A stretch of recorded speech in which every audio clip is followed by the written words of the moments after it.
Alright, is my mic on? Hello. Welcome, chat. Welcome. I feel like it's been forever. I streamed on Sunday. Why? I did not stream much last week, but I did stream on Sunday. Why does it feel like it's been forever? Hi, Mary. How you doing? I forgot to unhide the rest of the hair layers on this. Well, I'm gonna have to completely hide them so I can work on the eyes, but first let's do a little warm-up drawing.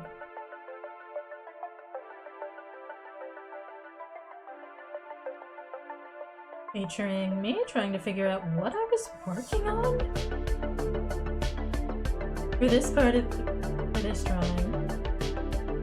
I've also changed the design of my new outfit like 4 times, so let's start with fixing that.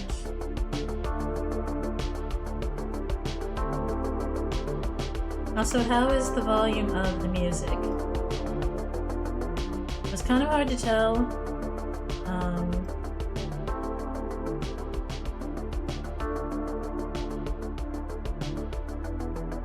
Kind of hard to tell when I put my headset on because I keep doing this thing where I forget I shouldn't put my headset on until I switch to my main screen. Because I'll start up the music first so that it's playing when I start stream and I don't have to go, hey, hi guys, let me start the music that I forgot to start. But then my going live stream has completely separate music. And so it's just audio overload. And I'm like, oh no, why did I do this? This is horrible. And instead of just turning one of them off for a moment, I decided, you know what, I'll just tune one of them out. And then I don't exactly realize how loud they are.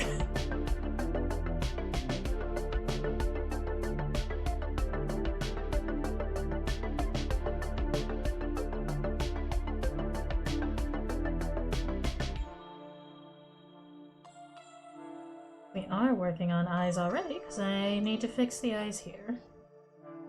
One of the top eyelashes was thicker than the other, and I'm like, what is that about?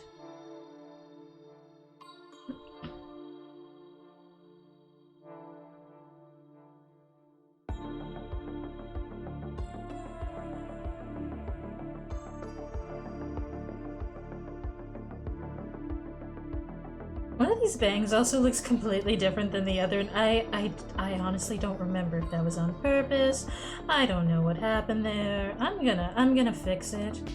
I feel like it was somewhat on purpose. Hi Kino, how you doing? Did I make it? Yes, I made pretty much almost everything on stream myself. Pretty much everything but the music and the background. In fact, I think I have a credits page somewhere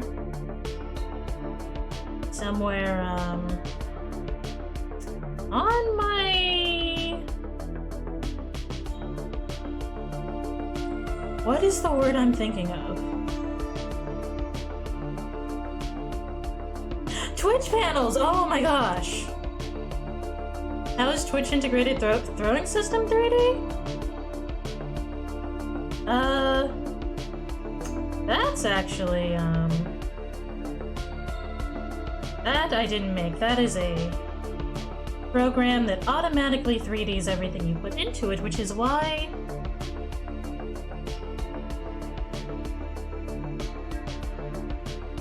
Where is it? Everything in there. I didn't make any of those.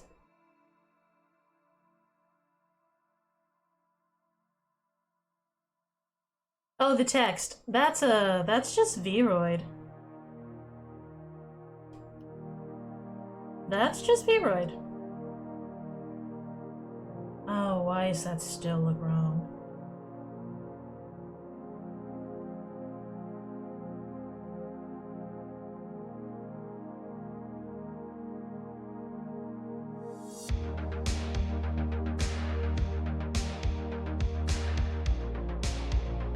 Vroid is a free, easy-to-use VTubing program. Oh my gosh, why do these bangs still look wrong? Yeah, Vroid Studio is a free, easy-to-use program that, as long as you're good at recoloring textures, which some people are way too good at, they're like mimicking 2D and 3D, and I'm like, how are you doing that?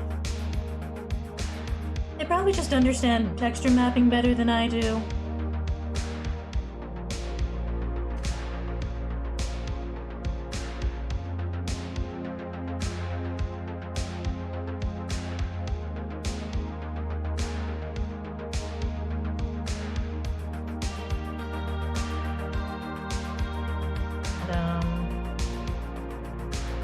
Yeah, that's Vroid, and Twitch integrated throwing system is neat because it just 3D's it just makes a 3D model of anything you, not a 3D model, but it just makes anything you upload in there, even a PNG, just kind of work with the 3D stuff by default. Which is really nice, because I don't know how to 3D model anything.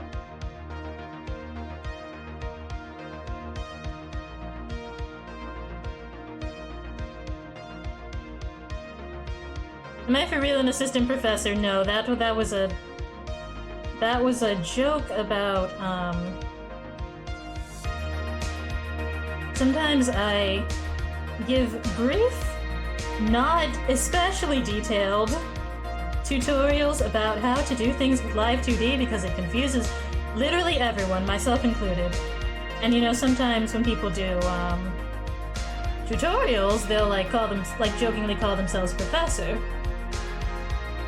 But with Live 2D, the joke is that I'm at best an assistant professor because I'm not good at Live 2D. I got a ways to go.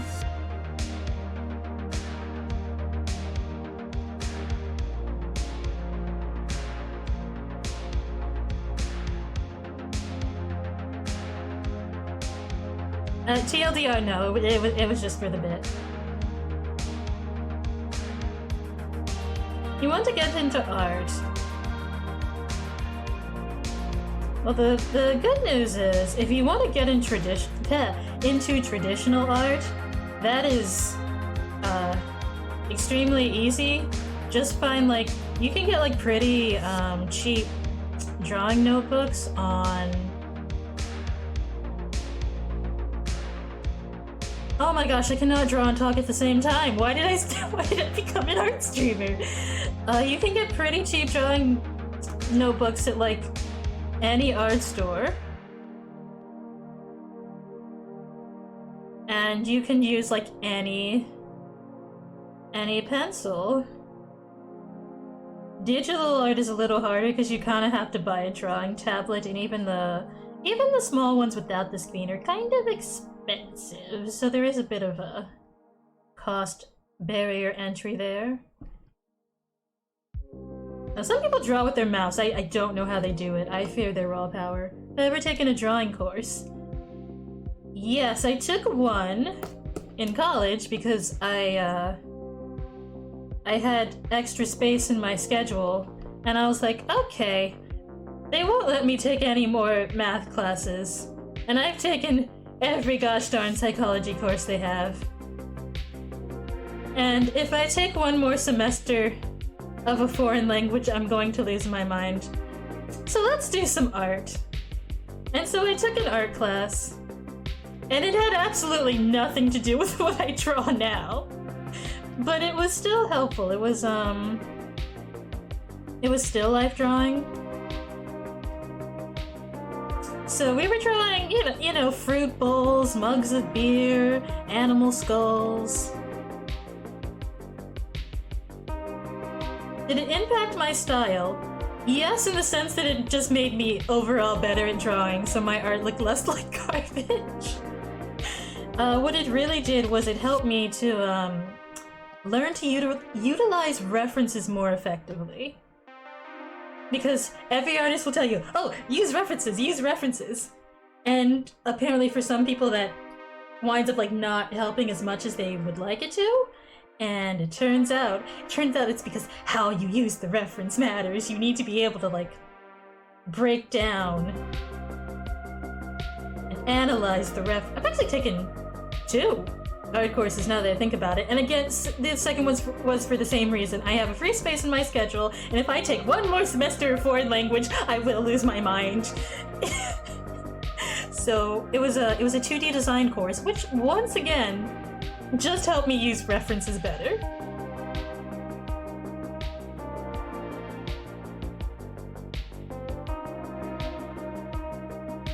And I feel like that's a big part of getting good at art. Not just like sucking up the pride of like thinking references are cheating and using the references. You also have to know how to use them, because if you don't really know how to pay attention to them and break them down and properly use them, they don't help nearly as much as they really should. You're in your last semester? Congrats! Congratulations on the imminent graduation.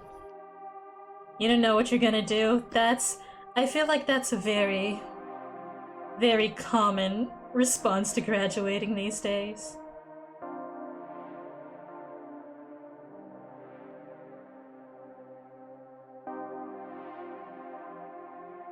Like, great, got the degree. What do?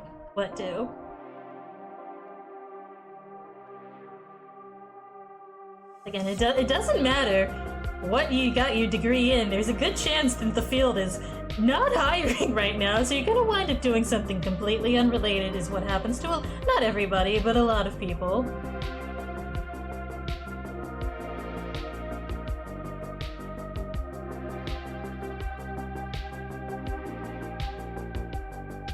Or sometimes you find out the degree is not in what you wanted to do. Like you decided, yes, I will get a degree in my safe backup field that I decided to get a degree in just in case my dreams fall through. And then you forget what you wanted to do before the backup field. And you were like, oh no. Like, what are you gonna do now? I don't know, I didn't think I'd get this far. But hopefully you'll figure it out soon. I wish you luck.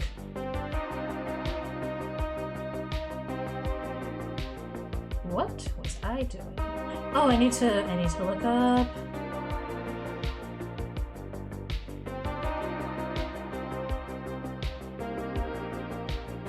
Let's see. That's not the one I wanted to be drawing. I was drawing. Mr. Sandman, man me a sand. You want to be financially stable enough to get a degree in something that you don't plan to use for a job someday. Ain't that the dream? Also, hello, Snami. How you doing? Like a degree in geography, that was oh yeah, geography is... Oh no, I'm thinking of geology. I know nothing about geography. I was like, man, yeah, I love geography, I love rocks. That's not geography.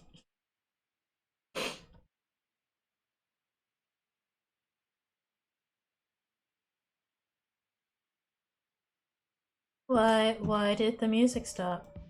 Oh no, there was just an absurdly long pause between the songs. Okay.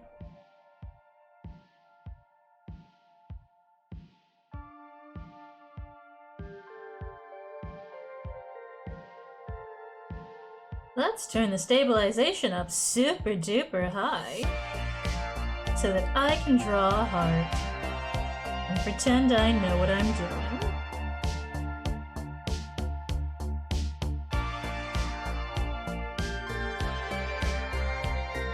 Geography was the only class you paid attention to in college. 25K spent to learn about the countries on Earth and the physical characteristics of their regions, like mountains and stuff.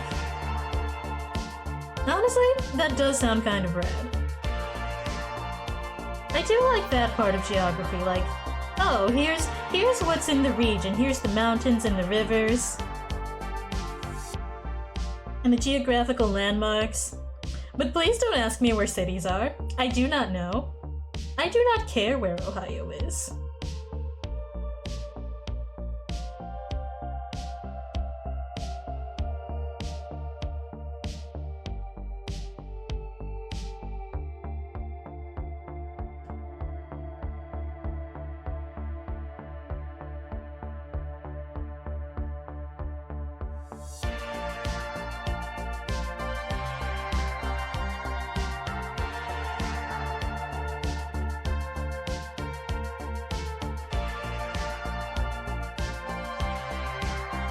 Like mountains, rivers, that stuff's fun.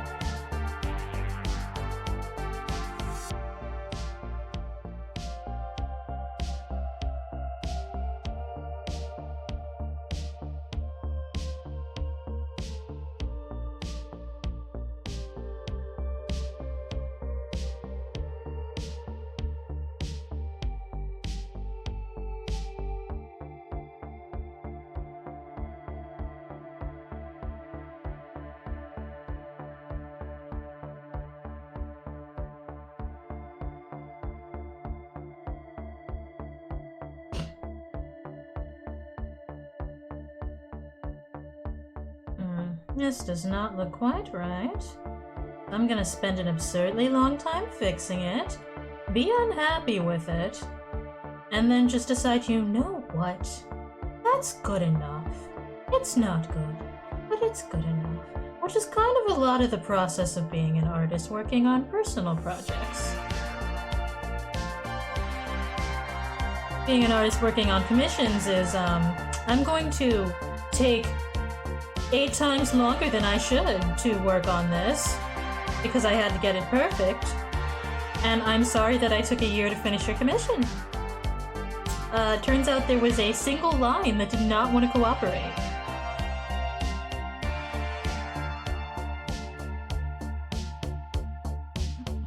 Geography is also like the statistics of the people and their culture.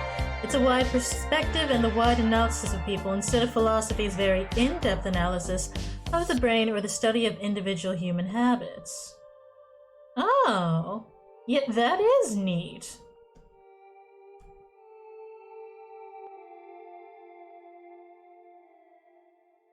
You get to learn about cool rocks and cool cultures. Mountains are considered a cool rock, don't at me.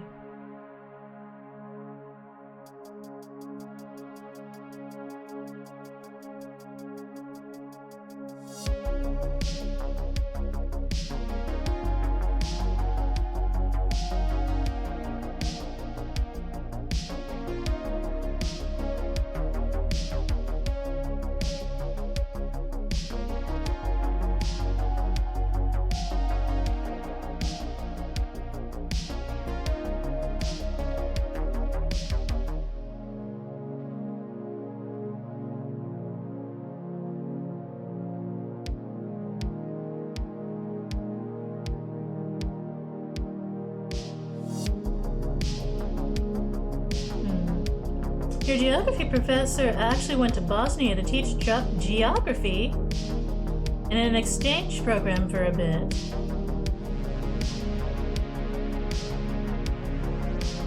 Okay, geography just gets cooler and cooler. You get to go to Bosnia?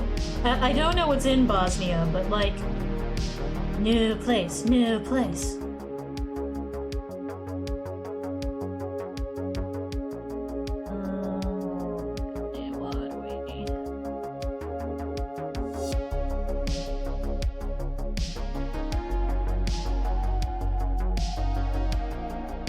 I just realized I kind of made this whole shape way too big.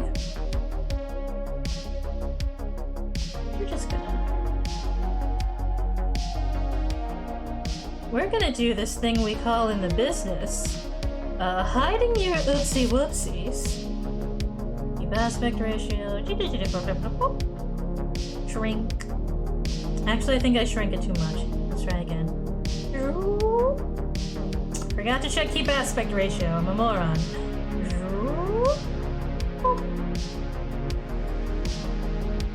That looks slightly more to scale. It's also just too small here. I don't know what I was doing.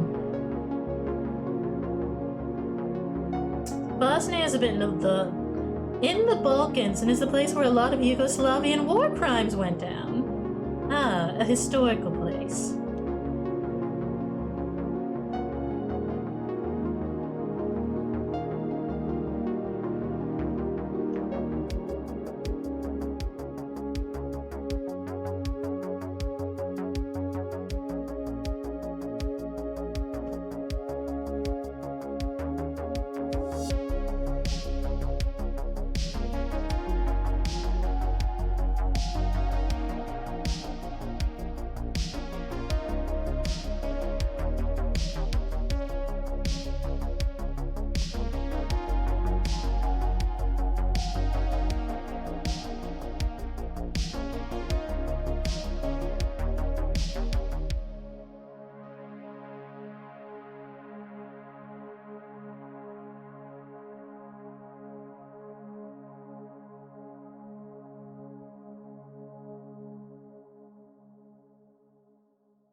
Alright, that looks what we call good enough.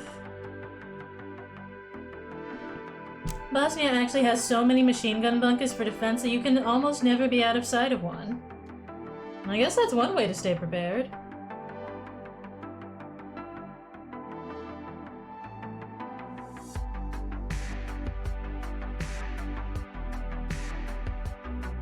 This neck is so off-centered. I do not know what happened here, but I don't like it. Sometimes you just find an art mistake that makes you want to fistfight your past self in a Denny's parking lot.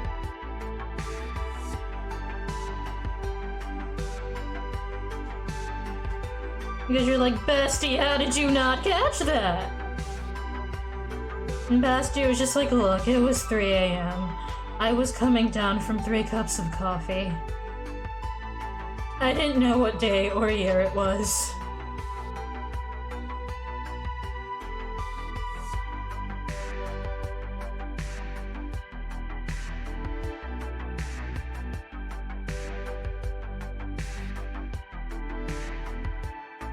Realize we have two little heart shapes over the chest. Now I'm like almost sad that Kira doesn't have like a heart shape. This is heart. She does have the or they have the sun shape though. That's something.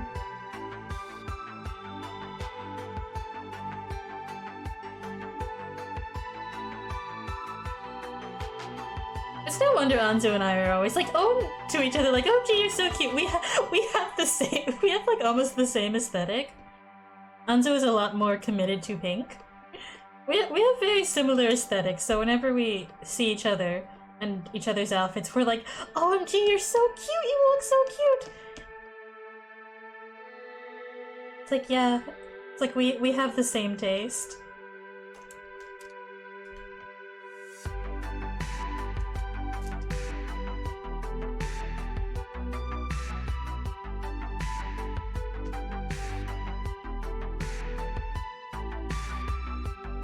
It's a lot like when Kira and I are like, OMG, I love your color scheme for totally non-biased reasons.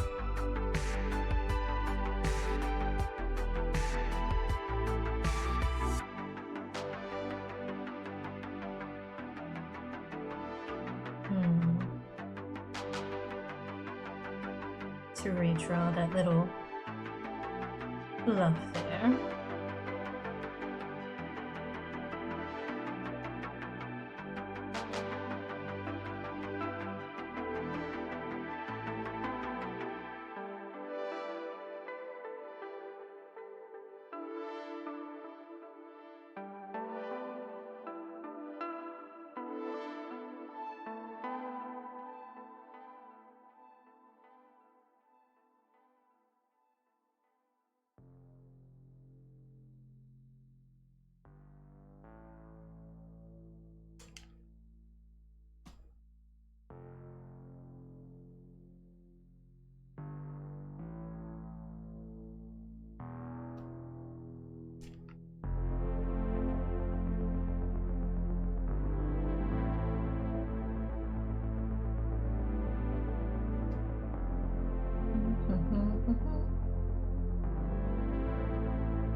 the song came on.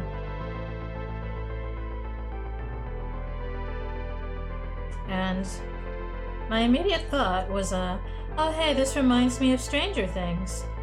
And then I remember that the playlist is literally called Starcore, and it's like, oh right, it's that 80s mall aesthetic. I really do just watch Stranger Things for the aesthetic.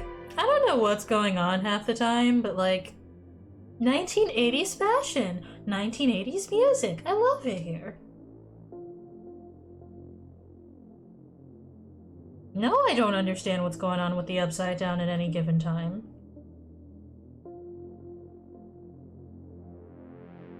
No, I don't remember all the characters' names. But like, I remember the words to Running Up That Hill, and that's all that matters.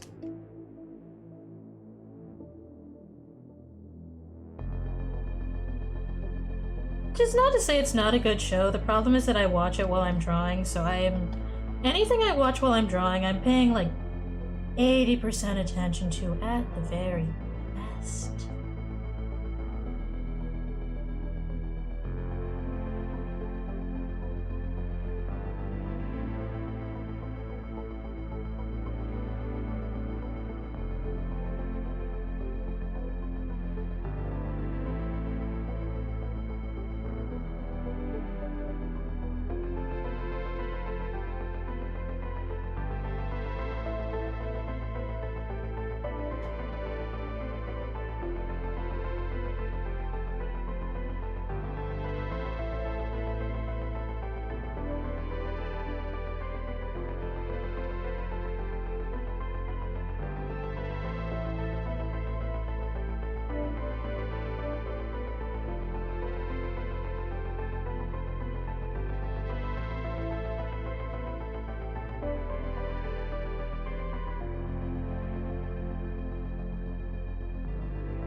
I feel like a lot of people have that, like that thing they watch while they're working. Not necessarily on drawing, but just like thing you put on in the background while you're doing work of any kind. And so you don't entirely know what's going on. If someone asked you about it, you could probably give a vague summary, but you'd miss a lot of points. But you thoroughly enjoyed it. I think that's why a lot of people, like to put on those 8-hour video essays on shows they have never watched and video games they have never played. It's me, I'm one of those people.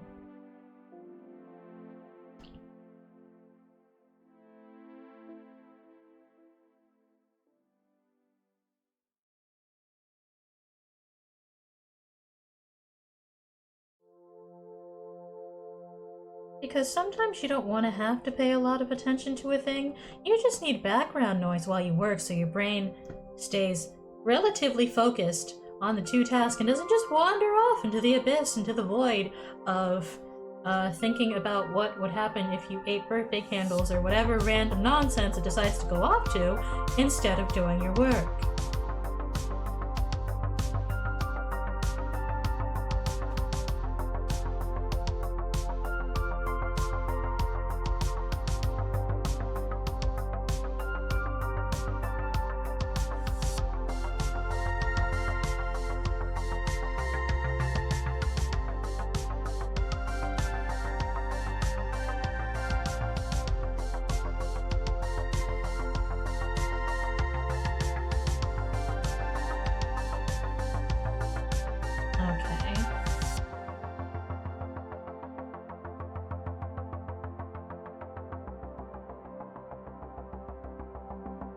Also, Snami, you have made me hungry for more cool Bosnia facts.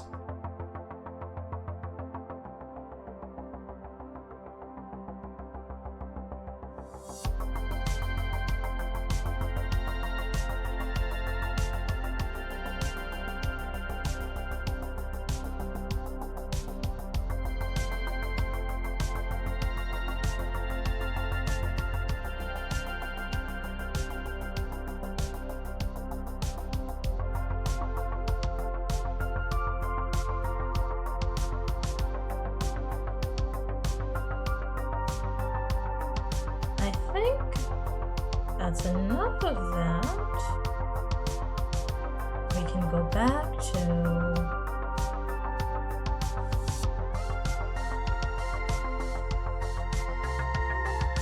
Let's see. Where on earth did I put the eyes? This is what happens when you try to do live 2D. You get all these folders, and in these folders, there are so many more layers.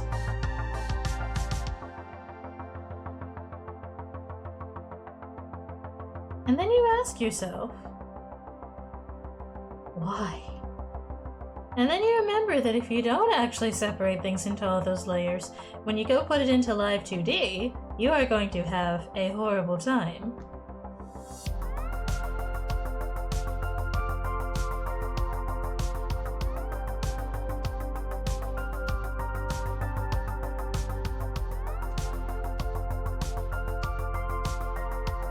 So, oh, there we go. Face layer.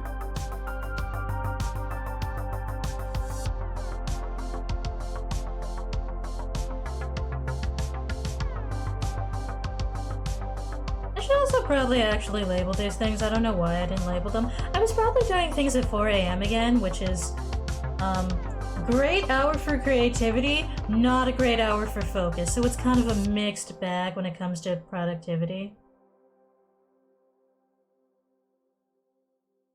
I also misspelled bottom as boitom, which is why you should not try to type on 2 cups of coffee. I didn't finish the second cup. I think I got halfway through it, and I was like, oh no. It's almost stream time, and I did not. Also, this is supposed to be bottom lash. This is what happens. This is what happens when you drink 1.5 cups of coffee. This is your brain. This is your brain on 1.5 cups of coffee.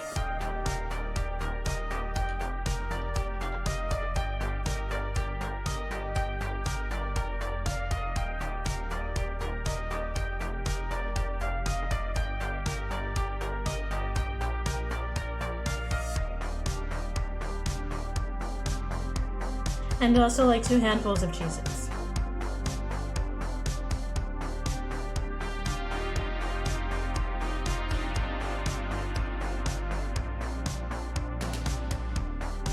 Eyelid.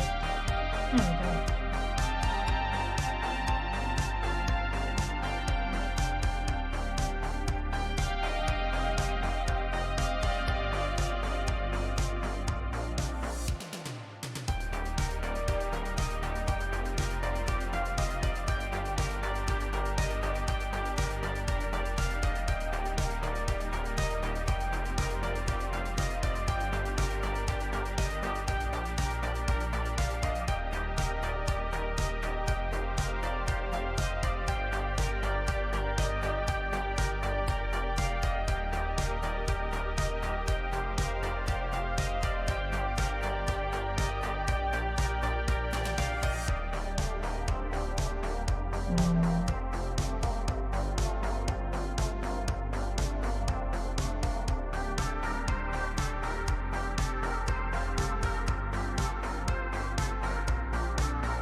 Gonna work on the sclera here first because it's a relatively simple part. Especially since I'm going with a more simple art style this time, so I can have something that I can load into the free version of Live 2D without it imploding.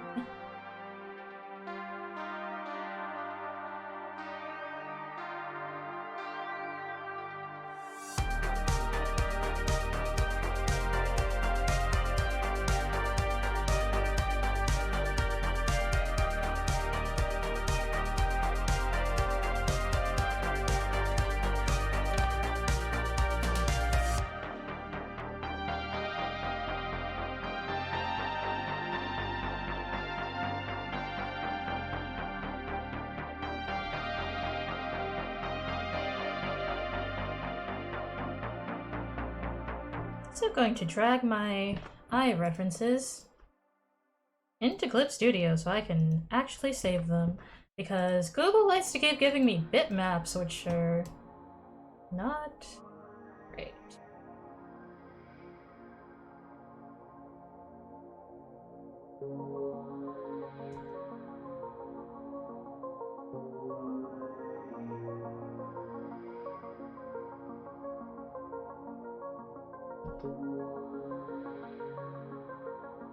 And now I can save these as PNGs instead of bitmap. Bitmap might be hated.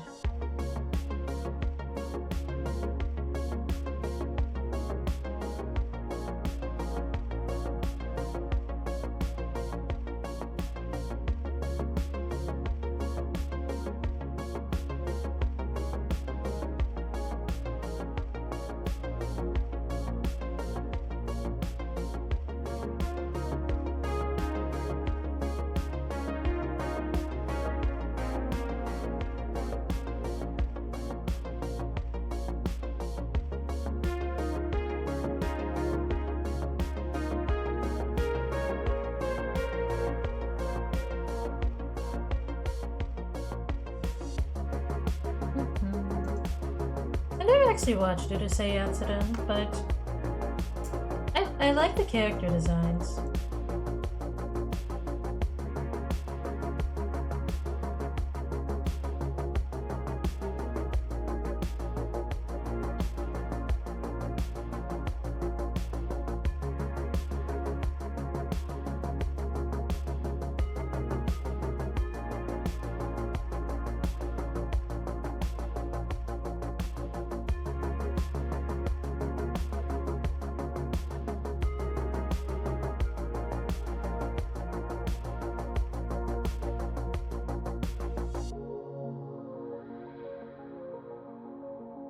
Then we're gonna make a new canvas.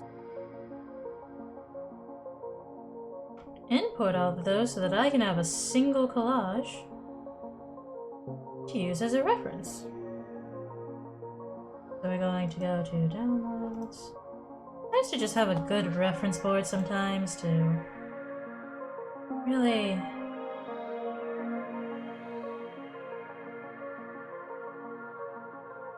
make sure you capture the look you were going for.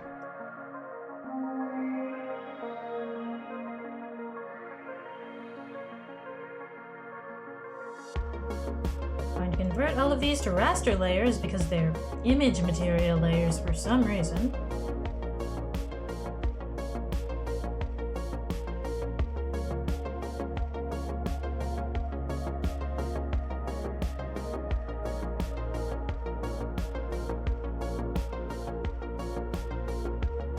Like, I really only care about the eyes here, so I'm just kind of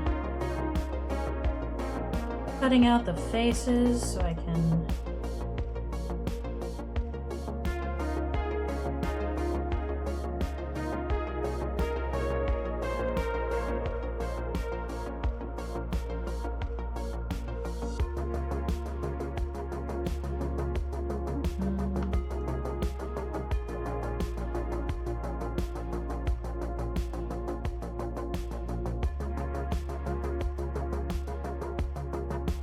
I did not want to crop that. That was... I wanted to edit, cut, copy, paste. No, no, no, no. Edit, cut, edit, paste.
Hello, Keanu. How you doing? Why am I stealing faces? Because I'm drawing eyes outside of my usual art style.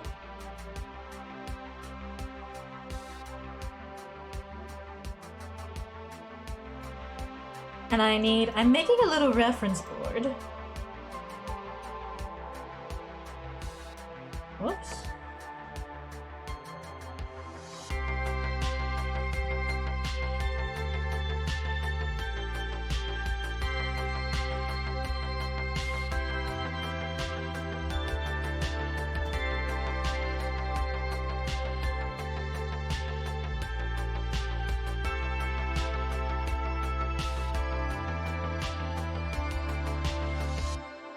Generally good to have like all your inspirations kind of in one place.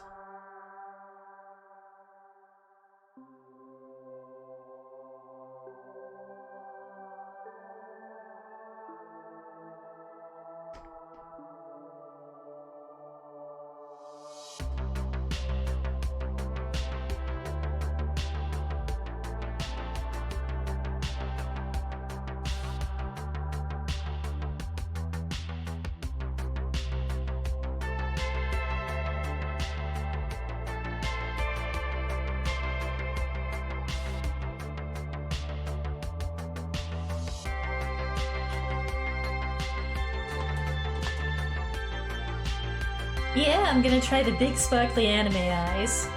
Really go for that 80s, 90s aesthetic.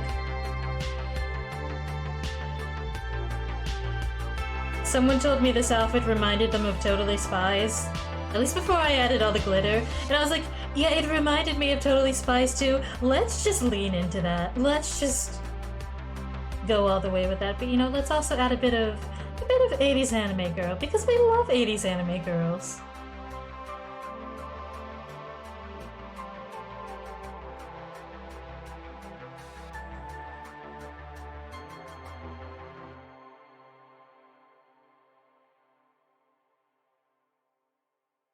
Hey, computer, do you want to properly organize my files so I can find things?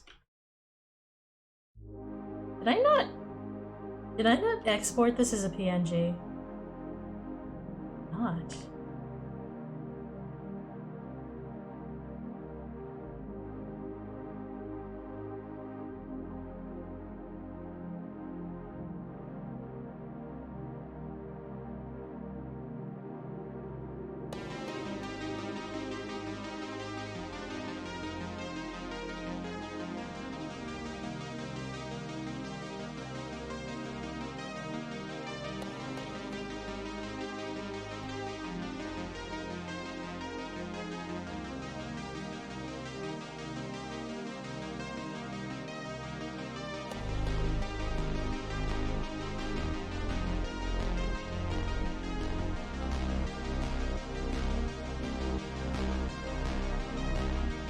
Maybe a VHS filter.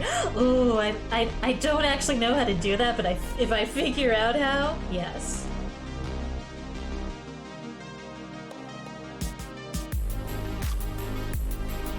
Really lean into that retro aesthetic.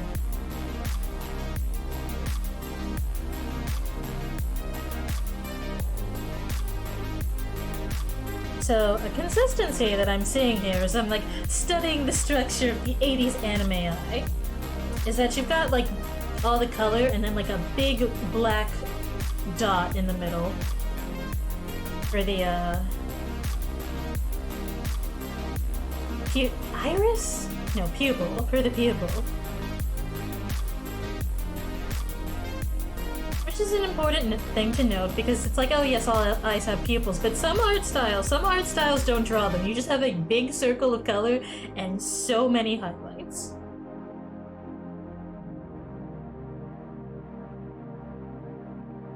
Oh, but first I wanted to look at, yeah, not a lot of detail on the sclera here, so we're just gonna slap a single shadow on it for the eyelid and call it a day for that piece. Where on earth? Gotta refresh. What is really kicking your internet in the butt? Oh no!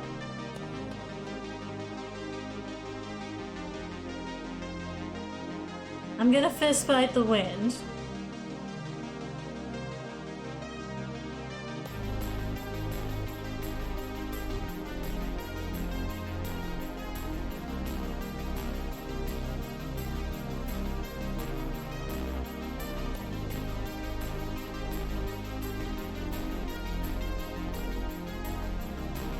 I know the feel though. The internet, my internet likes to sorta implode on itself pretty often too, and I don't appreciate it. And I keep telling my internet that, and my internet is like, "Oh, tough luck."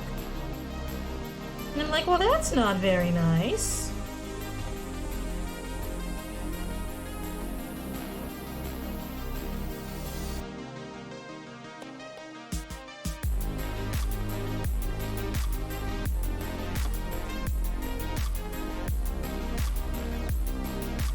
I do want that a little lower down.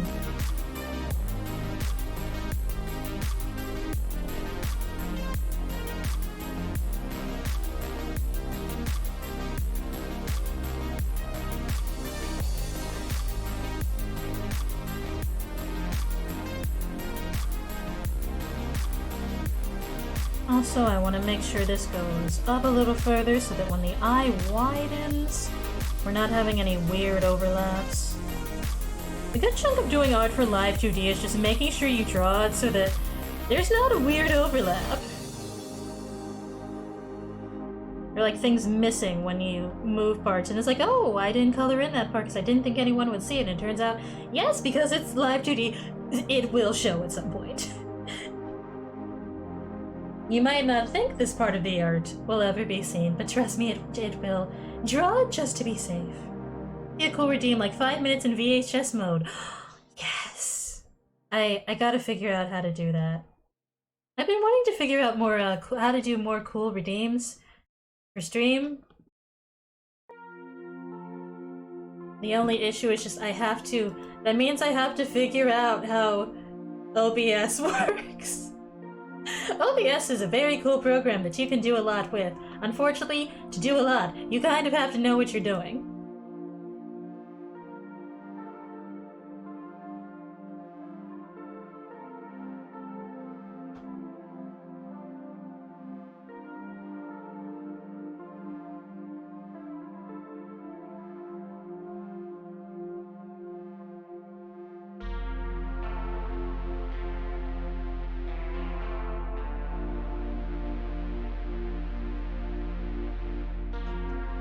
I do like the VHS idea. I think that's something I can do with the 3D here. Hold on a second, actually. Move down here for a second.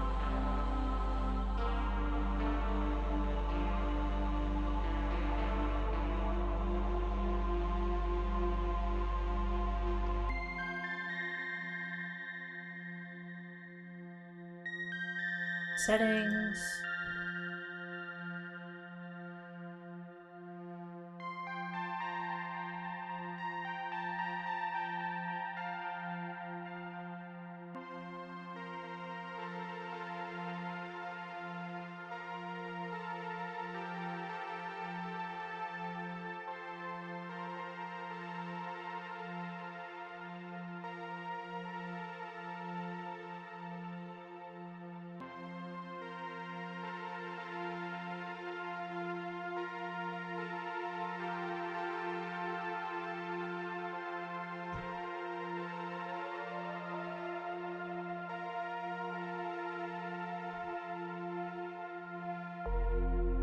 It's kinda, you can kinda do it here. I just tend to not turn it on because I feel like if you look at it too long, it's kinda hard on the eyes. OBS just works. If it's working good or bad is outside of the streamer's control. Truly. Truly. It's like, is OBS working today? Let's hope so. Yes, it is. What do I do if it stops working? I cry. I sob profusely live on stream. Fix it? I don't know how to fix it. What do I look like, a programmer?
Here and Loom's Loom? I don't actually know how to say her name because I've never watched the show.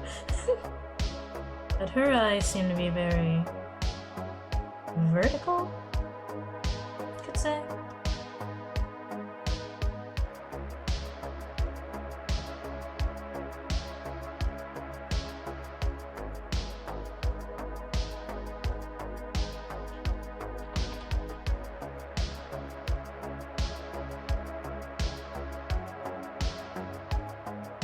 And her eyes, I guess because it's easier to animate that way, they're just one solid color all around.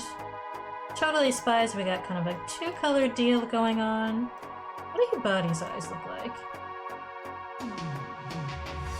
Again, two-tone? At least in this particular frame. Different two-tone though. Actually, I think that might be the part of her pupil that's used. It's black on most, like, retro anime girls. That's the part that's usually black, but Hibari's eyes are, like, all color. So, we're gonna try two colors first. Maybe get a little cheeky and do three. We'll see.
And now we have the most important part.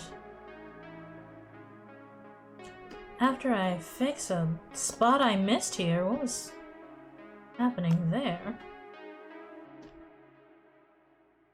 I'm also just gonna...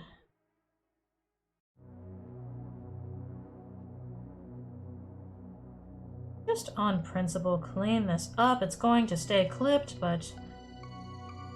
I've been trying to keep things more clean when I do art for Live 2D.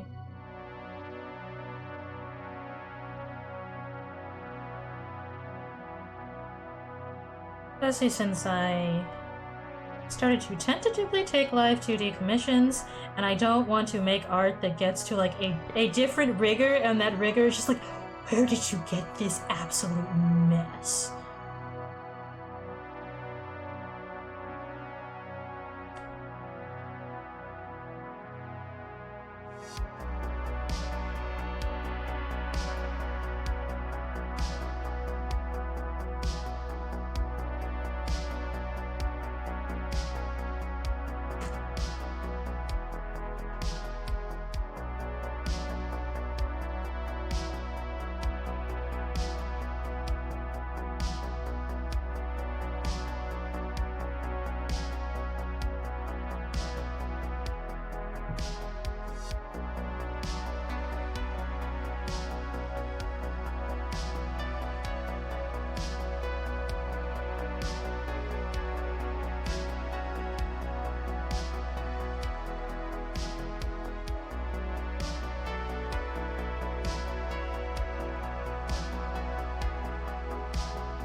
The highlights are what really make it just truly anime-esque.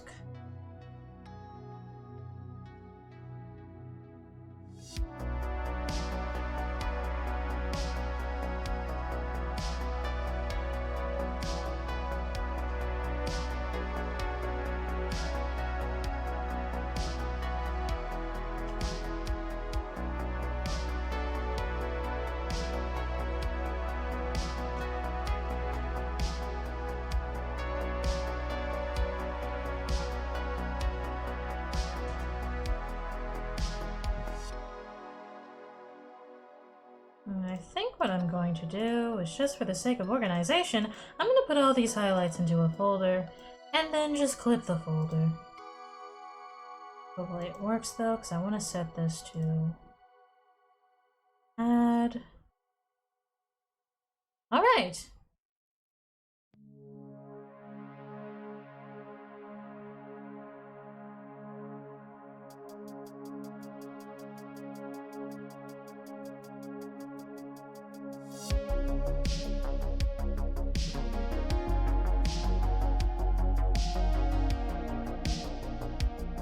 And now that we've got like the base down, we're gonna add some of my, I guess, signature eyeball traits.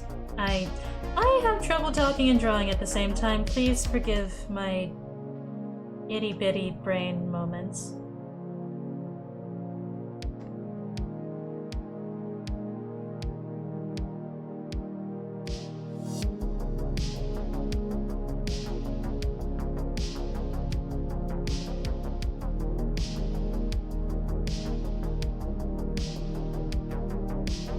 They glow, yes. I like making everything very brightly colored, very brightly colored, very neon.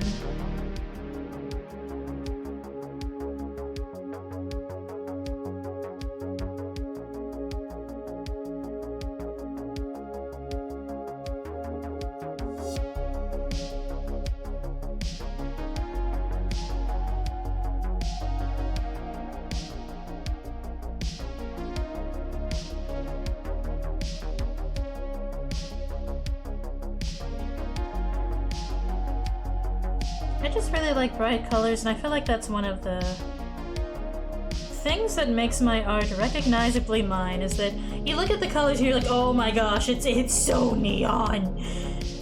But it works.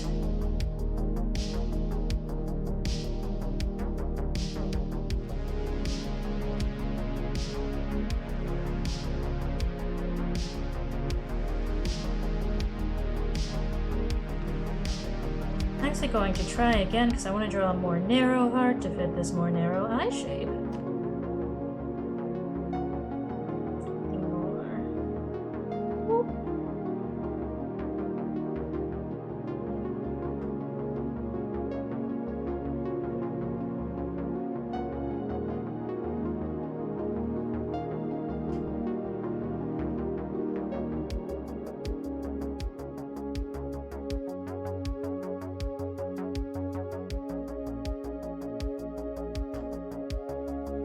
In the interest of working smarter, not harder, we just duplicate the layer and flip it.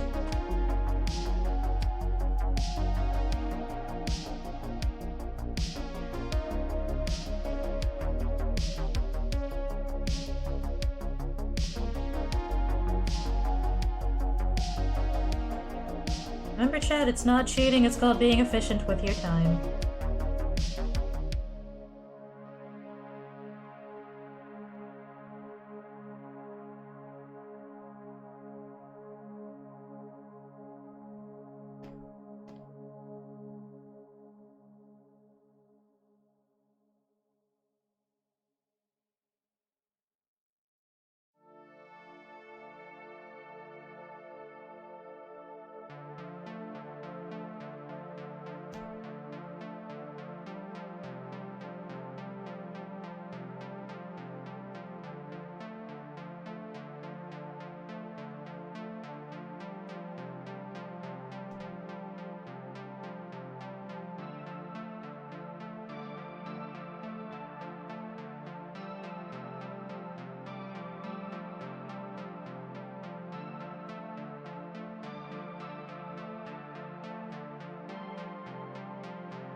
I'm just playing around with the pupil size.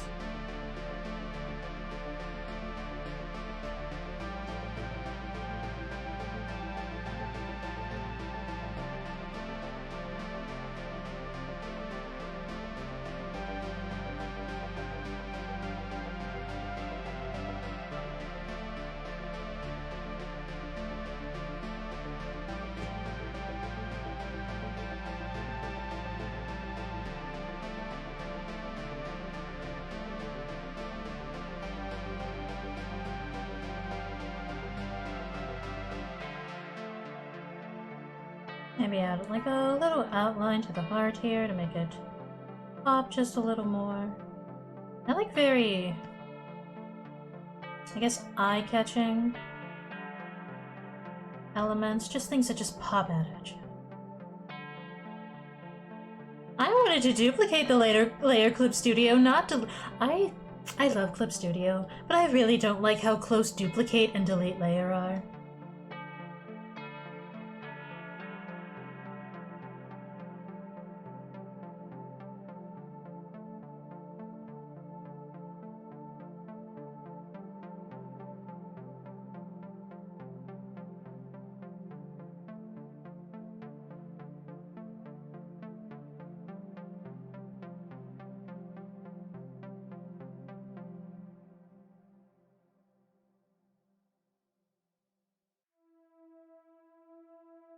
Also just realizing for, I guess if I lean into the Totally Spies thing, these are more simple, but if I want to lean more towards the 80s anime girl aesthetic, I did not make the lashes nearly dramatic enough. I need to add those little,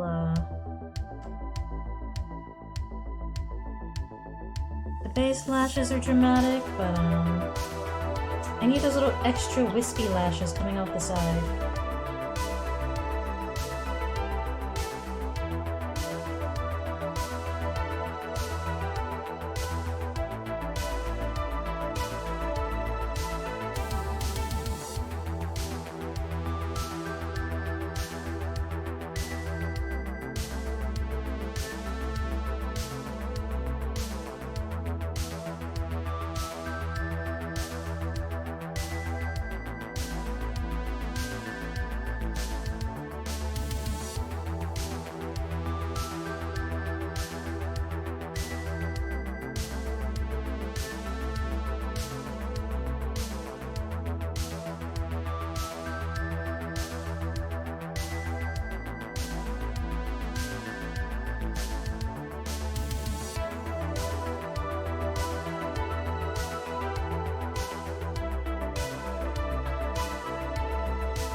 Yes, porcupine eyelash. I love putting it that way. Yeah, porcupine eyelashes. Nice and dramatic. Maybe she's born with it. Maybe it's life today.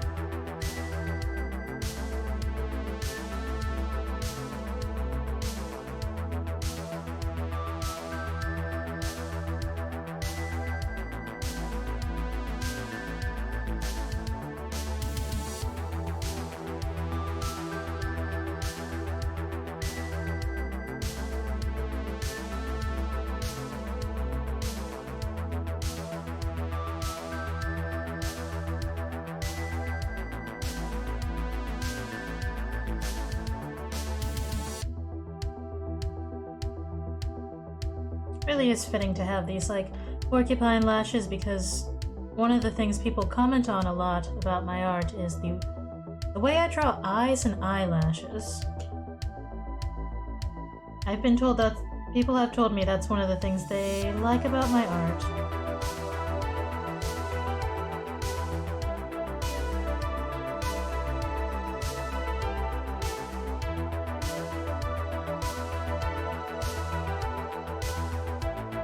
Now, if only I was as good at real-life makeup as I am at drawing makeup on, I'd problem there is that real life does not have a stabilizer.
Hello, Luna. How you doing?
Doing okay, just got home from work. Well, I hope you get comfy and cozy and are able to get nice and relaxed after work. So let me get you a little shout out. Luna also does art, and she does some of the prettiest dress designs I've ever seen in my entire life. Oh, whoa, special events! Whoa, wait, what were you doing? I missed the special event. Hold on. Hold on!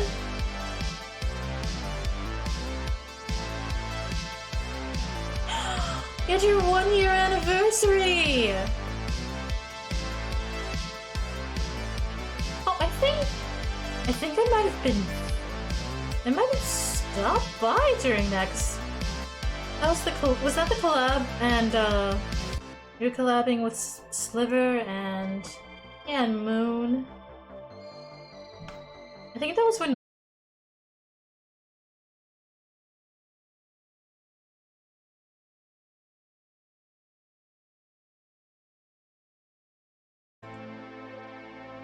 Reconnection success! Happy 1 year of being a VTuber, Luna! Congrats! That is a big milestone! I hope stream is back as I'm trying to congratulate- I can't believe stream would my internet would disconnect me as I'm trying to congratulate Luna on her heckin' 1 year anniversary! I think anyone who is not following Luna should, give Luna a follow as a little 1 year anniversary present. Wink wonk.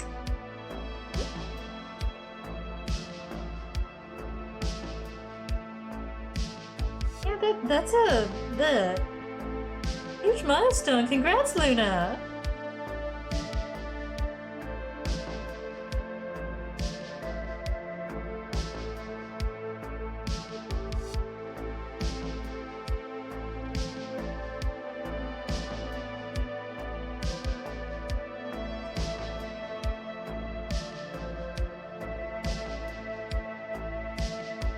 Stream is back, yes.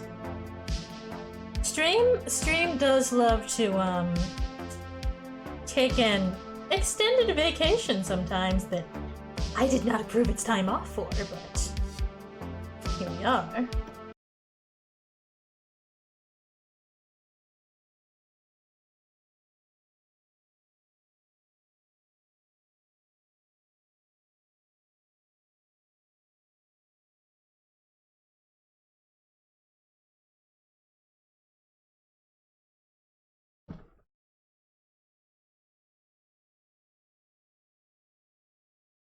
I also don't know why YouTube, please.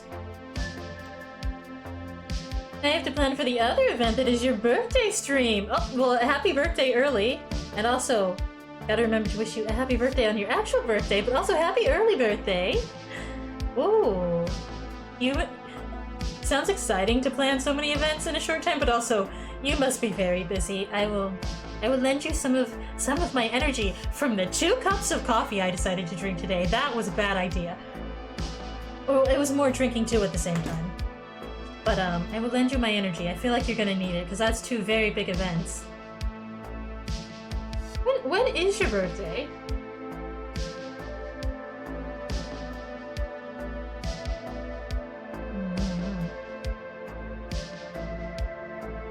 Drinking 2 cups of coffee in such a short time span is a mistake, I say, as I finish off the 2nd cup.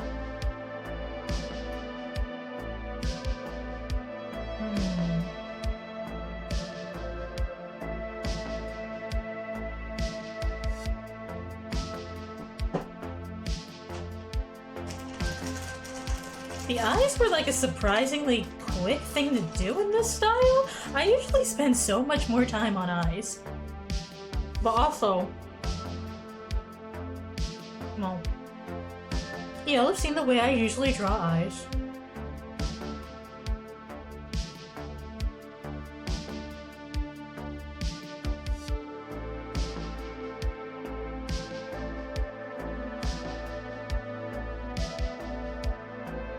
Lurkins! Hello again, Mary.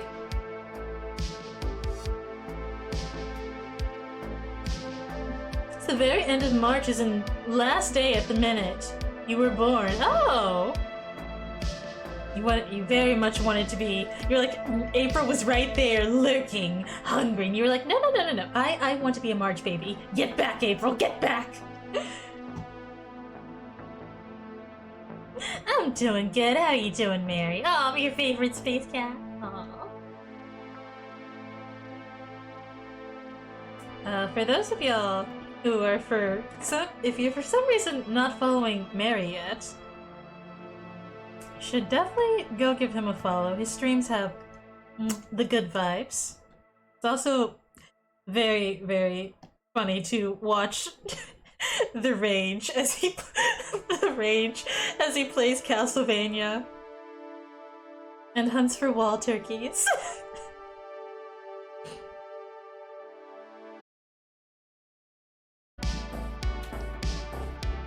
Alright, we're back. I hope this doesn't get split into like 19 different VODs.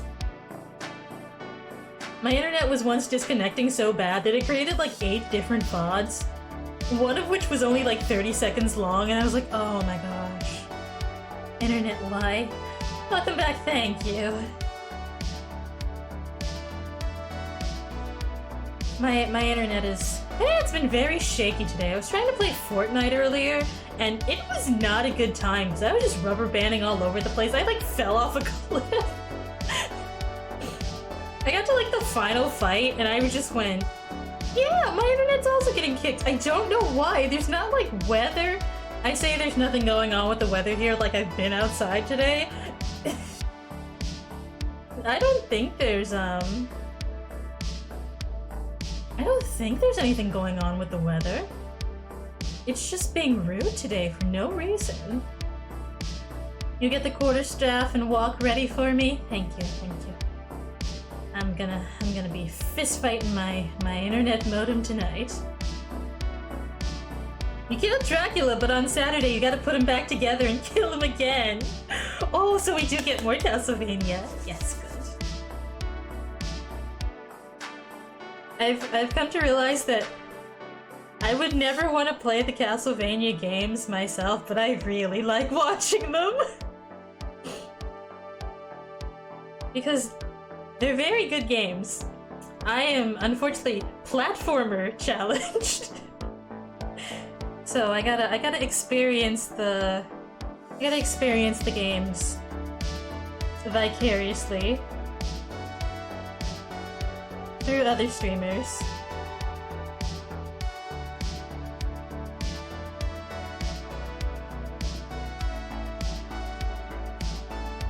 That is actually the plot of the second game. Dracula put a curse on Simon before he died, so now we have to gather his body parts, put him back together, and kill him again. Dracula really just said, let me be the biggest nuisance alive. So petty. I kinda love that for him, but also Dracula, please. Imagine being so salty that you curse someone as you die. Like, well, you're gonna kill me? Fine, I'm gonna make it so that you have to kill me a second time. And also, you have to be the one to revive me also. I am going to be the biggest inconvenience until you kill me again. Which, now that I say it out loud, just sounds like me playing Battle Royales.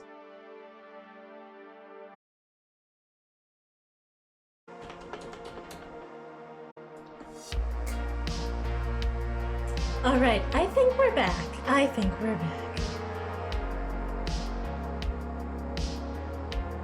been having these, like, weird disconnects for a while, and I'm like, what's going on there, little internet buddy? I wonder if I have to maybe stop the YouTube music for now, which is a complete bummer because I love my synthwave. That's why we have Vaporwave Enthusiast Club in the tags. It's not a helpful tag for anyone trying to find my stream, but, well, I mean, I guess it's not a helpful tag for getting new people to find my stream. For old viewers, it's actually a great way to find my stream because I'm pretty sure I'm the only person in the world who uses that tag. Yeah.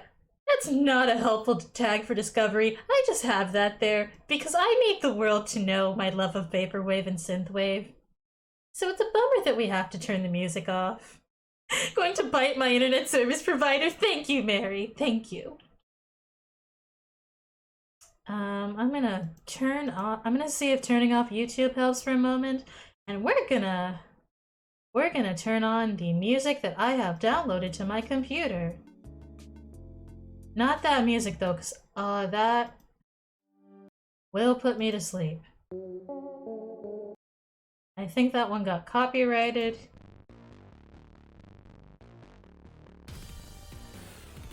That works.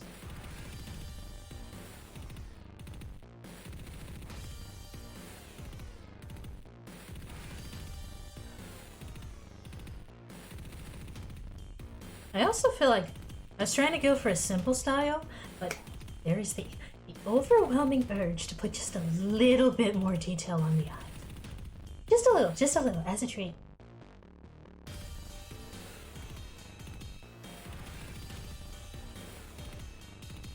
What on earth is on this layer? Why is it here? That's the old pupil that I don't need.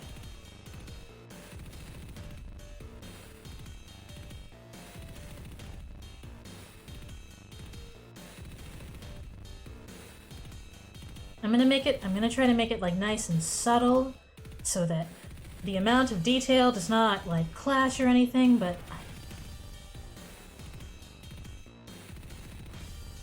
the VTuber urged you add a bunch of unnecessary detail to your art and design at all times.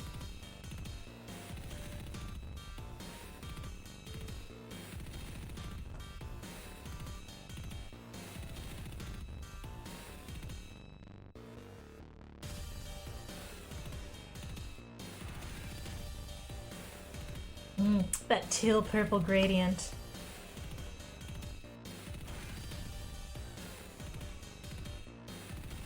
I already like this better. This is great.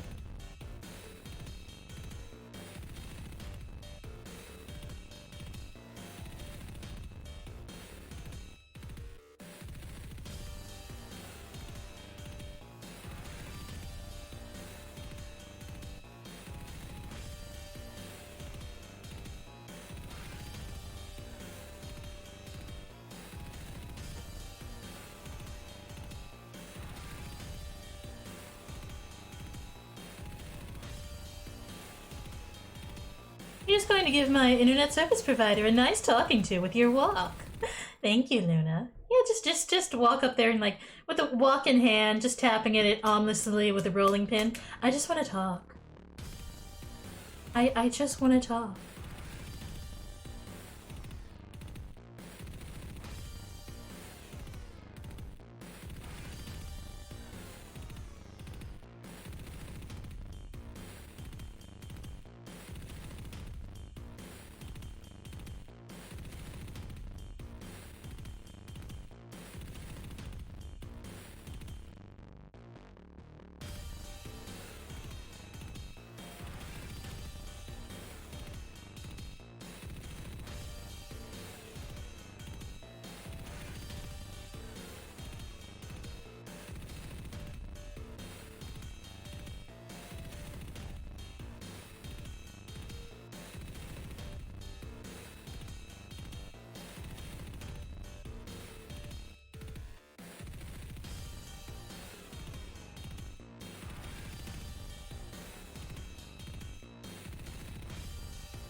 I accidentally erased the layer. I was like, why is it not recoloring properly? Like, gee, Lalo, maybe because you erased the entire layer instead of whatever you were supposed to be doing.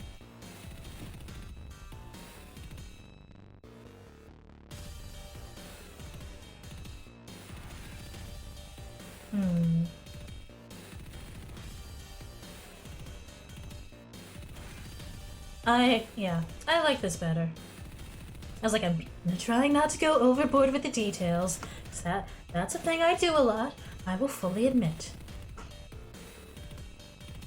As the walk that you have from being the Wonder Chef from one of the Tales of the Game, I think it was one of the Tales of games. You think it was Tales of Vesperia. I've heard a lot of... I've heard a lot of good things about the Tales games.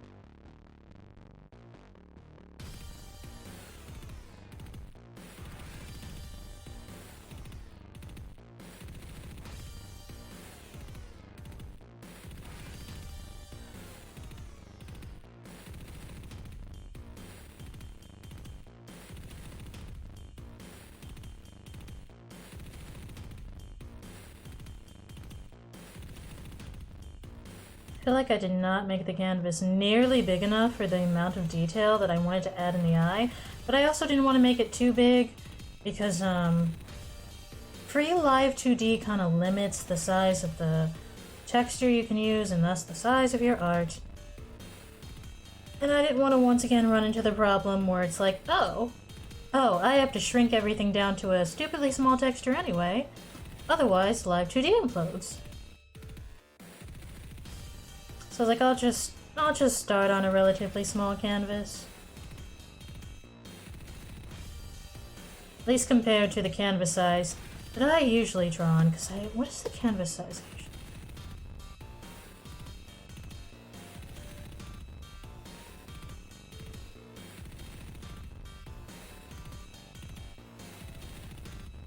This one is, let's see.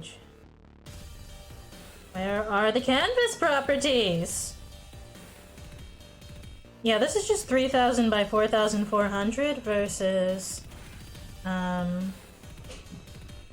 Let's find the summer outfit canvas, because I don't remember exactly what it is, but I remember it's horrifically large and has resulted in a file size that my hard drive does not.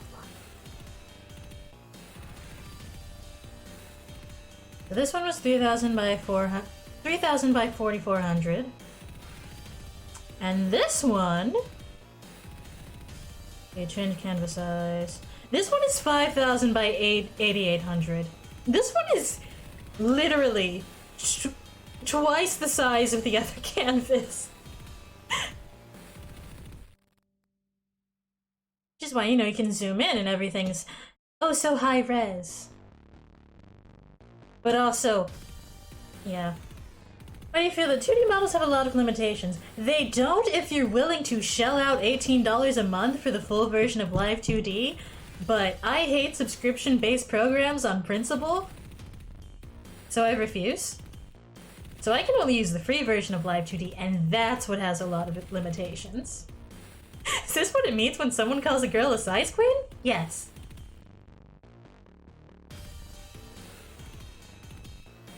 Sometimes you just like your canvases big and chunky. Arcane Arc actually, they downloaded something of mine because they were trying to make a meme, and they were just like, Lalo, why are your canvases so big? What is this file size? And I was like, don't worry about it. It's fine, alright, don't worry about it. Yeah, I see that you're worrying about it. Don't. This is also why I have to save like a separate version of a file when I want to like show commission clients anything over Discord, because Discord is like, I don't pay for Nitro because I don't want to. And Discord is like, what are you doing? What are you doing? What are you trying to upload? What is this, an entire... are you trying to upload the entire B-movie script? What is this file? And I'm like, Discord, chill out. It's just a little drawing. It's just a little scribble. And Discord's like, are you trying to crash the app? What is this? You don't have Nitro. You can't upload that. I'm like, don't. It's just a little scribble. And Discord's like, go back. Save it again. Save it again. Like, yamete kono file size.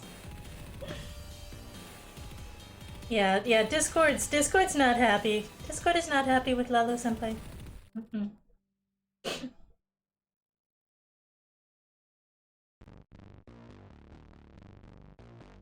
Alright. I think I did enough to the eyes. I'm gonna leave them alone. Or at least the pupils, because I feel like I'm gonna wind up over-rendering and it's gonna look weird.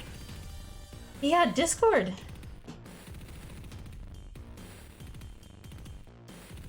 Discord just giving me the most tired yamete kudasai.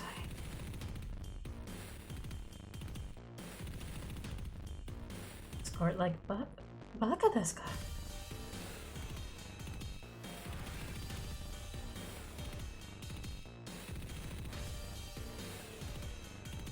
This file is very big.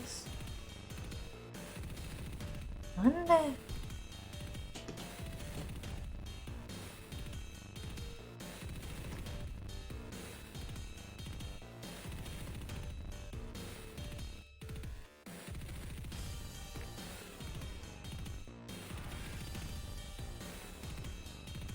But yeah, I was trying to draw on a smaller canvas.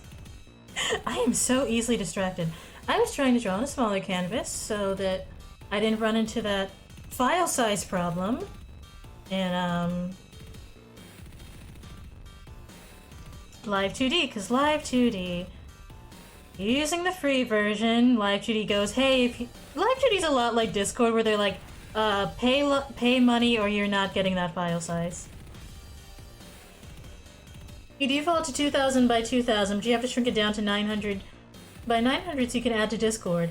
Yeah, I think like somewhere between 2000 and 3000, and then just like both dimensions being somewhere in that range is my default canvas size.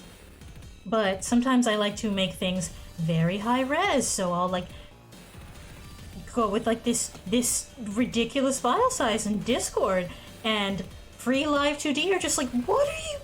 Why did you think you could do that? No! Shrink that! What's wrong with you?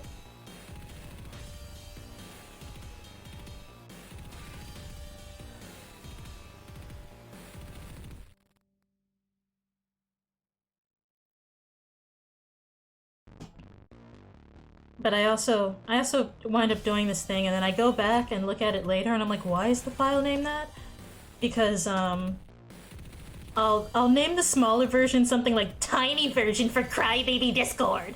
And I look back and I'm like, Pastor Me, are you good? Are you chill? You seem like you were having some anger issues, and I probably was, because I probably had to resave the same file.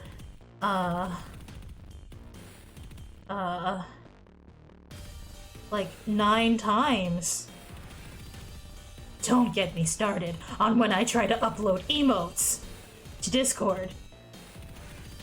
Because unlike Twitch, Discord won't resize your emote for you.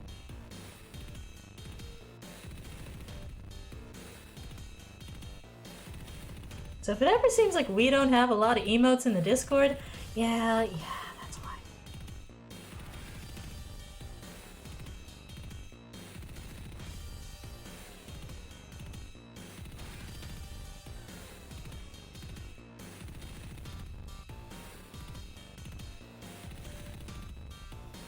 Like, I don't think we're at emote capacity in the Discord, but I haven't added any yet.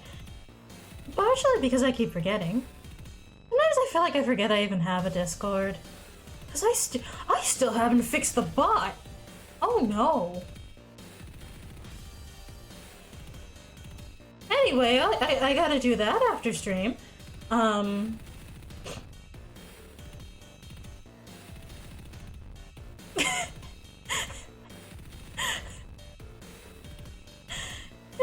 It just becomes increasingly apparent why I never get anything done the longer one watches my streams.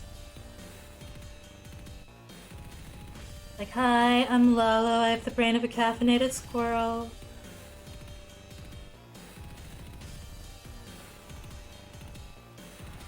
Also, hello, Ophenim! Thank you for doing your official stinker license and for the 13-month resub! With the Prime subby! Thank you! Ophenimivit has been on the research board for 13 months. Thank you for your continued support. You tried text-to-speech, you tried. You really did your best text-to-speech. You tried. But yeah, thank you so much for funding the Earthling research study, and for a whole year and month on the research board! Well, let me get you a little shout-out. Ophenim is a cool satellite VTuber who does space war crimes, aka Warframe, which I need to download. Since I uninstalled Destiny 2 would not update, and I was just like, I'm so tired of trying to fit this game on my hard drive. So I did unfortunately uninstall Destiny 2. So maybe I have space for Warframe now. We'll see though, because I also went to update Final Fantasy, and yeah, it was once again like, hey, you don't have space on your hard drive.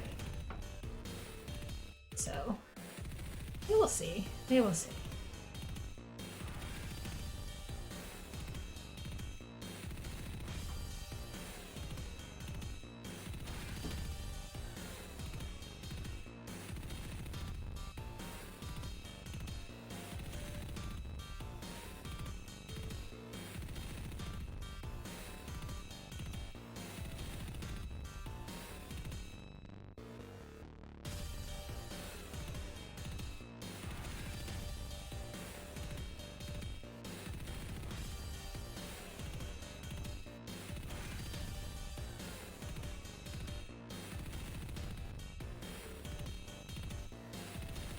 Space war crimes is in more than one? I don't know, whenever Ophenim has mentioned it, it's always been plural. So I'm assuming. I'm assuming more than one, yes. Ophenim, how many space war crimes have you committed in Warframe?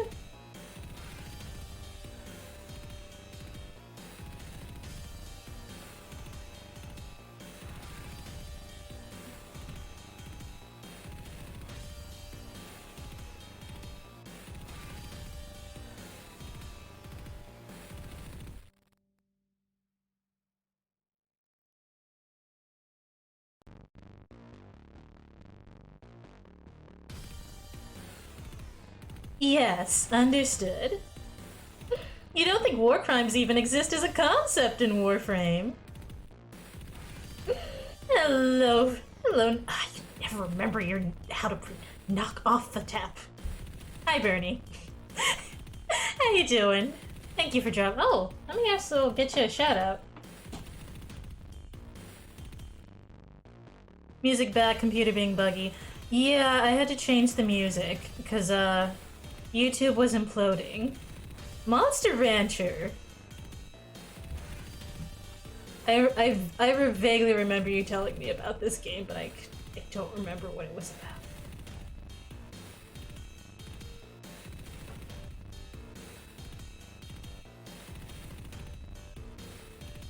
Ooh.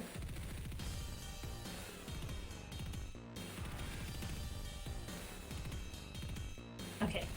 Refocusing. That's the shout out feature. What sorcery is this? It's our shout out command, so we can shout out the fellow streamer friends. Knock Off the Tub is a old buddy of mine.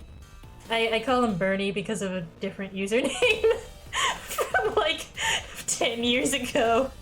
Because the Eldritch-based usernames are hard to say. I might also just be bad at English.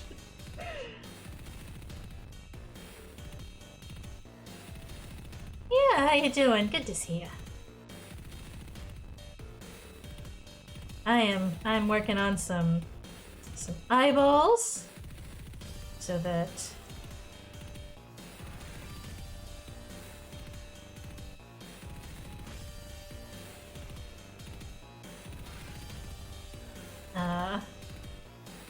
and just have this art here done. Also just realizing that this part is not colored in all the way. Keep meaning to at least open up the stream and lurk in the background, but you keep forgetting. It's totally fine. I do the exact same thing, like, all the time.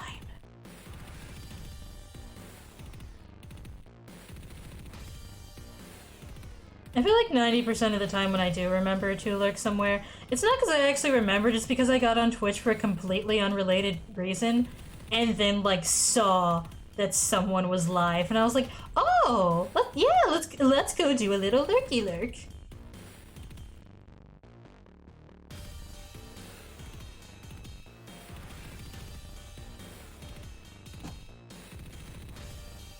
Attention span? I don't know her.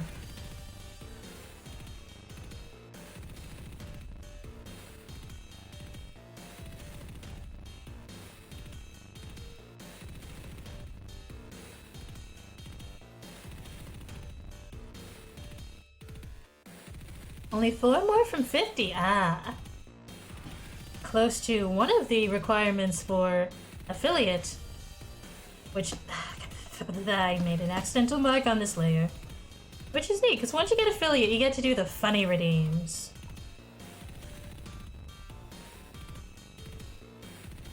Just finished doing a playthrough of Mantra. Mantra? One day I will learn to read out loud. Monster Rancher 2DX last night. We love to see it. How'd it go? Did you ranch the monsters good? I feel like that's like my default reply. It's like some very misguided mom way of like, are you winning, son? Like when I see people playing Minecraft, I'm like, did you craft those mines? You'd say so? We love to see it.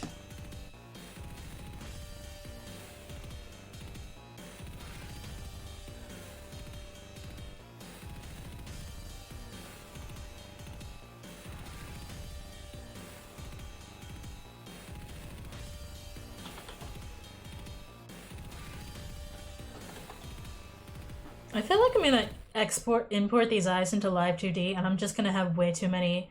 It's gonna be like, you have too many art meshes, please delete some of these. Considering the monster you raised managed to beat one of the super bosses on its second try, let's go! You are good at ranching those monsters.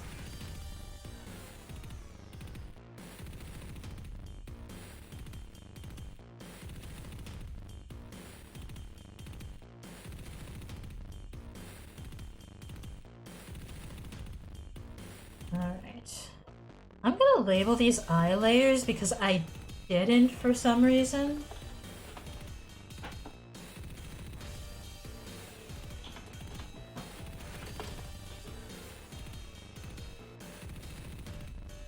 And, very important to label your layers when you're doing anything with Live 2D, because you will have like 200 of them, and you will forget where they are.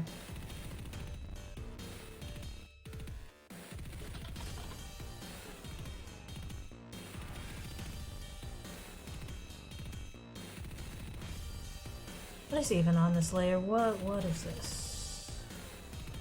I don't need that. We can delete that. What is this?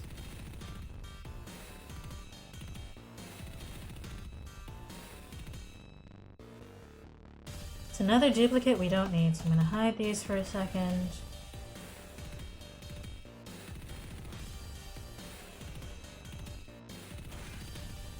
Did I draw the hair already and it's hidden? I actually did. I had to hide it because it was covering the eye a little bit.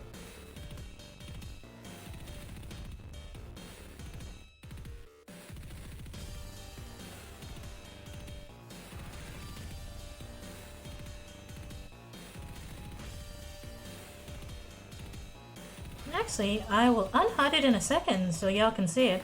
And it's actually what we're going to be working on next after the eyes. I was actually going to win the first go, but the boss in question had a healing move. Gosh darn bosses with healing moves. Don't they know that's cheating?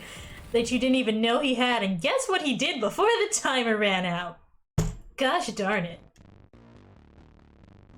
Hate when the boss starts healing up in the middle of the fight, like, no, you're not allowed to do that.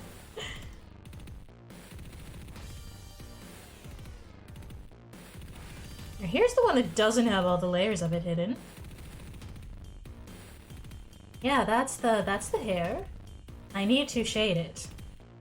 I got like all the individual pieces, now I need to actually shade it.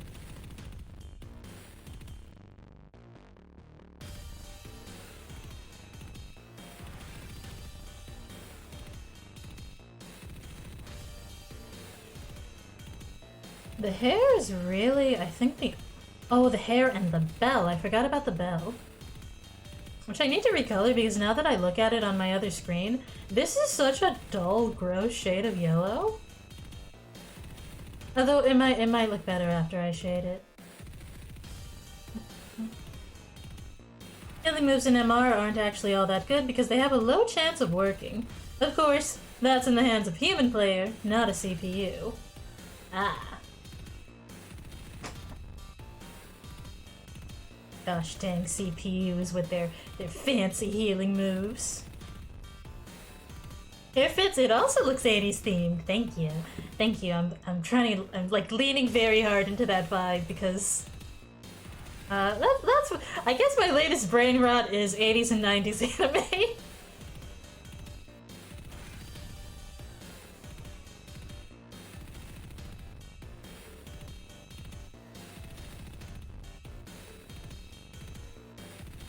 And that's the part that I've started shading. A fantastic brain rot to have. Yeah, I got into Evangelion and then Serial Experiments Lane and there was no turning back for me. I also forgot that I had been watching Stop Hibari-kun.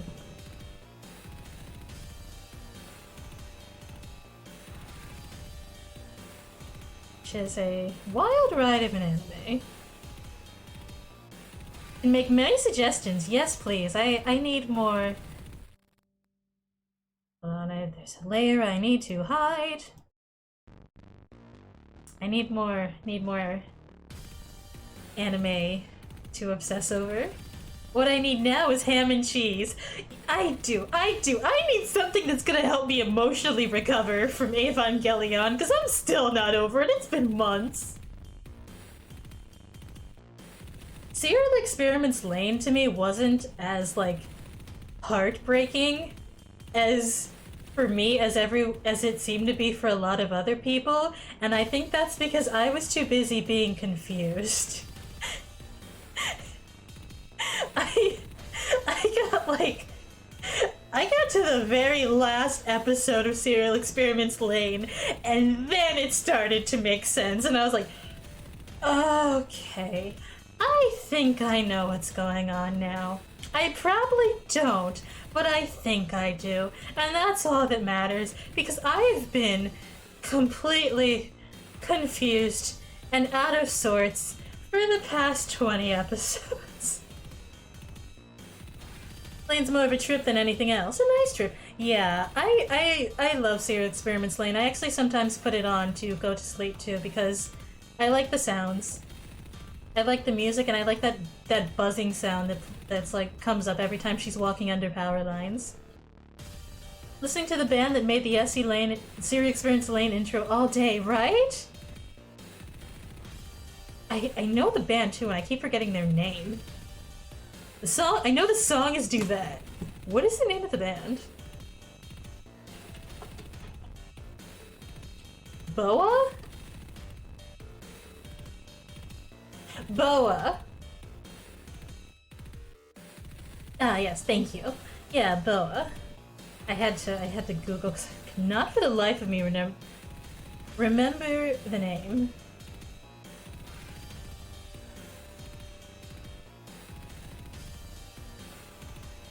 Yeah, it's the opening is such a good song, and I need to listen to the band's other music. Cause the song is so good. And honestly, I like all the opening is my favorite, but I like all the music in Lane.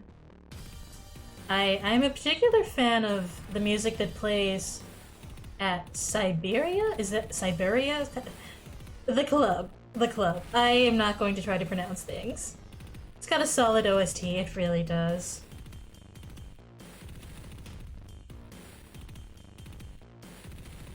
Serial Experiments Lane just has very, very good sounds. 10 out of 10. Would recommend.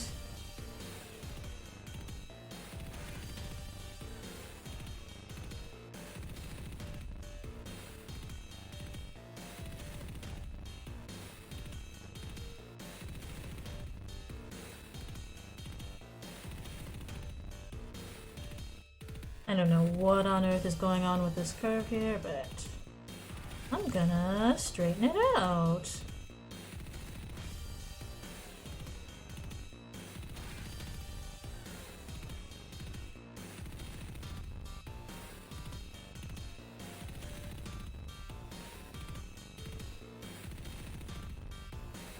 So one of the things I dislike about my old art is that I feel like there's a lot of places where the curves look wonky and just kind of unfinished, and I, for some reason, did not fix those while I was doing the art, and I'm like, what? Why did Pass Me do that?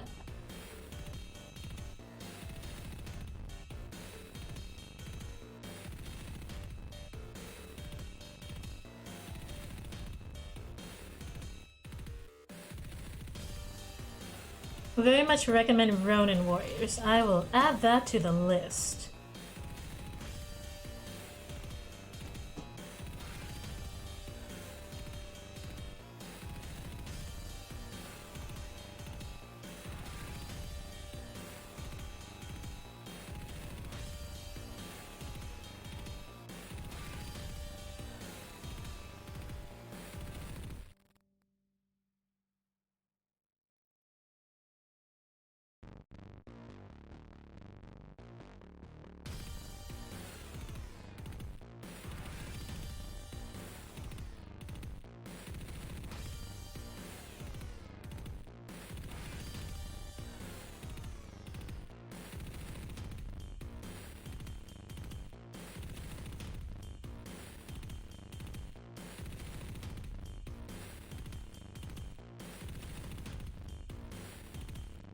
Also like a couple anime I want to get back into because I started watching them at some point and I was like, oh wow, this show is really good, and then I stopped watching it for some reason and then just got to go back to it.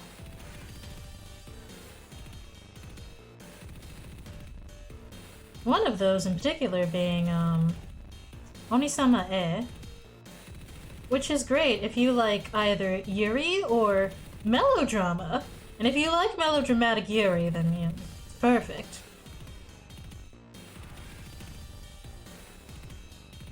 And I was, like, really invested in that show, and I stopped watching it for some reason.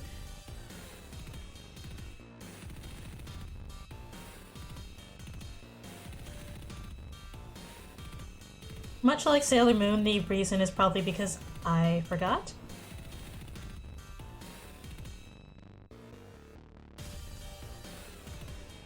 I've been wanting to... That one's sort of an older show, too. I think it's from the... I think the manga's from the 70s, and the show itself is from the 90s. I know what time periods exist.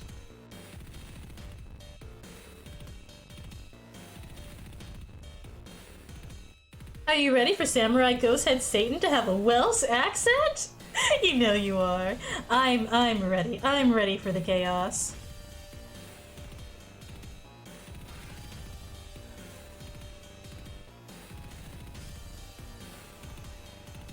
I'm gonna probably go into it expecting about the level of chaos and cheese of like a Super Sentai show. Give me like that old Kamen Rider style chaos. I need to watch a Kamen Rider series at some point. Tulpa and the Dark Warlord have the best voices and dialogues. Oh, I'm excited. Gonna pass out. Oh, good night, Nami. Sleep well. Thank you for dropping by.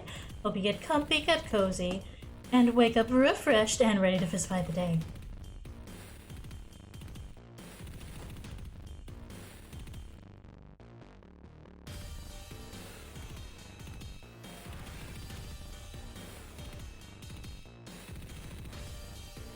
That's not the brush size I wanted. Ooh.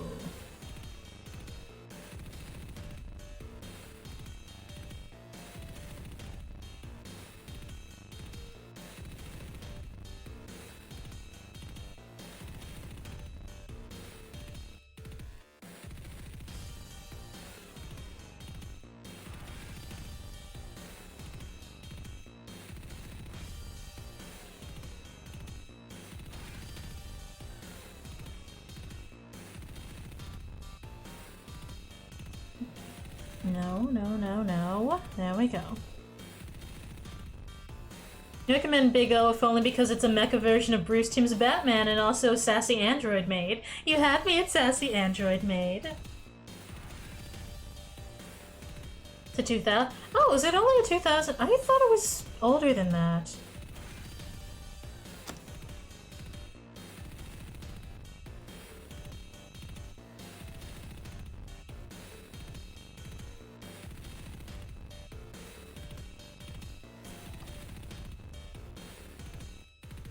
But that also could completely be my brain's weird tendency to mix up the 2000s with the 2010s.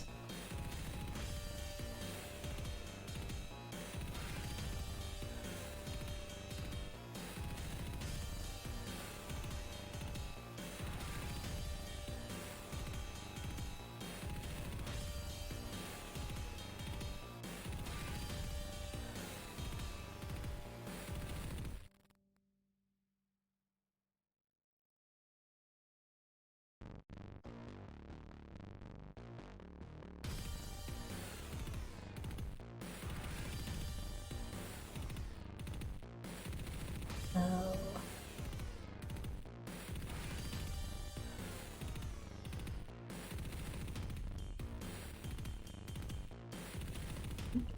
Sadly, it's a tad unfinished. Aw. Like the ending? Man. Anime ending on a cliffhanger always, like, hurts me so much, and then I, wind up forgetting to just go read the manga or whatever it was based on. So, alas, the Boston Moonanite Panic of '07 claimed many victims. Oh. You never finished Lane. Every time you saw it, it was It was to help you sleep. The old anime vibes are cozy, and yeah, it's surprisingly good to sleep to. Which is funny, because I see some people call it like a horror anime, and I'm like, horror? I sleep to this, what do you mean horror? Like, yeah, Serial Experiments Lane is a psychological horror anime, and like, it's a what? Need to finish it someday, yes. 10 out of 10 would recommend.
So Big O bombed in Japan, but when it aired in the US, it did so well that Adult Swim was able to fund a second season of it. Oh, nice. It's more like the ending is Rush. Adult Swim purchased the rights to the show and finished it, kind of like what they did with Samurai Jack. Fortunately, when the time came for the studio to ask about a third season, because again, the US popularity, the higher-ups at Adult Swim had changed because of the incident in Boston. And the new boss was, nah, anime sucks, we're gonna focus on homemade stuff instead. Gosh darn it! Once again, corporate ruins everything!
We'll check on chat in a second.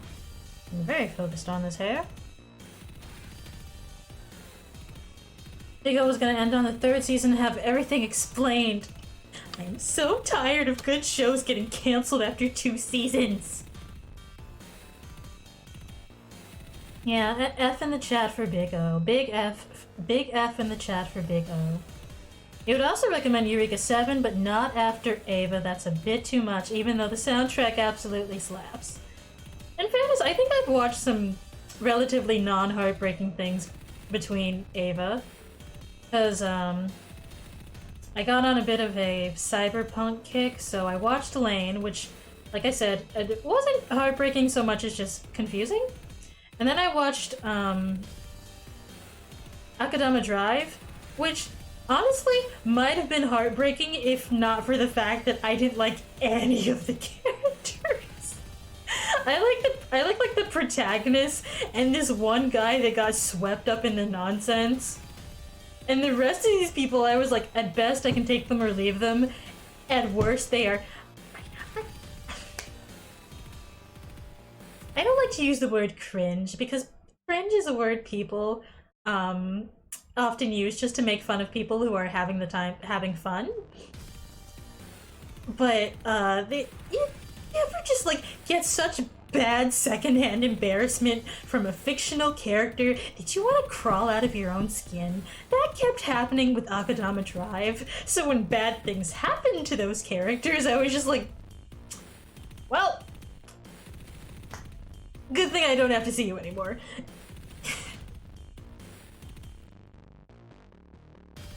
Mecha romance love letter to electronic music, just forget the movies exist. Oh no.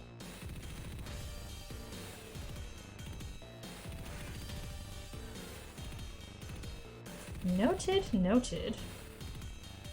I feel like I should also start putting each piece of hair into its own separate folder. I'm gonna be shading these. The hair is the one place I'm allowing myself to be extra, despite trying to go with a simpler art style. And we're gonna wind up with a lot of layers. I already know it. I'm not even gonna try to delude myself. I know my sins.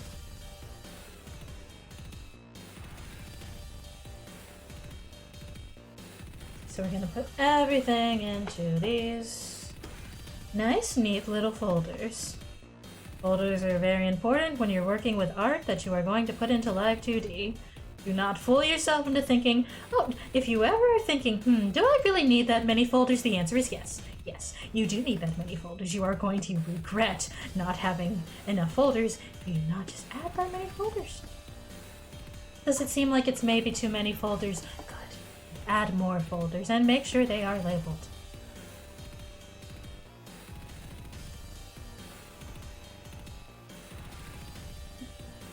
Another good 90s anime is Outlaw Star. I think I've heard of Outlaw Star.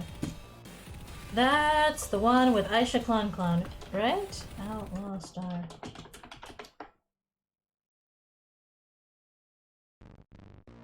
That's the one with the cat girl in it. Yeah!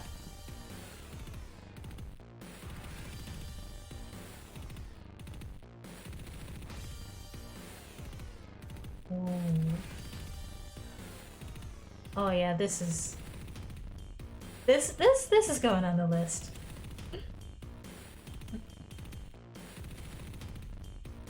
Feels like Bandai tried to do a multiverse thing, kind of like Gundam to get merch going. Ah.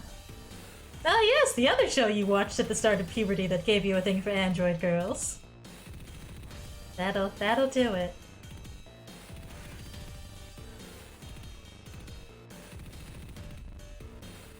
Yeah, that is firmly on the list. Why are there gaps in the hair? I'm going to... I thought I fixed all the gaps before I started coloring. Maybe I fixed the gaps in all the side pieces and I forgot to do anything with the bangs. Frankly, unacceptable. going to fistfight past me in a Denny's parking lot.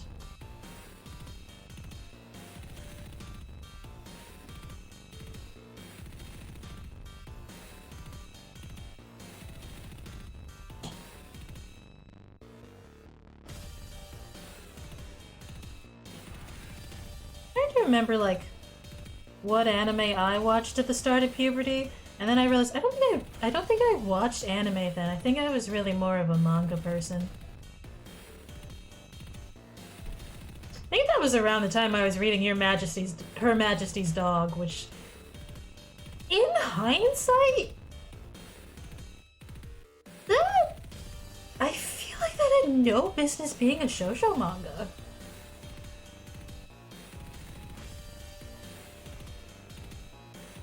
Look, Bandai, it's simple. Release perfect grade set of Nirva Spec 3, you'll take 10.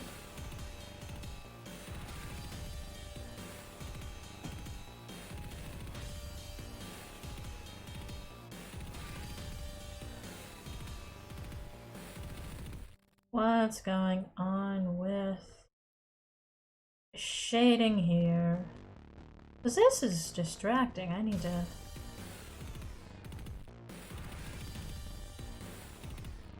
Okay.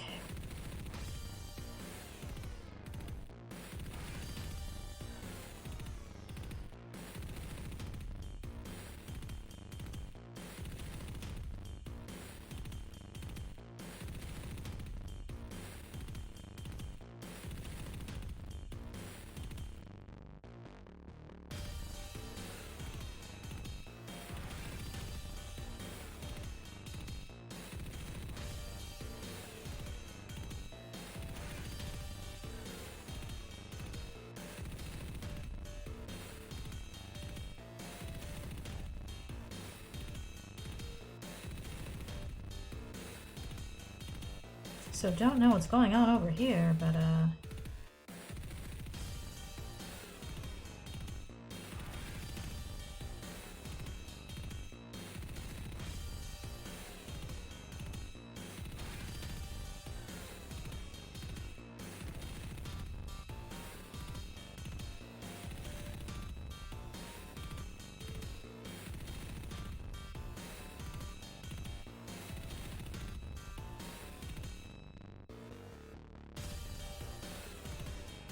is it just wonky on both sides?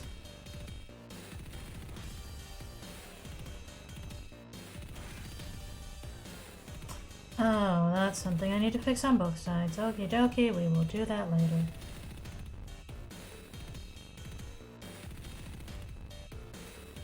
So much of fixing live 2D art is just going and finding a layer and going, oh my gosh, what layer is this mistake on, before you can fix it.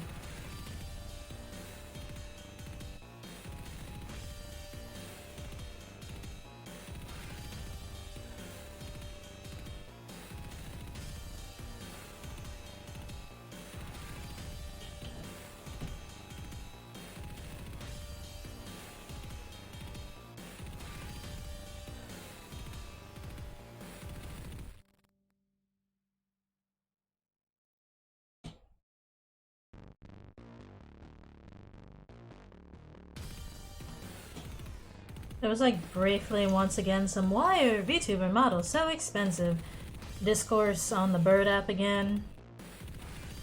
And I'm just like, well, look at the PSD file. Or any live 2D model art. You'll understand.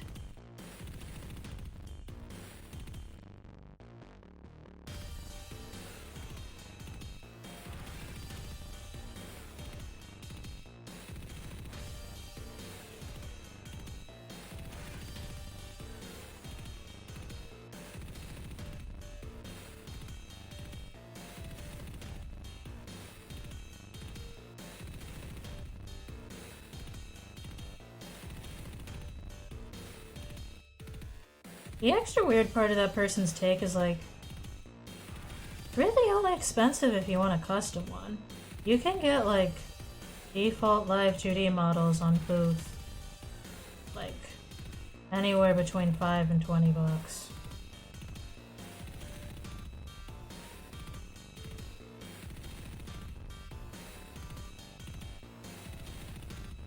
It's like a really cute, free to use, like, sort of circus-based design. It's like free for anyone to use, you just have to stream under this specific character name. So it's like, if you do not want to pay for the thing, you have options. You have other options.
Something about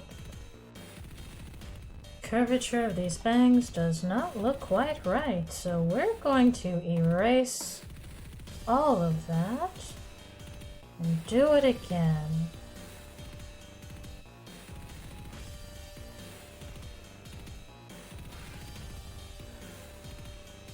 Like, hello, welcome to the part of the art process that makes it take forever. Perfectionism.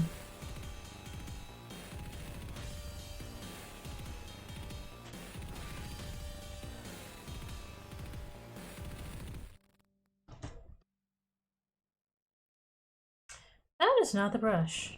I just automatically went back to thin gouache brush. I'm so used to working with it. But, funny, I saw this tweet the other day that was like, what brushes do you... what special brushes do you use? None. Literally none.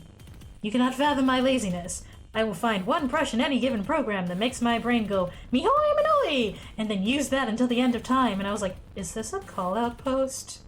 Is this a call-out post for me? Defaulting to the same brush for literally everything. Like, what brush do you use for your line art? Thin gouache brush.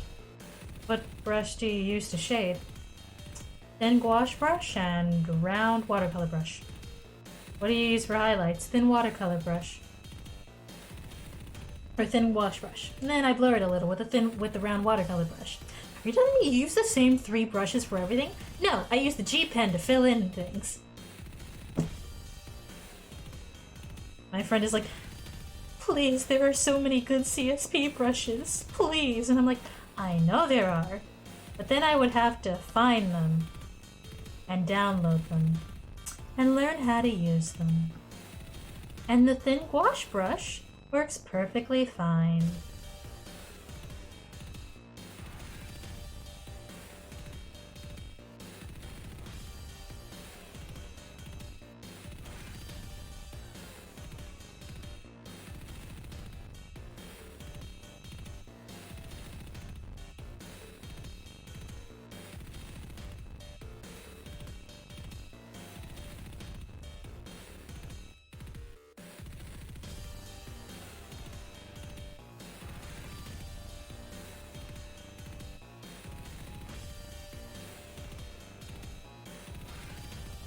If only we get a model kit for the end.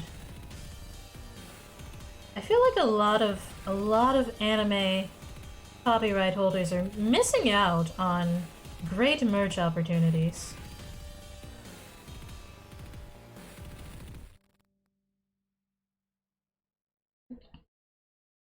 Do not fear the man who has practiced 10,000 kicks. Fear the man who has practiced one kick 10,000 times. Honestly, true.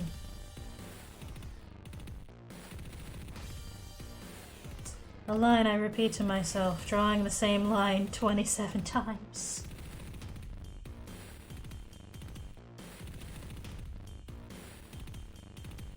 Bandai is just really dumb. Bandai, please, you're missing out on so many merch opportunities here.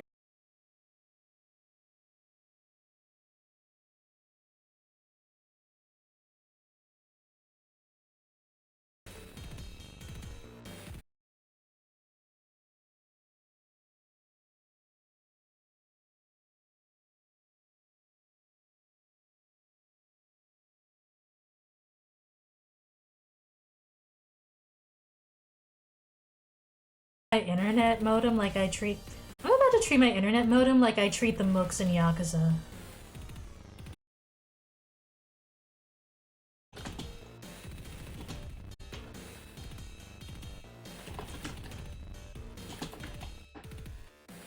Yeah, I don't know what it's doing.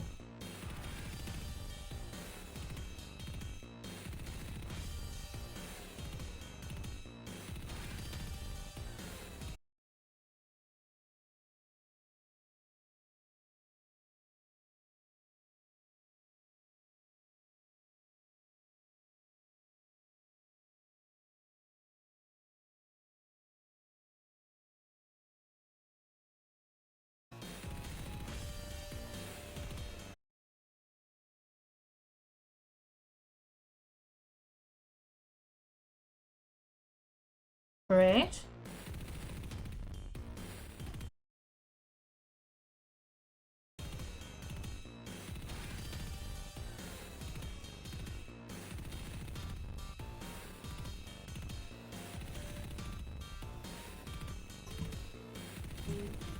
Jungar! Hello! What is my phone doing? Jungar, hello! How you doing? Oni boy raid! Oni boy raid! Hello! Hi! Hi! Welcome, raiders! I'm so sorry that you raided into my internet deciding to throw a tantrum.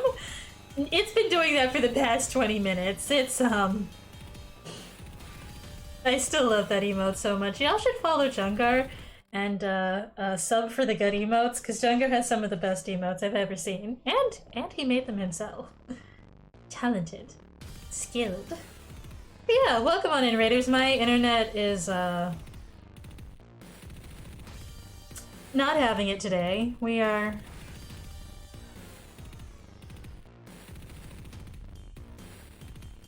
pouring one out for my dear old be-hated internet.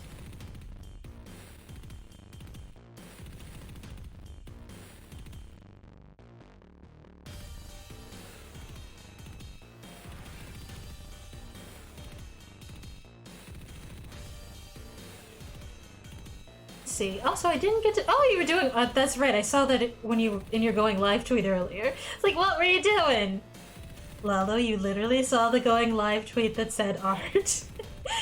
Pouring one out full of fresh. No, don't pour out the fresh, clean water. You'll need to drink that. Alas, poor network. We knew you well. You gotta make more. Ooh. Do you have emote slots to fill? I am very excited to see what emotes you make next.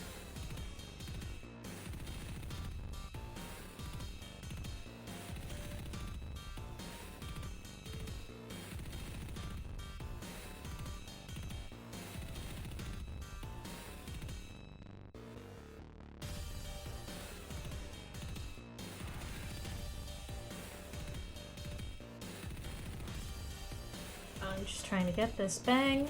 But yeah, how was your art stream? What'd you draw today? Oh, were you working on the thing from the last time with the comfy cozy room full of stuff? You have quite a few to fill, actually. Pour it right into the river. Open him now. Open him, please stop inciting my chat to do water crimes. Cyber crimes is fine. Hydration crimes are not. Stink crimes are fine if you have a license, but you better have that license.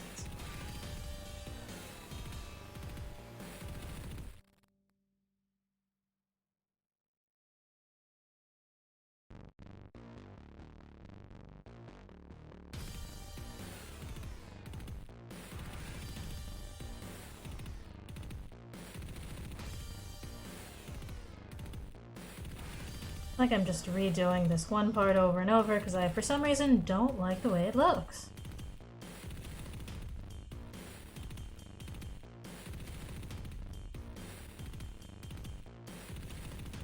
You know, that's good enough for now. You color it and you learn gradient maps finally. It was turning out great. Ooh, we love to see it. I don't know what a gradient map is, but it sounds helpful.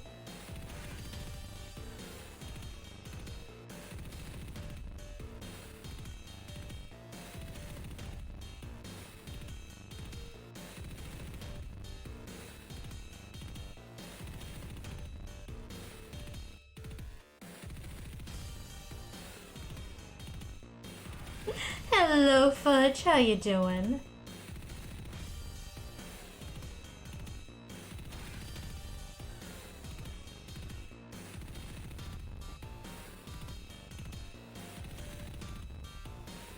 I'm hoping internet stays stable for a bit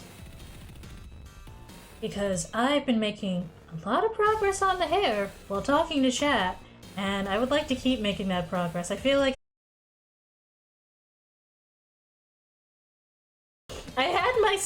I should have known it was Moon. I had my suspicions, but it didn't show up in the chat because my internet's kind of imploding.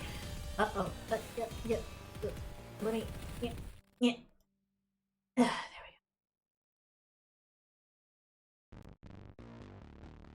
You're also showing up late because you didn't realize you were live because you never got... You didn't realize I was live because you never got the notification. Yeah, Twitch is kind of funky about sending out notifications sometimes. I don't know what its deal is. I think maybe it saw that I hadn't streamed for a week and it went, well, no notice for you. And I'm like, that's kind of rude, Twitch. Does the SP thing under new correction layer, it lets you change the whole color mood, basically? Oh, I should play with that. Prove it! Let's see, let me screenshot. Sukuyomi Moon redeemed Craft the Cat for 300 lullabites. You cannot hide your sins from the chat log. Resident Evil 4, how did that go? Did you punch some... What do you fight in Resident Evil? Zombies? Did you punch some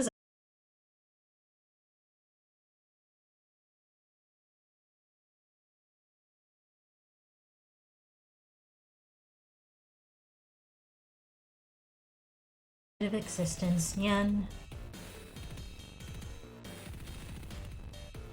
My internet's like really unhappy with me today. I don't know what I did to it. I don't know why it has this vendetta against my streaming nights.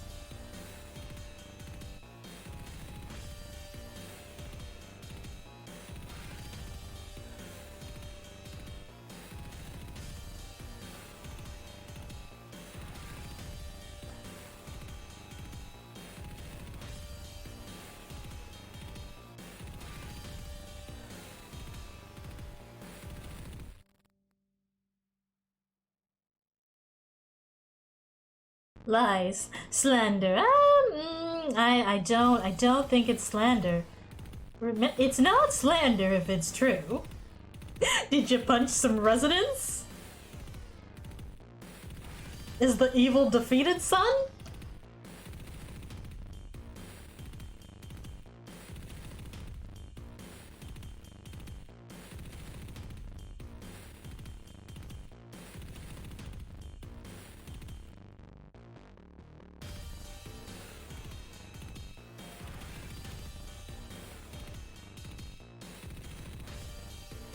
I was talking earlier about how every time I see my friend, like, look at what game my friends have been playing, my response is some "Are you winning, son?" style of thing that's just like vaguely based on the title of the game and doesn't actually make any sense. It's my bit. Like, are you crafting those mines, son? Are you wrenching those monsters? Are you dashing those muses?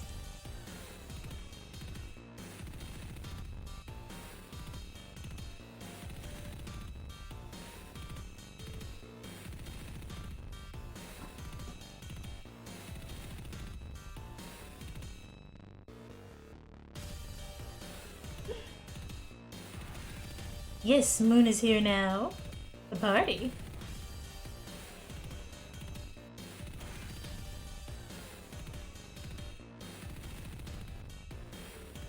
Are you doing those stars? Yeah. Are you roaring those tears in Terraria? Are you terrariuming? Are you doing the stars? Are you ranching those slimes? Are you castling those Vanias?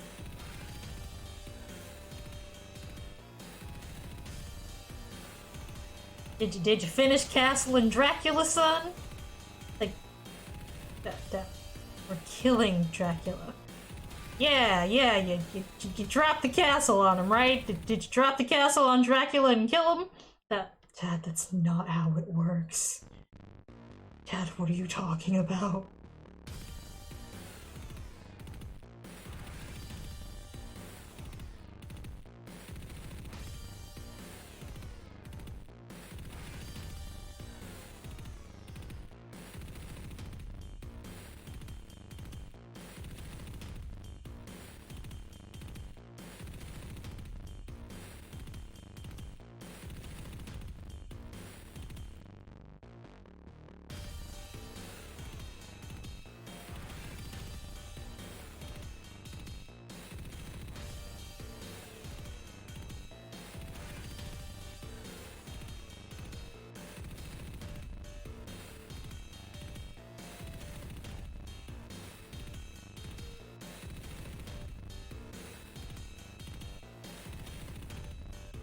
Your dad asking you if the good guys are winning while you're playing Minesweeper be like, well, if I'm the good guy and I'm playing Minesweeper, then no, the good guys are not winning. I am impressively bad at Minesweeper, but also it's literally been over a decade since I played Minesweeper, and I think as a child I didn't really understand how Minesweeper actually worked.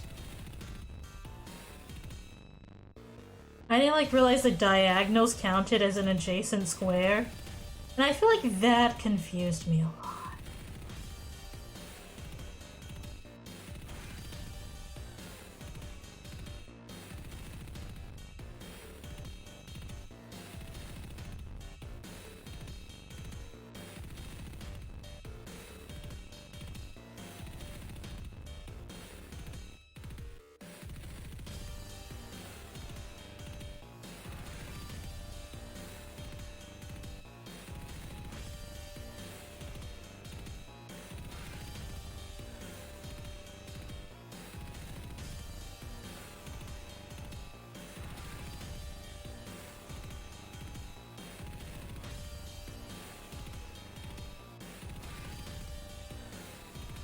You didn't understand Minesweeper until you were a full adult.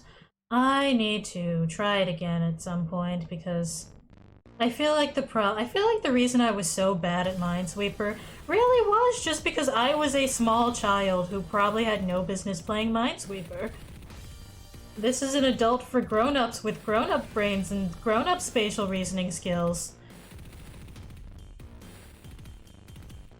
But also, like, Webkins had their own version of Minesweeper. So, I don't know.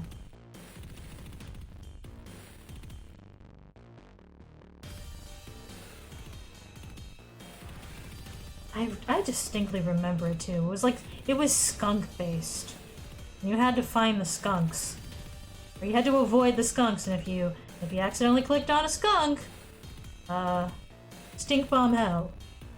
And I wasn't good at that either. I didn't play it because I was just like, this is just Minesweeper. I'm not good at Minesweeper, and I didn't bother with it. Child Lalo be like, the numbers, Minesweeper! What do they mean? What do they mean? Your problem was that you never got the rules laid out for you and you didn't have the attention span to figure it out as a kid. So you just clicked on the squares until you blew up. I feel like that's basically what I did. Not because the rules were, like, I actually read the rules, but I did not understand the rules. Like, just because you read something doesn't mean you understood it. And that was me with the Minesweeper. I feel like I actually had a better attention span as a child than I do now. At least I think I do. I feel like if I looked back in hindsight, it would be that everything I was doing as a child just didn't require nearly as much attention span as the things I am expected to do as an adult. And that's why no one ever noticed that my attention span is the size of a dehydrated pea. Once again, the children yearn for the mines. Your understanding of Minesweeper was that it was a guessing game with numbers in there for reasons. Like, yeah, there sure are numbers. Are they integral to the gameplay? Nah, probably not.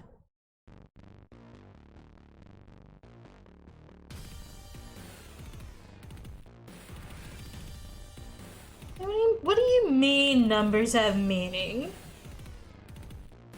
Numbers mean I'm winning, yeah.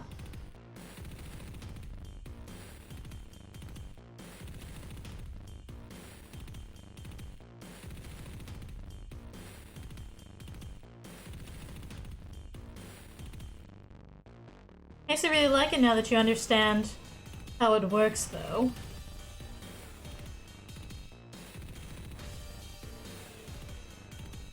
See, now you got me thinking about like a old Windows game stream night, because we had like the pinball stream, right?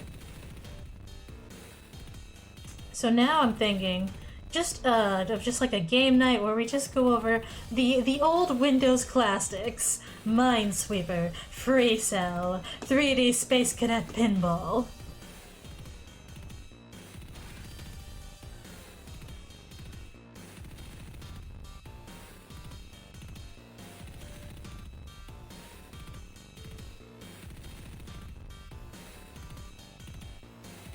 Your pride and joy is that you beat the Google Minesweeper on hard in less than 2 minutes. Your crowning achievement as an adult.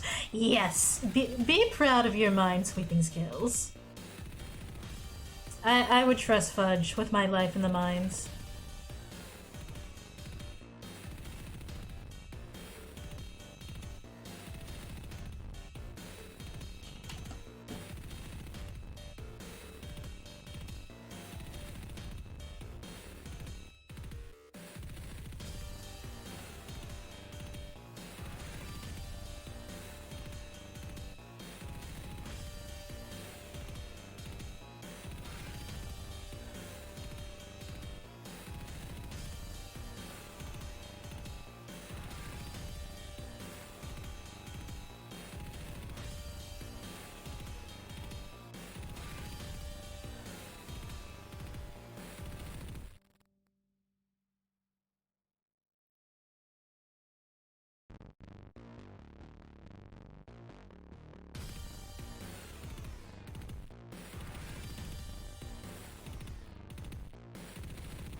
Don't forget the elusive Inkball game from Windows Vista.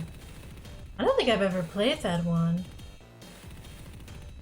You would trust no one with those minds because sometimes it comes down to just guessing on a 50-50, and there is nothing you can do about it.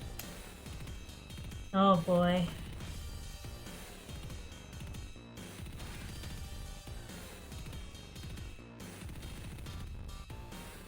What? Did I not name this folder Bang 4?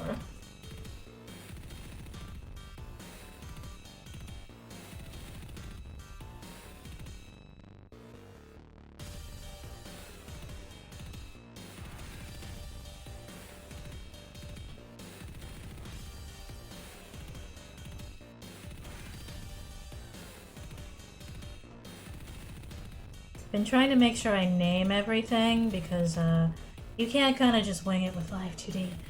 Too many layers, too many. Also, I think the internet stabilized. It seems to have stopped disconnecting, which is great. That means we will go to bone stretch break instead of ending stream. As long as the internet stayed, like, be cool, internet, be cool. We're gonna do the bone stretch break, and we will be back with more art and more old Windows game talk. I will see you all in 10 minutes.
Alright, I'm back from stretching my bones and eating off-brand Cheez-Its.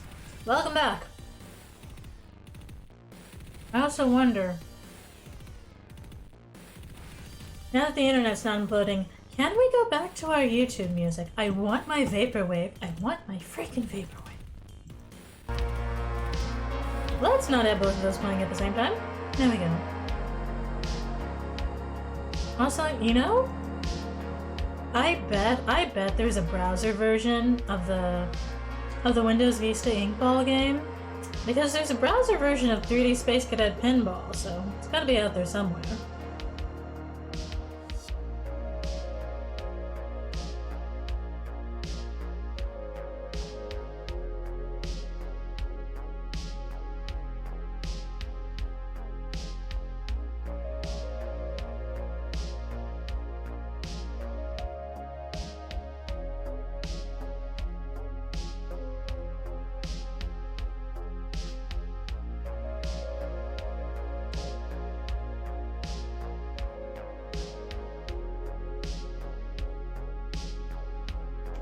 In fact, maybe that'll be the debut stream for our retro style look here. Really lean into it. Find those old Windows games and a little 3D Space Cadet Pinball, a little Inkball, a little Minesweeper. Probably mostly pinball because I feel like I'm going to be still bad at Minesweeper as a grown adult and embarrass myself a little. Yeah, as one does.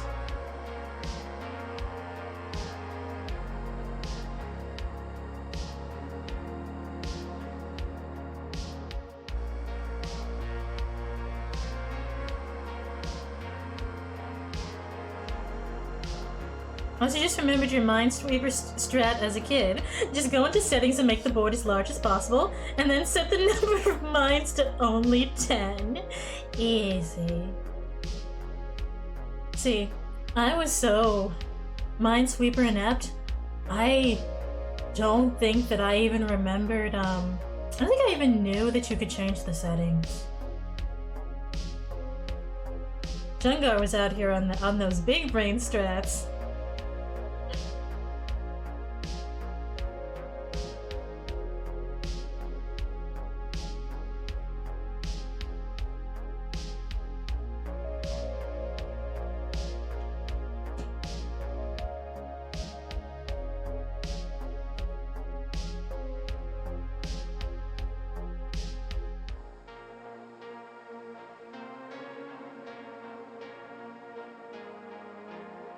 I just had like a mental image of, you know that meme with like the buff Chad Sheeb and then like this little sad scrunkly Sheeb? That was Chungar and me, and just set the board large and set the mine to 10. Me, why Minesweeper hard? This is not the time to stop doing work to draw a meme. Brain, do not stop drawing to draw a meme. You ever have to fist fight your own electric tapioca to get it to stay on task?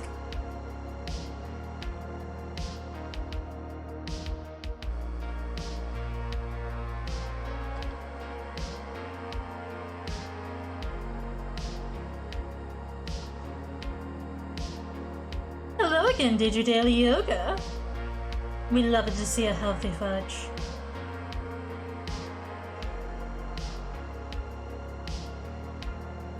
Yeah, for kicks, you'd also set the mines to 999 and then suffer. Children really do find the most chaotic ways to play games. Yes, the daily fist fight that is life with a brain. Yeah. Sometimes you're like, hey brain, I have this really important, sometimes even time-sensitive task. Could you maybe, I'm just asking so nicely, could you focus on it? And then your brain's like, but what if I didn't? And you're just like, then I guess I'll suffer and cry forever, but I really kinda didn't want to do that today. And this rude bundle of electric tapioca's like, tough luck, Buttercup.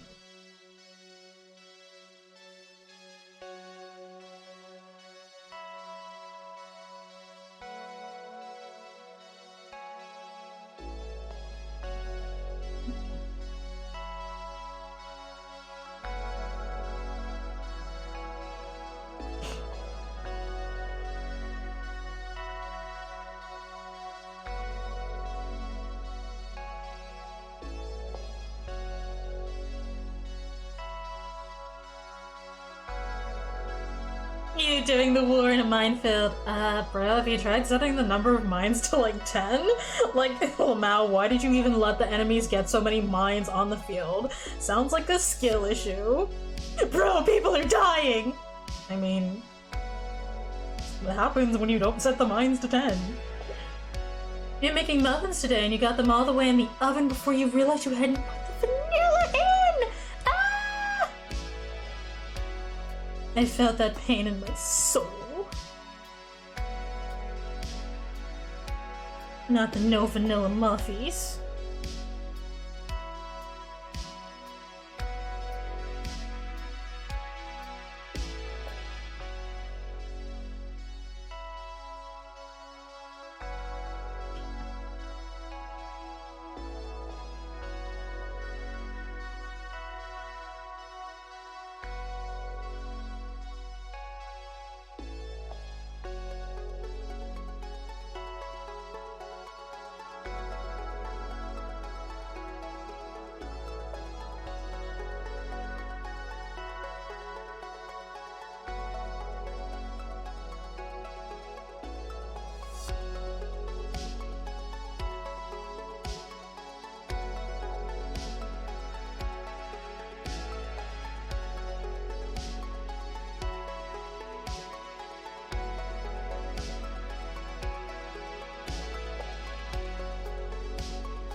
Chill.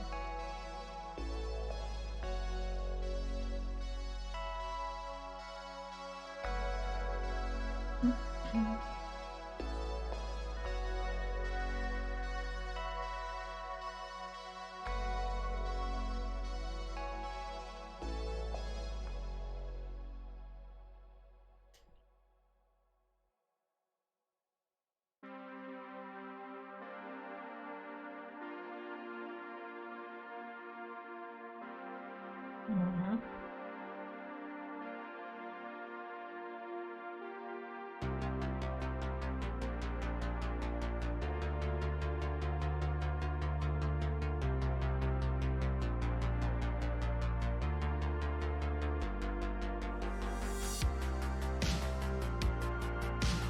Hello, Bird. How are you doing?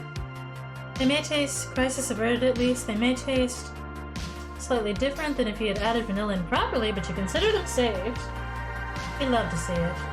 Sometimes you can pull your kitchen mishaps back together. Ah, thank you, Fudge. I was trying to do the shout out and I was like, let me select the name. Earth Defense Force. Did you defend that Earth?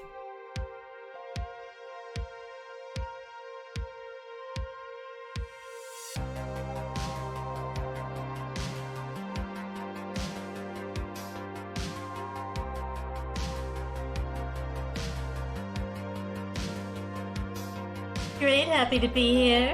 We're glad to have you. You typing Verd and being confused why the tab's autofill still isn't working. Like, yeah, why isn't it not working? His name's, it's just Verded, right? Where's the, what? It's like, oh, the Paladin. The Paladin. Yeah, you gotta use his full title. Paladin Verdant. Don't worry, I'm like 90% sure I've done that too. Like while trying to like tag him on Twitter, I like start typing in Verdant and I'm like, huh, why is it not? Oh, I'm a smooth brain.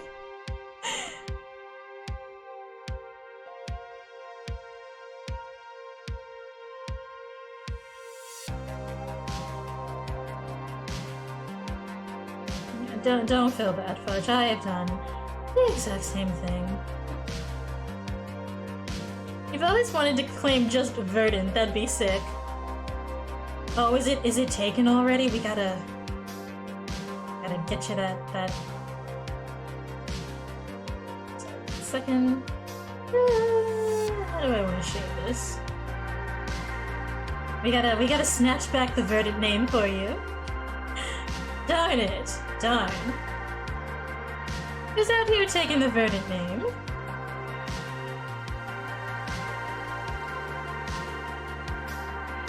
Slaps brain, this baby holds so few wrinkles.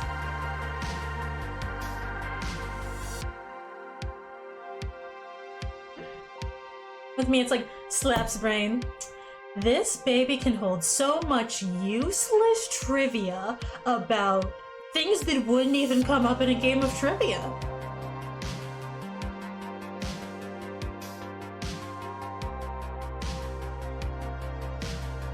Let's see.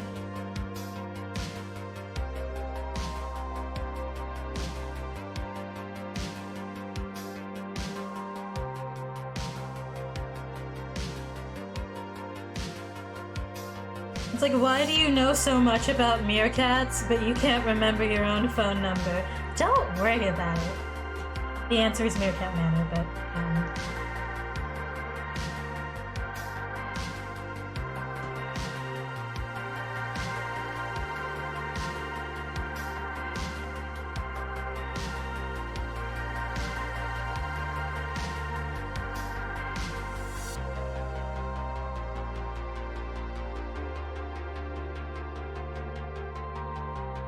Pretty sure your brain is run by 4 squirrels and they're always arguing, but one of them is perpetually hibernating while that's going on.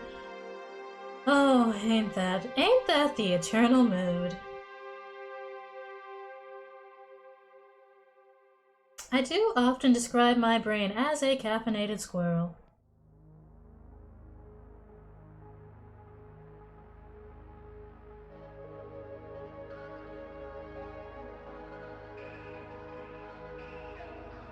Every day it's a fight between me and my brain to see if we will actually get the thing we were supposed to do done, or if we will wind up doing something entirely unrelated, probably not even time sensitive, was not urgent at all, was not the thing we set out to do. What are you doing, brain? That's just kind of my daily life.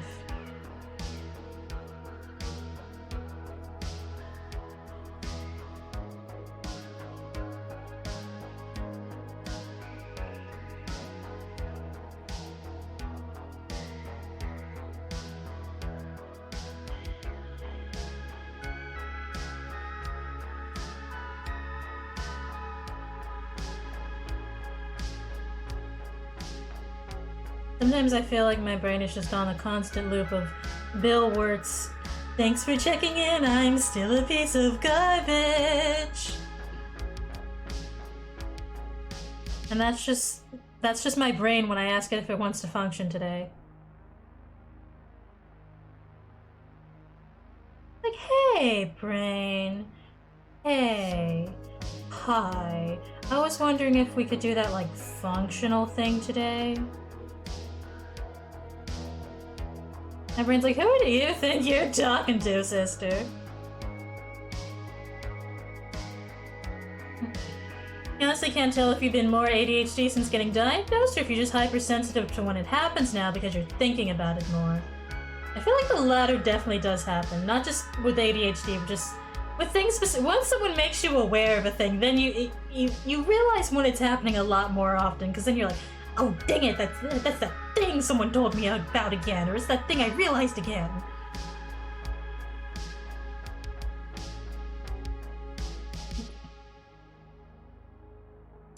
days your brain is like, let's hyperfixate on this logs of transactions for 4 hours. And other days it's like, let's spend $300 on a gravity knife so I can use it as a fidget spinner. Now in between. I feel that. I feel that in my soul.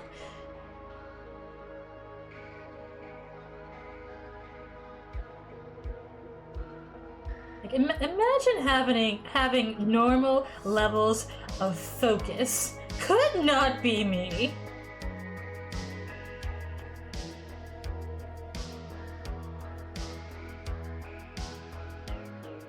Like, I just, like, eventually came to this slow, mortifying realization that, I think the reason that I did really well in school as a child was not because I was good at studying or anything. Apparently, the work was just so easy that I never had to focus. Like, the school just really let me get away with reading something once, memorizing it, spitting it back out on the test, and never thinking about it again. I really got carried through school by having, like, a good memory. And then once I got to things that were, like, complicated enough that I had to understand and analyze and apply them and not just memorize them, then I was like, oh man, this is hard. Studying sucks. Like, why is this hard?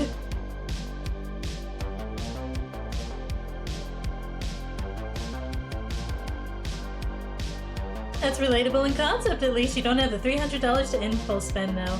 Yeah, me either. Instead of impulse spending, I do the thing where I impulse start a new giant project. Instead of spending $300, I spend $300 worth of my own time. You being like, I can't have ADHD. In fact, I can hyper-focus on things, only to realize that's a textbook syndrome.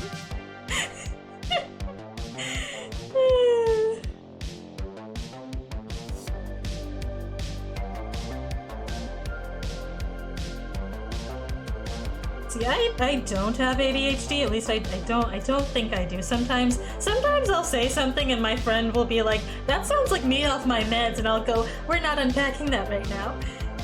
But man, the amount of times where it's like, well, I definitely don't have ADHD because, like, I'm so good at, like, school and stuff.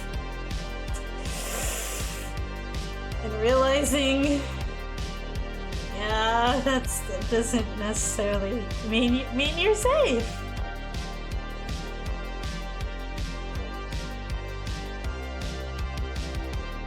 Turns out you can be so good at school and still have it.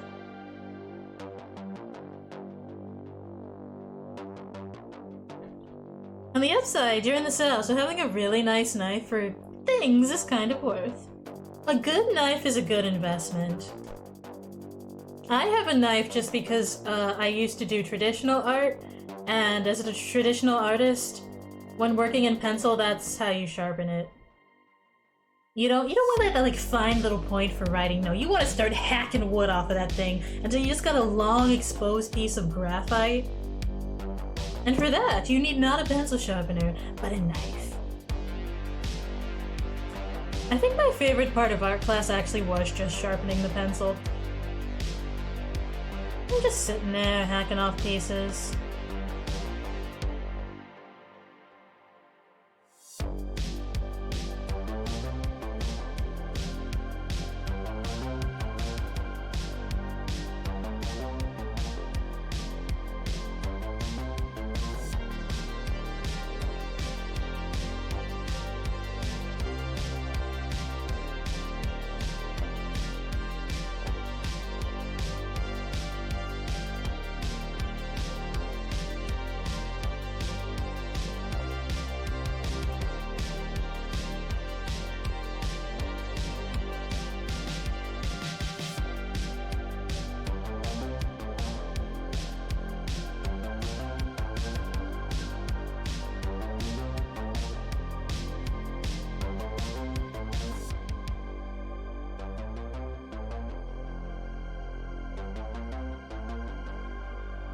So you never ended up doing pencil things even though you're a traditional artist. You'd think you just didn't take art classes during ages when that would have been brought up.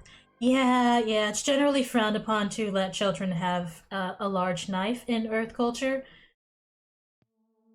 So they start you out with things like paint and other things that don't involve very sharp objects.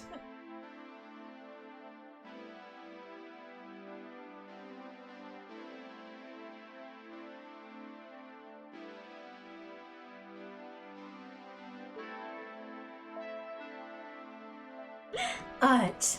Yes, hello Sliver, how you doing? I think like 6th grade was your last art class until adulthood. Honestly, kind of same. As far as proper art classes go, I was on that how to draw anime faces WikiHow nonsense for a long time, longer than I'd like to admit. Yeah, how you doing, Sliver? That was our favorite star child.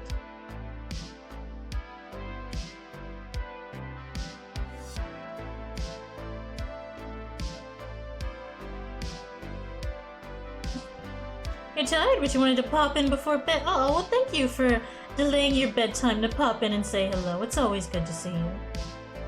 I hope you get some good rest. Get comfy, get cozy, wake up refreshed and ready to fist fight out the day. And thank you for the hearts.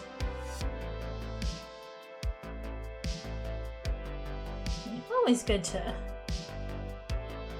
on brain, focused, shading. Always good to see friends.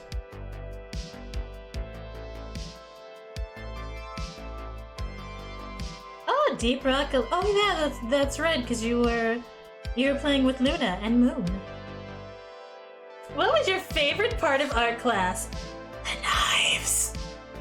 I'm sorry, the what? The knives. Okay, you were slightly more normal about it that time, but you still said the knives. I was hoping you would give me a different, like, less insane sounding answer. The thing I sharpened the pencils. No. Not the knives? Never mind. I'm just gonna go ask somebody else.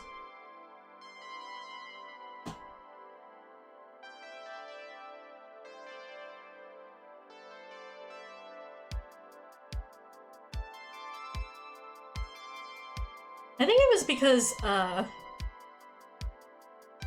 drawing...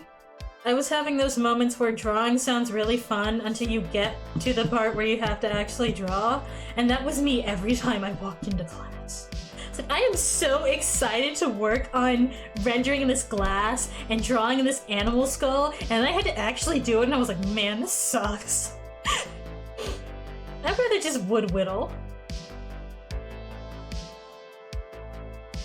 You have to guide the Greenbeards in the way of rocks and stones. I'm sure they thank you for your mining teacher services.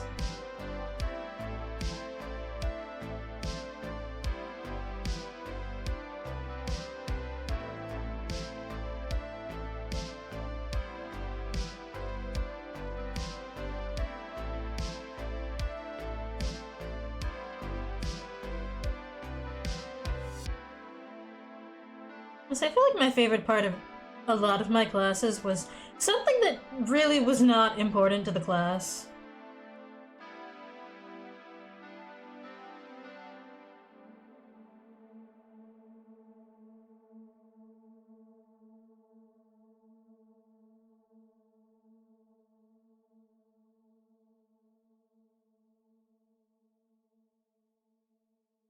Like, what was your favorite part of statistics? When the teacher gave us extra credit for cleaning off the little, like, slide sheets that he would write on in marker. That is nothing. Then again, nobody would ever really ask you, hey, what's your favorite part of statistics? Because the real answer for literally everyone is the part where the class was over. I don't think anybody likes statistics. I don't think the person teaching statistics likes statistics.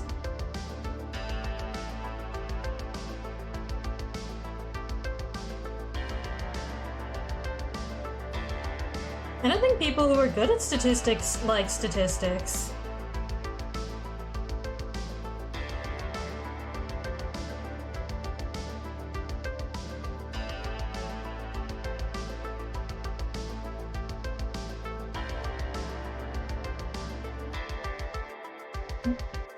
Yours was when the teacher started going off about gambling. That's entirely fair. That sounds hilarious, actually.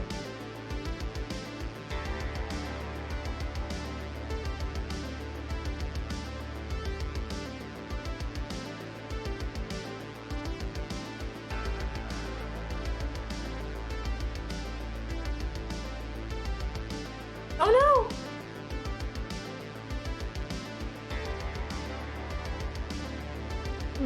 Not the PG-13 filter.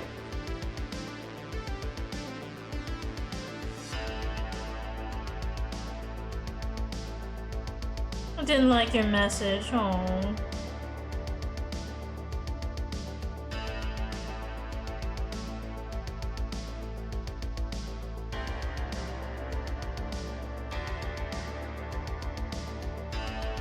Yeah, sometimes the bot has like a 50-50 chance of actually doing its mod job and actually just being a little, actually probably more discrepant than 50-50 of actually doing its job and then just freaking out because it saw a word that was not meant the way it thought it was meant.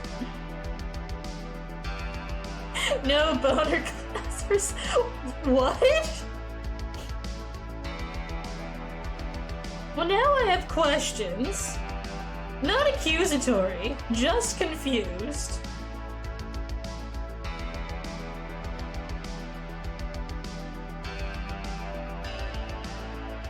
Necromancer was the one you tried in Diablo 3 TBH. Oh, like bones.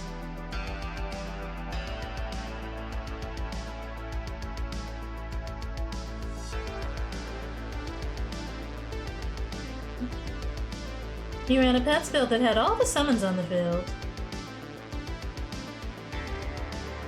I don't know anything about Diablo, other than... Actually, no, I was about to say Dante, and that's Devil May Cry. So I know even less about Diablo than I thought I did.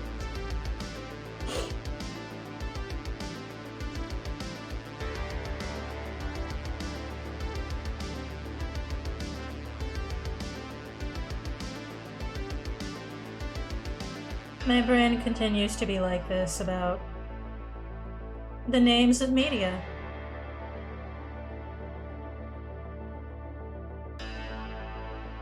One day I'm gonna say, yeah, I love that anime Devil May Cry baby, and someone's gonna have an aneurysm.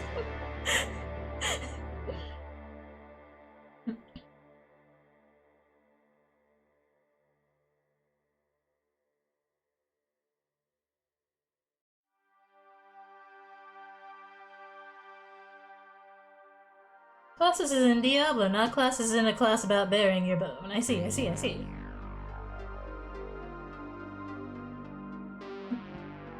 DMC does have an anime though. Yeah, I think I remember that. Still not to be confused with Devilman Crybaby. Which sure is an anime if you want to be sad. Auntie! Hello! Hello! Thank you so much for the raid! Hello, welcome on in the Zykes. Hello, Raiders. I am Lalo. I'm a little space cat. I draw cute girls. I play Yakuza badly. We are working on some hair. I think I saw on your going live you were doing some rigging, right? Well, thank you for sharing your lovely community with me. I promise I can talk. Normally, I just had 2 cups of coffee today. Finished live 2D animation. Let's go. We love to see it. Very jigglies. Oh, you were doing the physics. The physics is like the most fun part of live 2D rigging. Like, you do all the hard stuff and then you get to physics and that's like your treat. That's your treat for dealing with meshing and parameters and angles that you finally get to do the jiggly wigglies. Wiggle. Yeah, I'm glad you had fun with live 2D. For those of anyone here is not yet following Auntie, would definitely recommend, especially if you're interested in live 2D. Lots of good cozy rigging time. on Auntie's channel. Like, cozy vibe, and you get to learn some live 2D stuff. It's like perfect combo. Even better with animation because you can skimp on all that boring stuff too. Oh, you were doing the animation timeline feature. I keep forgetting that's there. Oh yeah, that's the... It's like the extra fun part.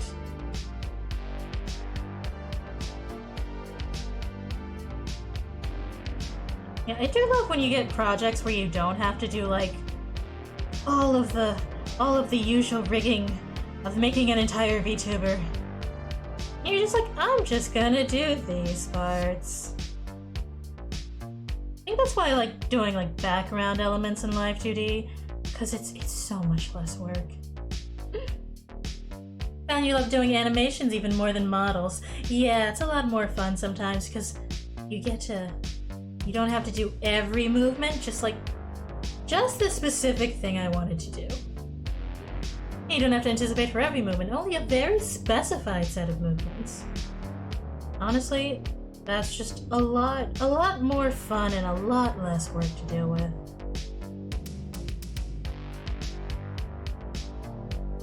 Speaking of Live 2D, we are working on the hair for something we are going to put into Live 2D eventually, but first I have so many layers of hair to shave.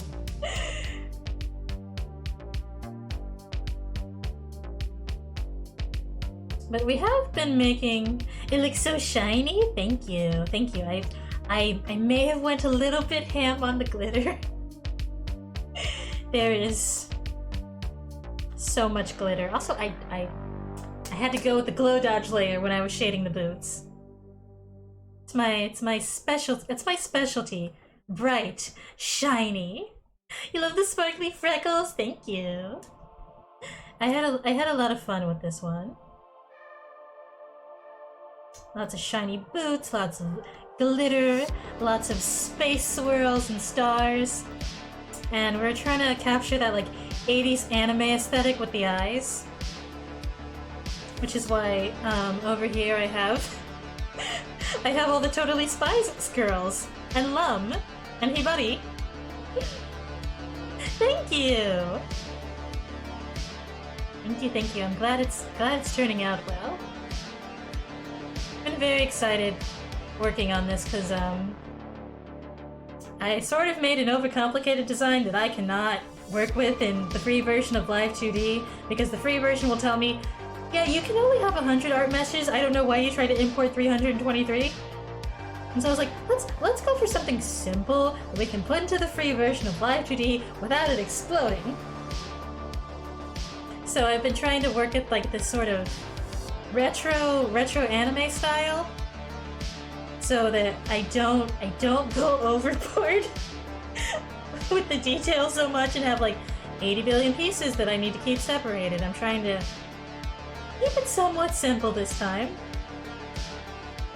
And so I wanted to go with like this retro style, and I've been having a lot of fun with it. So sparkly, so cute, so glamorous. Aw, thank you, Fudge. I try my best.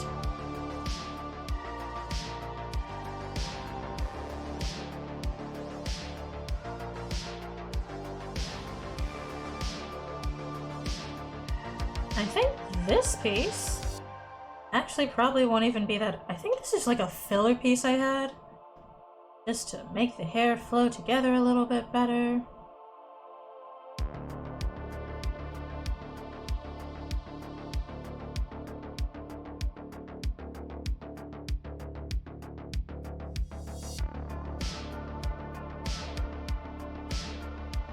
Would it be nice if they had a mid-tier plus sub that isn't quite as expensive as the Pro, it just increases your vertices for a more reasonable price.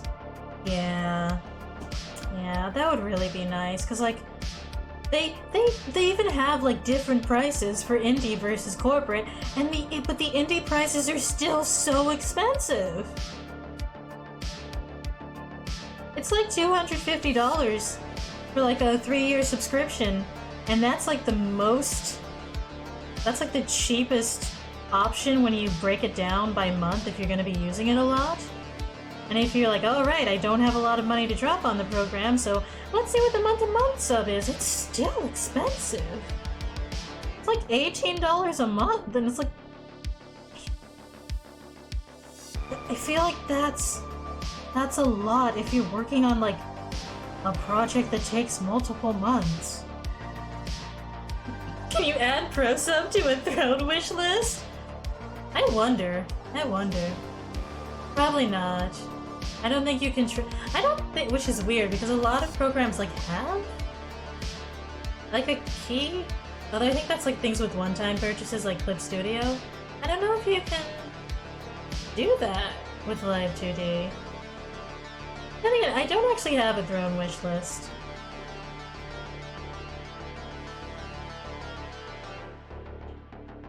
I think I said I was gonna make one when I hit some milestone, but then I forgot what that milestone was. Dude, it's like a Visa gift card, maybe. Oh, maybe. What I've been thinking of doing instead is there's a new rigging program that was released recently that it's called Inochi 2D, and it's kind of like supposed to be a live 2D replacement, and I kind of wanted to try that out because it's free and open source and you don't have to keep paying $18 a month for it. 250 is a good milestone. Wait, is that the current follower count? I'm really bad at memorizing my own numbers.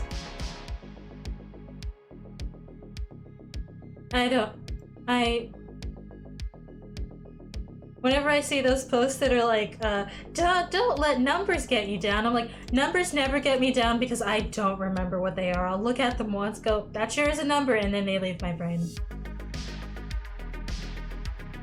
Oh, 256, that was the...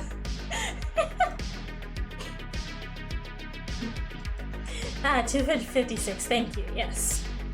Maybe I'll get around to setting it up eventually. If you can't then Stink, you should totally be able to. Also, indie, parentheses, rich. Yeah, because it's like, I'm like, if this is the price for indie, what do you pay for corporate? It's so expensive. So I've been looking into learning Inochi 2D instead.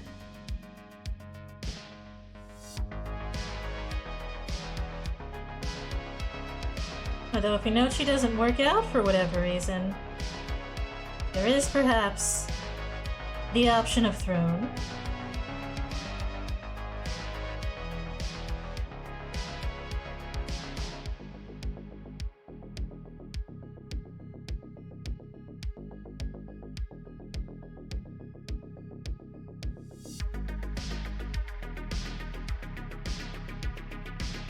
Okay, I wanted to erase there, thank you.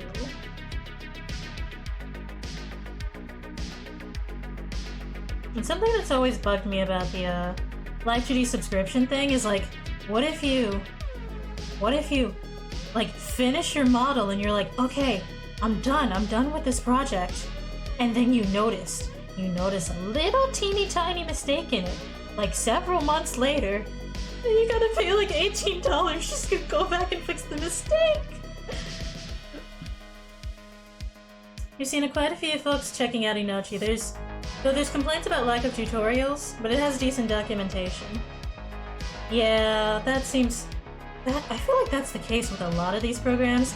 Because I remember like I want to say 2021, finding Live 2D tutorials was an absolute hellscape.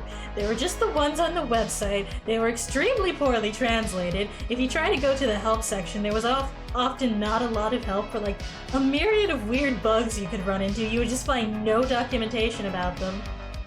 And your only options for YouTube tutorials were like Hiro Omori, whose tutorials are very good, but I think they were like relatively short, though they're definitely good for starting out. And then on the other end, you had Brian Sui, His tutorials were very in-depth, but they were also like 4 hours long, and if you just wanted like a specific thing, you had to try to scrub through a 4-hour video to fix one specific problem that probably did not take 4 hours. Probably you didn't need 4 hours to explain that problem. But he was going into depth about the whole thing, which I guess was like good if you really just wanted to like learn in depth before you jumped into the program. But I'm one of those people who leaps into the thing and goes, okay, I'll figure it out myself, and I'll go ask someone for help when I encounter a problem.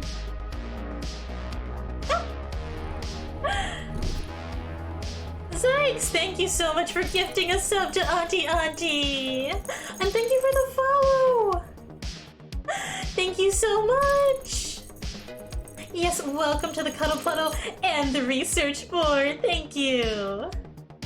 Rad, yeah!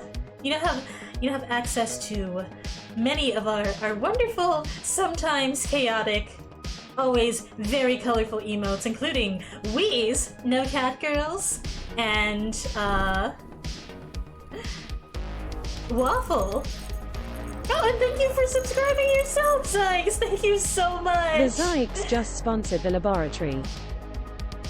Thank you for joining for funding the Earthling research study and joining the research board. Yeah, you also have access to such wonderful emotes such as thank you for also gifting a sub to Fudgemellow. Thank you so much! Oh, thank you so much, Sykes. I appreciate it.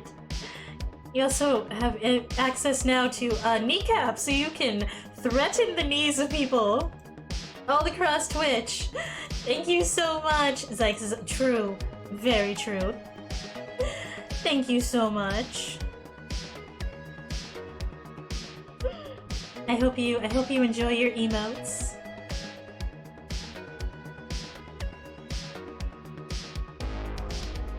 We have a lot of fun. I have a lot of fun making the emotes. Because what I like to do is I like to go, what emotes do I not see on Twitch a lot? Which is how we get things like Kneecaps and Waffle. Yes, what a generous being. Thank you again.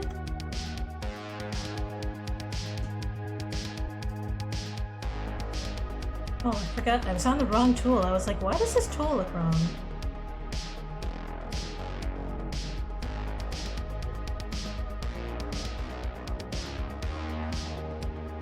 Did you? Oh. You love creative, expressive emotes? Me too. They are... Yes, Auntie's troll face emote is a very... Her awesome face. I need to brush up on my classic memes, but yeah. Auntie's awesome face emote is a very good example.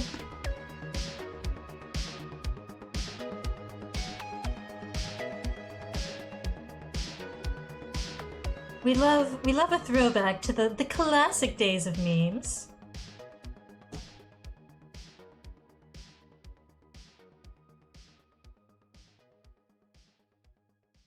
Yeah, I personally like to just like look at ones and go, what's an emote we don't see a lot on Twitch?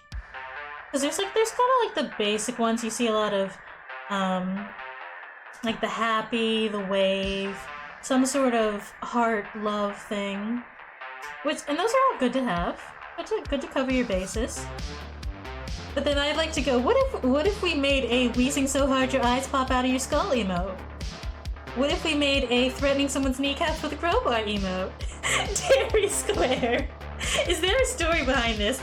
Actually, there is. There's a story behind a lot of the emotes. The story behind that one is that, I just really don't like American cheese squares. I really don't like them. I do not think they taste good. I don't even think they're real cheese.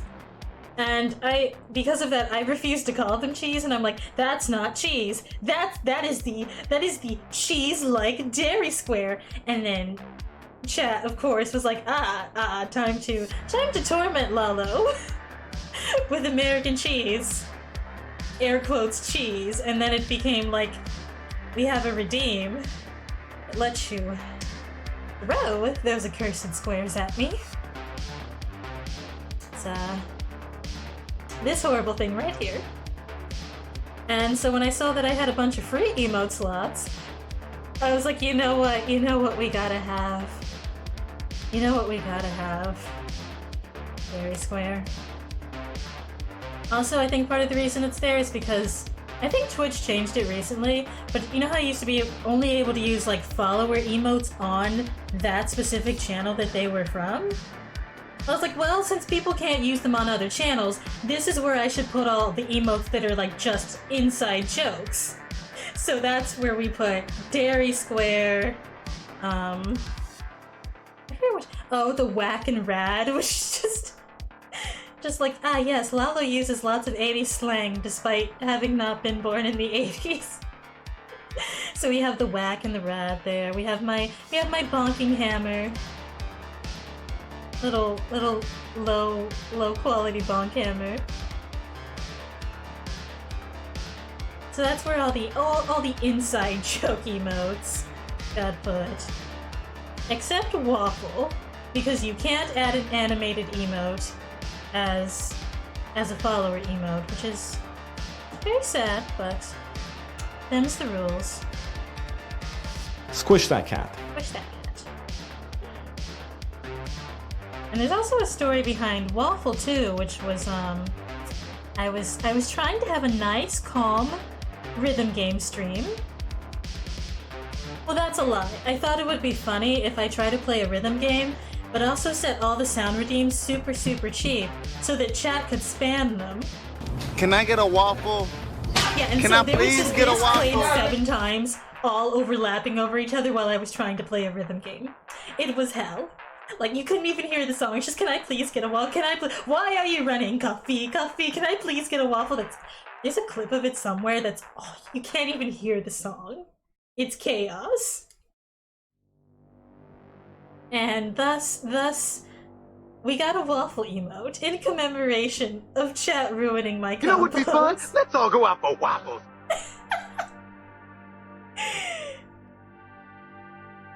Thank you for the 50 bits. I love when the random blurbs come in, the ones that are like not automatically on the soundboard, because it's a funny little surprise. Like, where did that one come from? Oh, right. The searchables.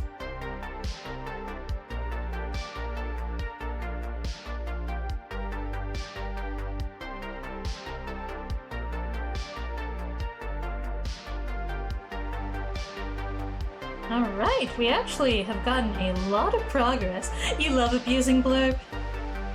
Honestly, me too. Any type of sound redeems, because I especially love doing it to streamers who are trying to play horror games.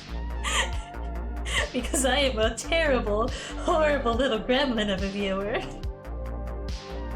My favorite thing to do is to go into someone like Kuro Rosaldo, cyborg mafia boss VTuber, plays a lot of horror games. And I went to his stream one time while he was playing a horror game, and I was just like, yes, let me redeem the loudest sound redeems he has during the most tense moments.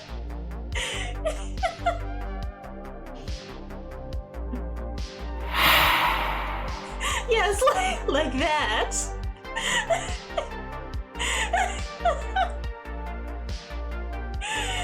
Like that. Is that from yeah, it's a Phasma. I've never played Phasmophobia.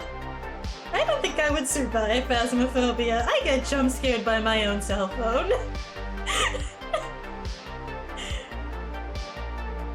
The funniest thing is that I will get jump scared by sound redeems that aren't even scary, just because like it'll be super quiet and I'll be like really focused on drawing, and then I'll just hear the "Can you please get a waffle" sound at full volume out of nowhere, and I'll just be like, oh, what was that? What was that? Lalo, you sweet bean. Oh, thank you, Auntie. Yeah, see, it's not the scariness of the sound that gets me. It's how quiet things were before. I'll be out here getting jump scared by my own doorbell.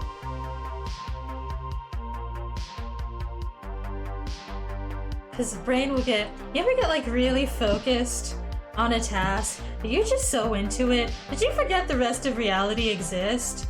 And then something suddenly yanks you back to reality and you're like, wait, no, I wasn't ready. What's going on?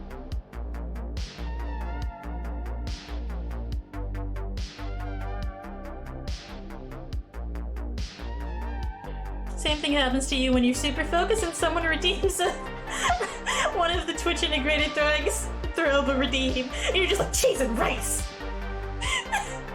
Honestly, same. Sometimes I'll just be really focused and then I'll just hear the splat of the dairy square and I'm like, ugh! No, why? The cursed dairy square! Every time. Also, I don't know if has anybody else watched, G. Joel's Enna series? Because now whenever I hear someone say cheese and rice, I just think of the end of that, at one Enna video that's like, cheese and rice, Mooney! When Mooney, like, cracks open and reveals a new body.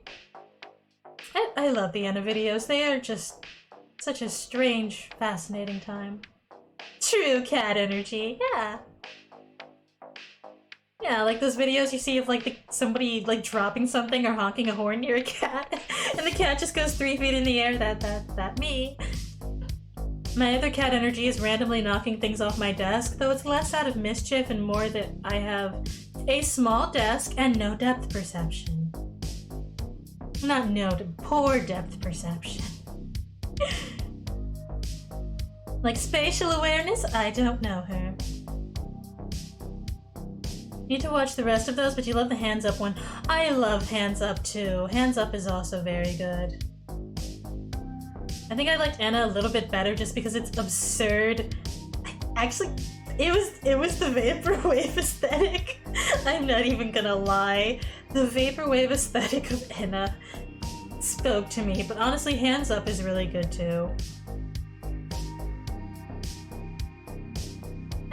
Now I feel like I need to go re-watch both of those.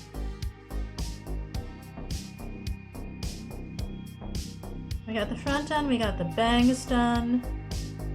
What I think I'm gonna do is just do each side for like the sides and then just duplicate it. So that means we have these 2 or 3 pieces here. These big scalp pieces that should actually be fairly easy to do. And then earsies. So I think I'm gonna save earsies for another time, because I haven't decided how I want to shade the ears. I'm not sure if I'm gonna try to separate the ears into more pieces so they're extra wiggly, or I'm just gonna not do that so that I don't have to merge a bunch of other things and have free Live 2D not yell at me for having like 200 art meshes.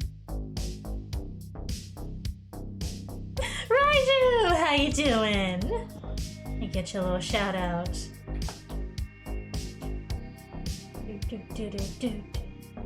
I can copy paste. Oh, thank you much. Special event. Oh, that's right. You were doing your subathon. Voices dead arena. Oh, because you were talking for so long, right? Oh no. Rest your voice, friend. Get some good tea with honey. Really breathe in that steam and make sure you rest your voice. I hope your subathon went well. Karaoke. Oh yeah. Yeah, that'll do it. That'll take them vocal cords and just give them a real beating. Also, I hope the VOD is saved, because otherwise I'm gonna be really mad at myself for missing karaoke. Dame. 2 hours of karaoke after 12 hours of talking? Oh, Raiju! Rest your vocal cords! West, please. I'm screaming at idiot drivers for 3 hours straight. Yes, Many a way to destroy thine vocal cords. Mine is screaming at chat to drink fresh, clean water for the Hydro Homies check, and not vodka, coffee, or river water. Or Red Monster Bang. Just don't drink Red Monster Bang in general. What was I working on? Oh, right. Back layers. Which, how many of these are there? There's... Oh, are there only 2? Okay.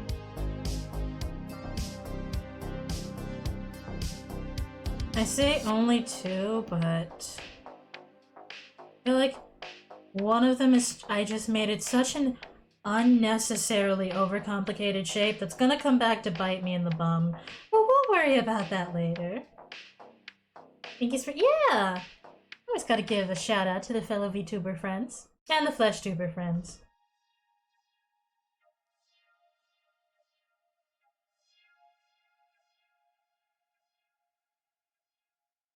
Let's fix whatever's going on here.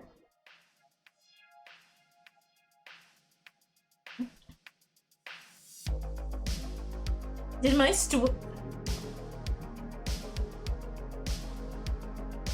Did OBS die? Okay. Stream, my internet has been really angry with me lately.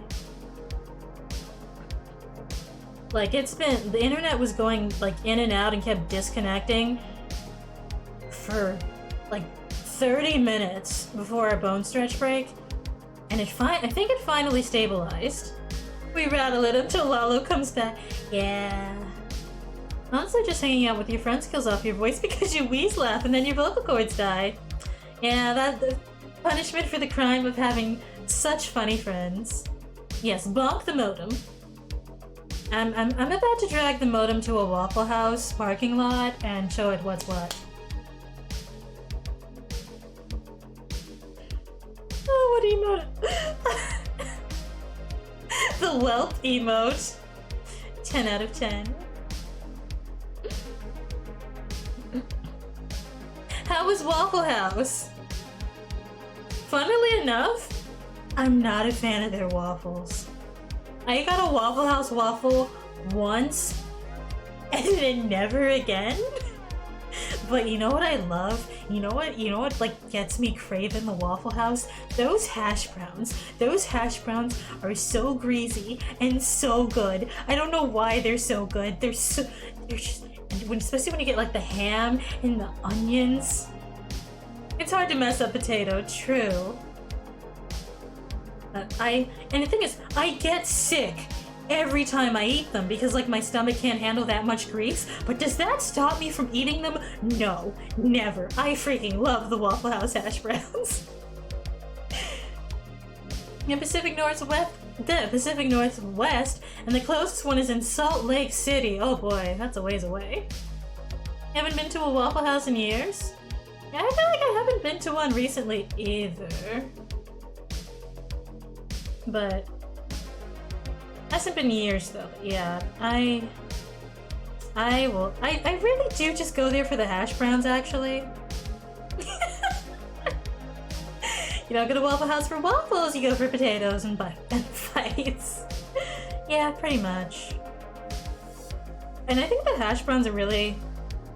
I think maybe like... That's really the only thing there that I really get, because, I'm not a fan of their waffles, and I just don't like grits. This isn't even like a, oh, I don't like Waffle House's grits. No, I don't like anybody's grits. I do not. I don't even like the smell of grits.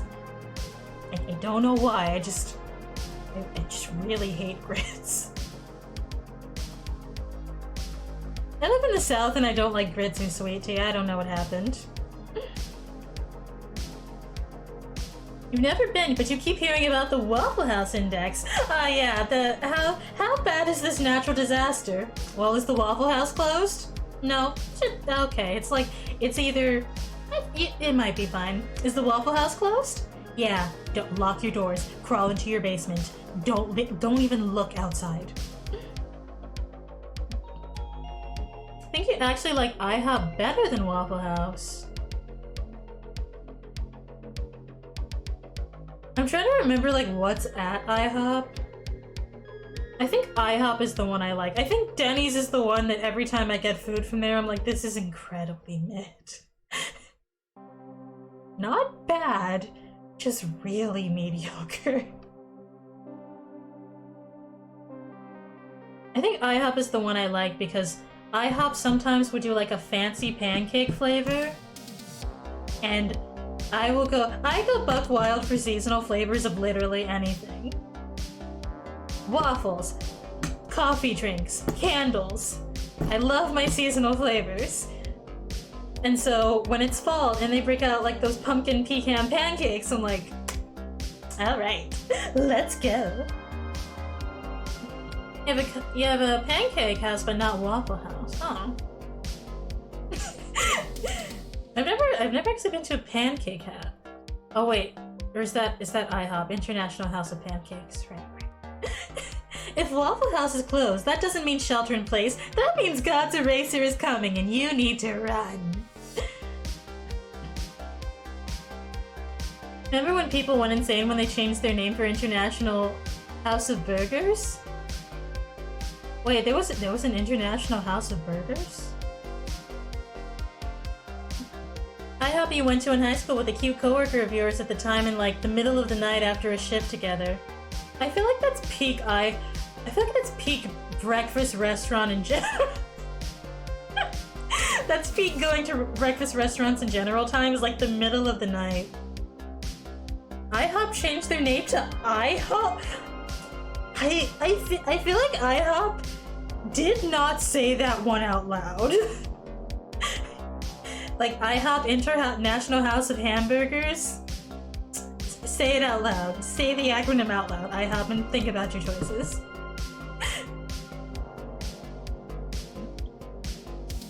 Love eating some seasonal candles. Yeah! You gotta get all the seasonal the apple cider candle, the pumpkin spice candle, a classic. Also, I don't actually remember, when did they do that? Was that like an April Fool's bit? Why did they change their name? It's true. Cider's just... Now I actually want cider. I love cider. Not just the apple, but like, sometimes you get like the fancy flavors of cider.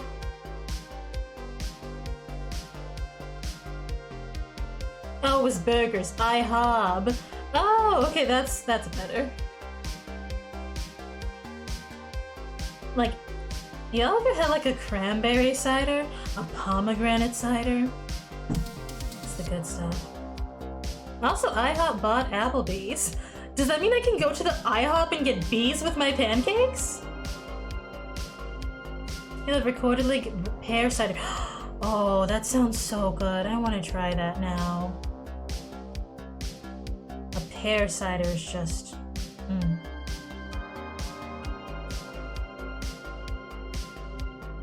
I feel like I would especially like that because I really like pears. I stopped buying pears because I do this unfortunate thing with a lot of fruit where I'll forget I bought it and it'll sit in the fridge, and by the time I remember it's there, it's soft and gross, and I'm very sad. But I do love me a good pear. One great thing about Washington being the apple capital of the USA, many cider places. Oh, that sounds so good. That's another of my favorite things about fall, is just cider. Look, I don't want burgers. I want goth IHOP. I want some Ramona Flowers looking chick to judge me ordering an Eggs Benny at 3 a.m. after an all-night bender. Honestly, Open, me too. Me too.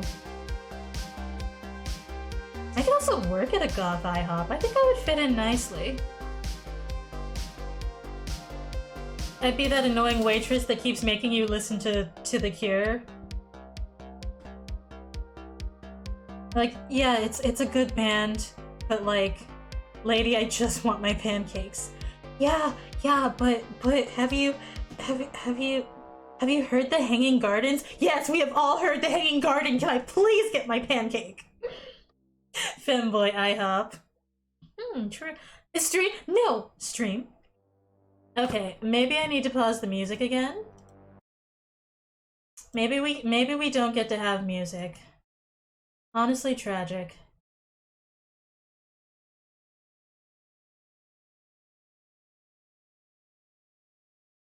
You love that meme? I love that meme too. Can I get can I get the bees? He chose the bees! Not the vaporwave, right? It's a tragedy every time. It's like come on, internet, we need our vaporwave. It's right there in the tag. Vaporwave Enthusiast Club. Maybe try to download a playlist beforehand. I might need to do that. I just need to see, like, which ones am I allowed to download? Hear about Hooters closing down because people aren't interested in them anymore. Apparently they're rebranding. Wait, are Hooters really closing down? Cause like, I saw one the other day. I live near one.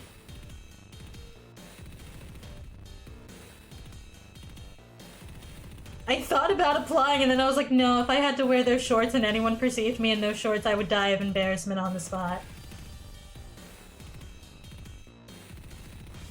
Nothing wrong with those shorts, I just don't like being perceived. It's like, Lalo, you are a streamer. It's like, yes, but being perceived IRL is different.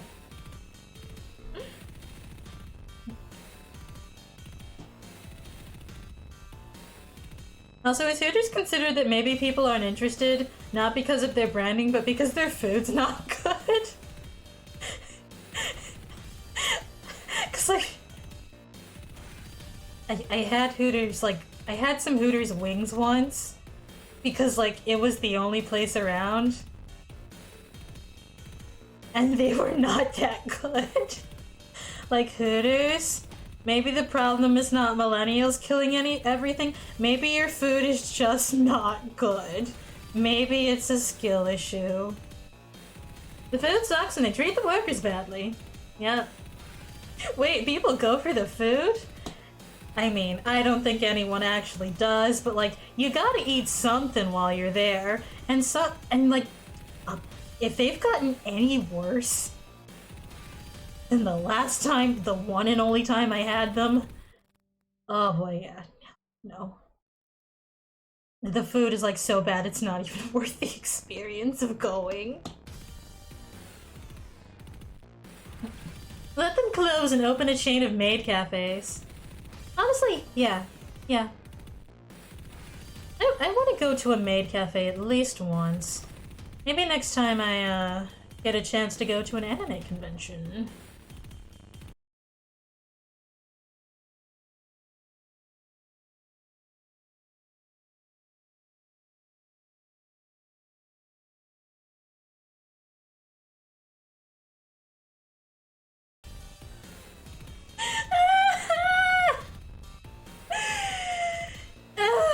Taylor, thank you so much for the raid. I'm sorry, stream imploded literally right as you raided. Hello, thank you so much.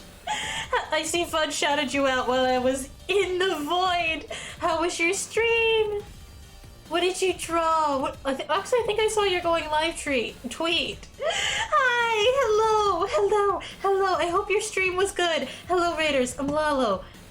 I'm a little space cat. I draw cute girls. I play Yakuza badly. I fist fight my internet modem in a Denny's parking lot. Thanks! Oh my gosh, thank you so much! Thank you for gifting us up to Tayoid. Breathe. I'm trying my best. I'm having a... I had 2 cups of coffee and my internet's imploding.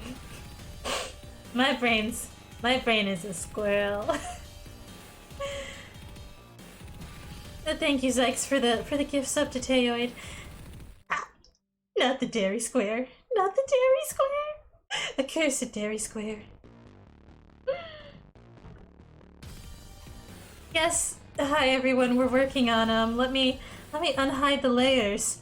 I decided that I wanted a nice 80s anime style outfit And thus, behold, anime eyes and glitter. Literally did a double take at that number. I like kind of missed the number because my internet imploded. Twitch does not let me see, let me chill out for a second. But yeah, hi, we're working on it. I should not have drank 2 cups of coffee. My brain's all over the place. I'm so sorry. But yeah, we're working on some. I'm trying to capture like this 80s anime slash Totally Spies style, because when I showed, let me actually pull it up. When I showed someone the original outfit, they were like, "Oh, I love the gloves. Opera House meets Totally Spies," and I was like, "Okay, so it's not just me.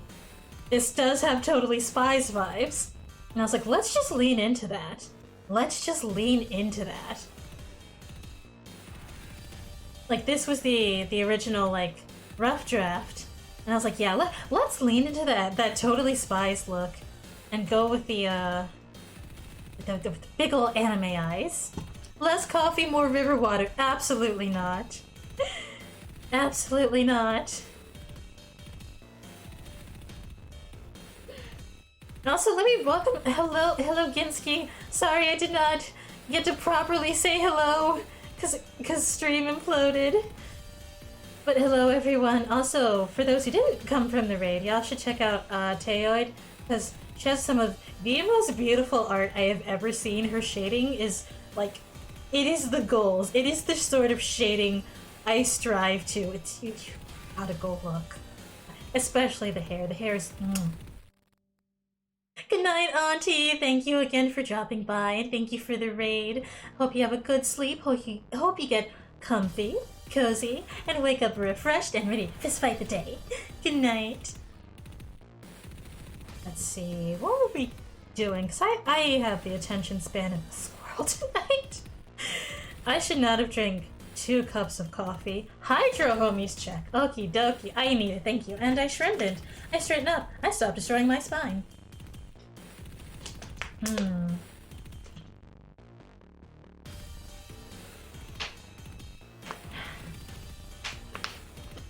Hold on. Gonna get the cap back on my water bottle. Speaking of hydration, we water the streamer. Thank you, Fudge. Also, for the people new here, that that redeem is the not just a hydrate the streamer redeem, but a Hydro Homies check redeem, meaning all of chat should also take a sip of water. Uh-oh. Why am I getting a text? I have been told to be quieter. Yes, but, since, my regulars love to misbehave, we have a list of liquids that are Hydro Homies approved and which are not. So here are things you can drink for the Hydro Homies check. Things that are approved. Clean tap water, bottled water, plain milk. Plant milk is also applicable here. Unsweetened herbal tea. Reminder that weed is not an herb. Pedialyte, and sparkling water. Gotta get some boo, but you will be lurking? Okie dokie. Here are the things that are not valid for the Hydro Homies check. Soda. Alcohol of any kind. Coffee. Black tea. Matcha tea. Green tea. Gatorade. Red Monster Bang. Your homies. Just because it's called the Hydro Homies check doesn't mean you can drink your homies. No cannibalism in this chat. The blood of your enemies. River water, swamp water, rainwater, spinal fluid, toilet water, bath water. Just because it's water doesn't necessarily mean it counts. Please don't drink toilet water. Please don't drink bath water. I don't care how much you paid for it. Don't drink that. Sand? Literally not a liquid. I don't know why this was suggested. These are almost actual suggestions from chat, by the way. Almost all of them are. Craft water. I don't know what it is, but I don't think you should drink it. Hot dog water. I don't think this will actually dehydrate you. I just think that if you're drinking hot dog water, you really need to reevaluate your life choices. Perfume. Literally not for consumption.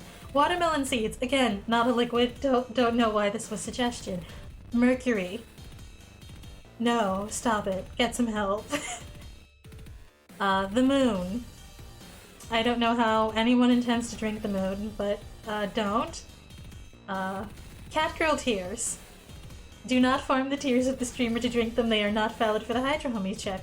Pool water and pure chlorine, both of those. No, absolutely not. Urine. Why? Soap. Not valid for the Hydro Homies check. The Chernobyl elephant's foot. Again, I'm pretty sure that's like not a liquid. Millipede repunctoral fluid. No. Brondo. I don't even remember what this is, but it was on the ban list. I think it's a fake energy drink. Wet sand. Just because it's wet does not mean it's a liquid. Please don't try to drink wet sand. You will choke and die. Brondo is what plants crave. Exactly. Plants can have a little Brondo for the Hydro Homies check. Chatters cannot. Pretty sure hot dog water would be too salty to count. Yeah. Swimming. Going swimming does not count for the Hydro Homies check. You have to actually swallow water. You cannot try to absorb the water through your skin. Capri Suns do not count for the Hydro Homie check. I don't remember what estuary water is, but it does not count. Juice, unfortunately, this is like the most sane suggestion on this list. Juice doesn't count for the Hydro Homies check because there's too much sugar. Let's see. Waterboarding, much like swimming, the way you consume the water does matter, so waterboarding is not valid for the Hydro Homies check. Please just drink the water like a normal... Yes, must be imbibed. Osmosis not effective enough for humans. Vinegar, not valid for the Hydro Homies check. Popsicles. Again, way too sugary. Melted ice cream. Again, tears in general, because Catgirl tears were banned, and someone was like, what about other tears? Tears are too salty, not valid for the Hydro Homies check. The Demon Core, I feel like you should just not put your mouth on this in general. Habanero LaCroix. Liquid Gold. Don't drink, just because it's a liquid doesn't mean you can drink it. Eggnog, not valid for the Hydro Homies check. Oh, to just be a frog, honestly. Oh, to be a little guy in a pond. Gutter water. Please don't drink this. Turnip juice. Thinking about water but not drinking it. I cannot even begin to explain how much this does not count as drinking water. You have to actually drink the water for the Hydro Homies check. I know some of these things may seem very obvious, but my chat loves to... Honestly, reject gender, return to worm. Yes, that but frog. Reject gender, return to frog. Fish tank water. Again, I don't know why you would drink this, but somebody asked. Salt water of any kind. Bodily fluids, we just had to put a general ban on because I kept getting some questionable suggestions for the Hydro Homies check, so we just put a ban on all bodily fluids. Bone marrow, I'm pretty sure that's not a liquid. Water balloon people, I don't even remember the context, and bog water. Please don't drink that. Yeah, that's the Hydro Homies ban list. Back to our regularly scheduled art.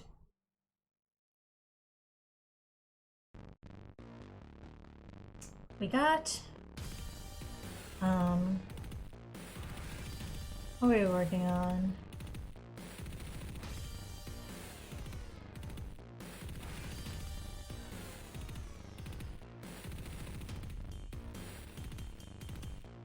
Got a lot of work done on the hair. Like, almost all the base shadows are done.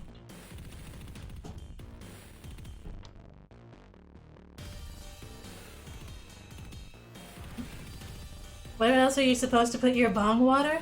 I don't know. I don't eat weed.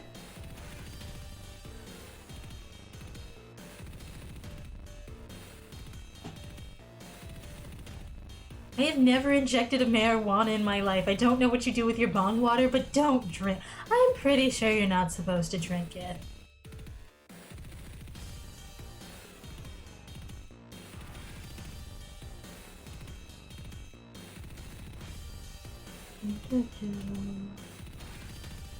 I have so many layers, and I don't know where anything is.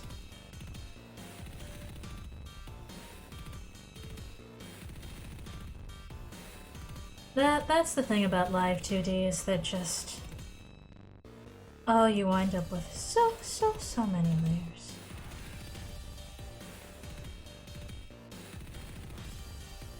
Not even the green-dyed Chicago River counts. Definitely not.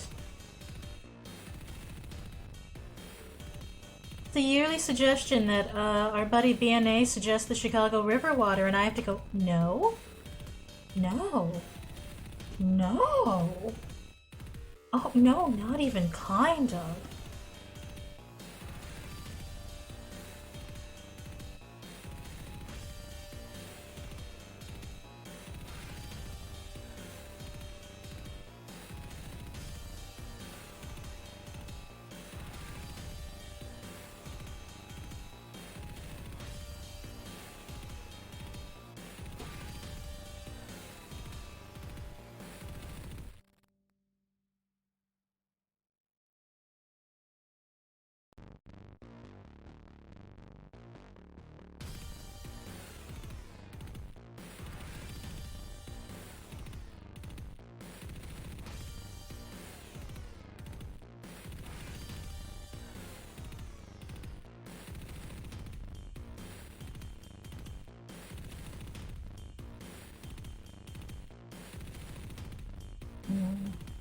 I ever spend so much time just redoing one specific line just because it didn't look quite right? It was almost right.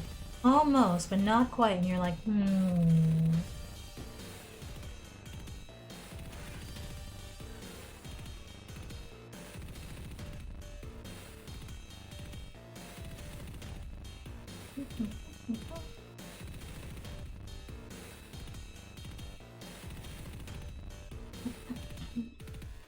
That feel when none of the water in Hydro Thunder is Hydro Homies approved. Oh. I used to play... it wasn't... I'm pretty sure it wasn't like the original Hydro Thunder. But, there was like a demo of Hydro Thunder that came with my Xbox. And I used to just sit and play that demo for hours.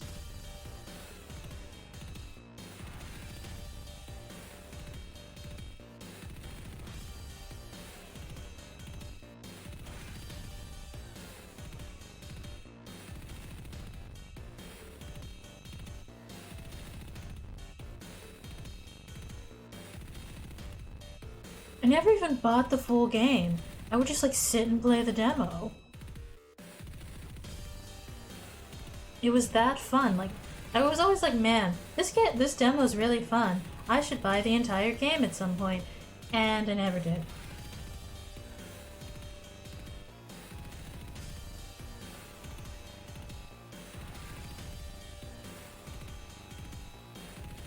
Honestly, I feel like I should set up the old Xbox, fire up some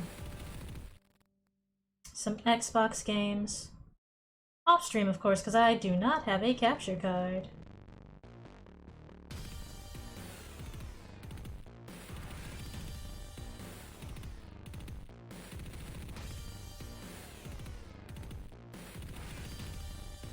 I also don't really have... Wouldn't even be worth getting a capture card because I don't have that many Xbox games. Now that I think about it, I just kept playing like the same 2.5 games for like 5 years. So I played Portal 2, I played the Hydro Thunder demo, I played Guitar Hero. Oh, and what's it called? Dance Central.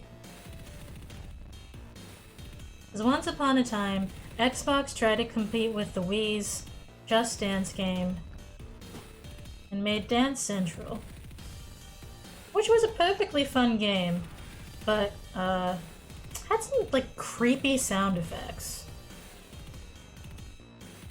Gosh, there's sort of like this weirdly creepy, like the voiceover. I don't know who was directing the voice actor for some of the voiceovers, but I was like, that certainly was a choice. Your capture card sucks and you have to bypass the audio directly into your computer to get it to sound good. Oh. Yeah, that's another thing about capture cards. They seem to have so many issues just like getting them set up right.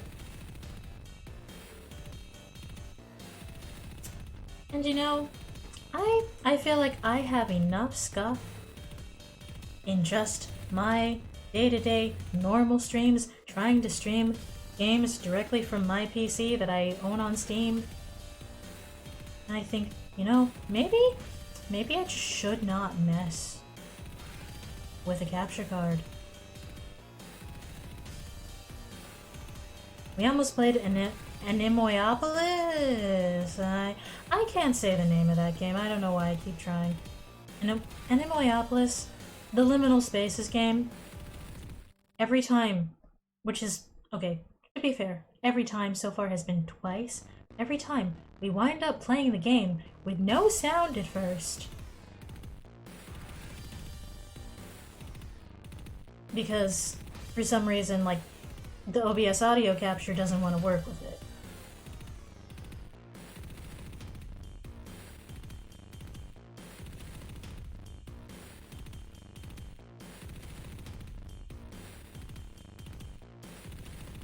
It's just like, why?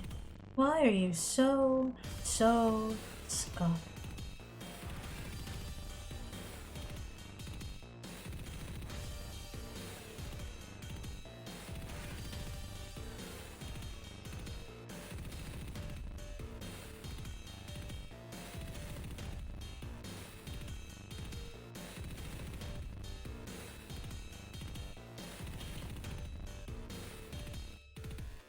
Also, it's only been like, it hasn't even been a week, but I already miss Animoyapolis. Like I can't go back to streaming it because the game is super short, and so I finished it. I finished all there was to do. But man, I already want to play it again. It's so relaxing.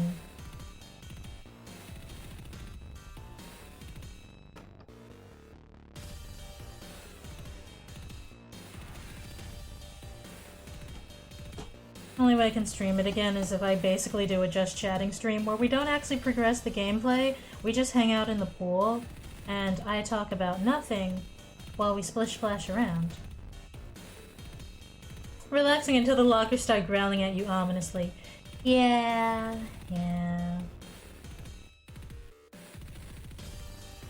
Which is, it's really funny because that's like the only scary. The game is just like so quiet and just chill and just nothing happening. And then you get to the lockers and then that happens and you're just like, wait a second. The game just gradually turns into Liminal Seinfeld. Yeah. Okay, so now if I do this, that has to be the stream title. I'm just gonna title the stream Liminal Seinfeld.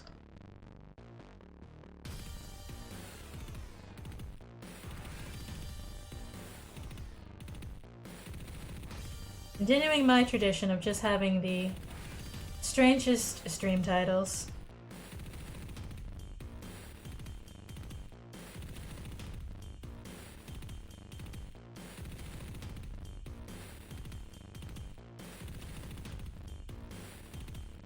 I think it was for the collab I did with Jungar and Ro and Gigs.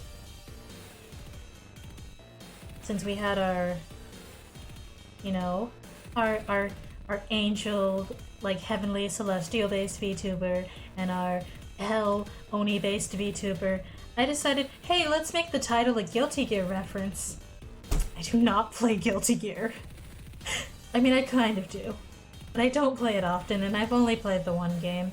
And I can't even play it with anybody, because I play such an old version of Guilty Gear that nobody else plays it.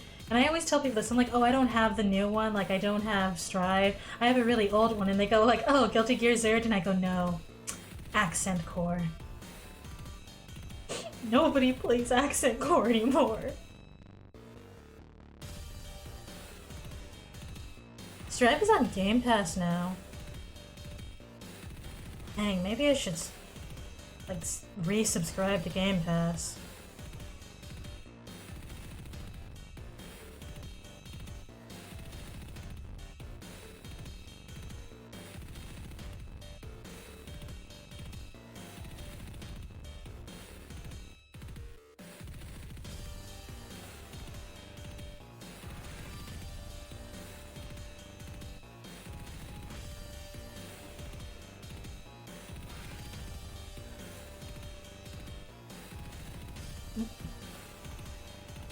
Also, Accent Core just got rollback netcode, so there may be people playing it. Oh, nice. That'd actually be really neat. And also, maybe I could find... Maybe people will get back into it enough for me to find someone to teach me how to actually play it. Because I'm really bad at Guilty Gear.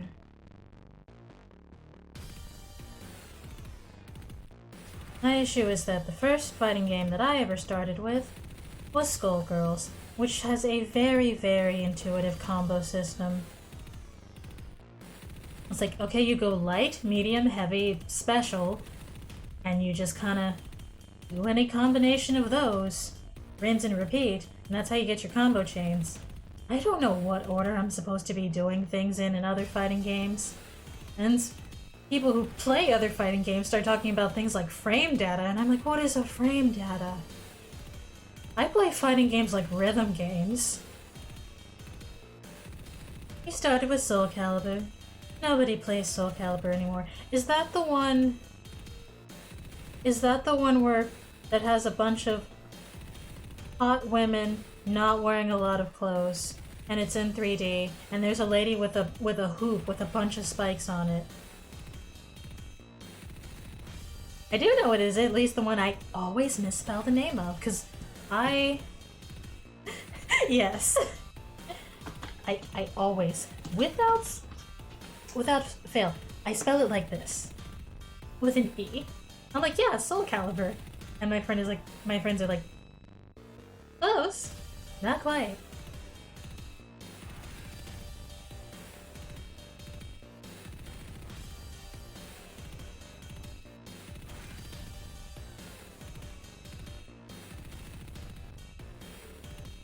Soul Calibur for the Europeans. Or should I read it? Soul Calibur. See, whenever I see like theater spelled like that, I know it says theater. Do you know how hard it is to stop my brain from reading it as theatre? Not all the waifus are half naked. Everyone just thinks about Ivy and was like, ah, yes, that game. Oh, okay. To be fair, I think Ivy was actually the first person, the first like character I ever saw from a Soul Calibur game. Because I was talking about something fighting game related, and my friend was like, oh, that reminds me of this lady from Soul Calibur. And then showed me Ivy. And I was like, huh, maybe I should get into Soul Calibur. Cute characters, being cute.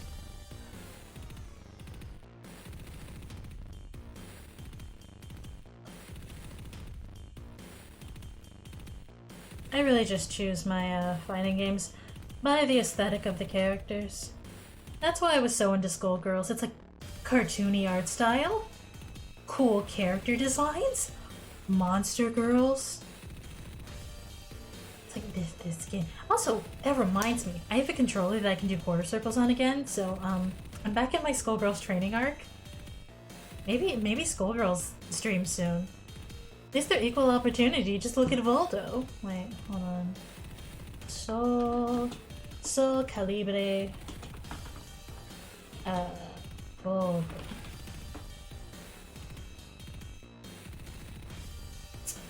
Huh. That sure is an outfit he's got there.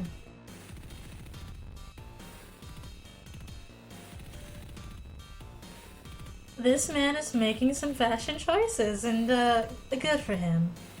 Good for him.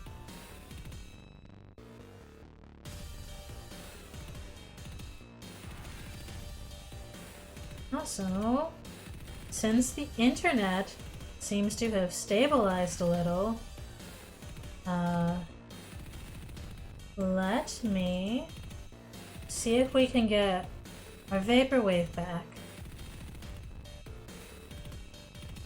Because I love this background music. I got it from Akinasis, or however you say the name, like 2 years ago before it closed, and I was so sad because that was such a great source of loopable music.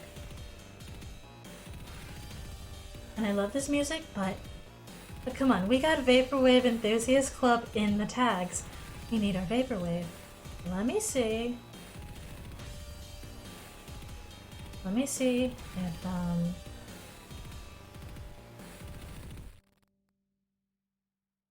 we can play this without stream exploding.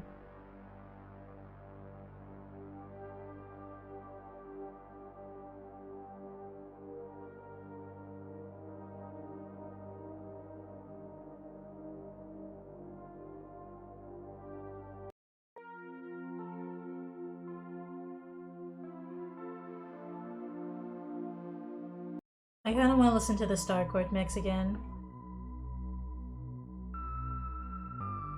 There we go. Hopefully the internet stays stable and we can keep our synthwave, our vaporwave.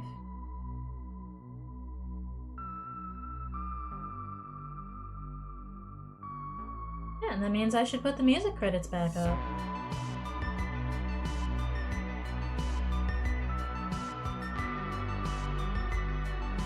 And we got one bang.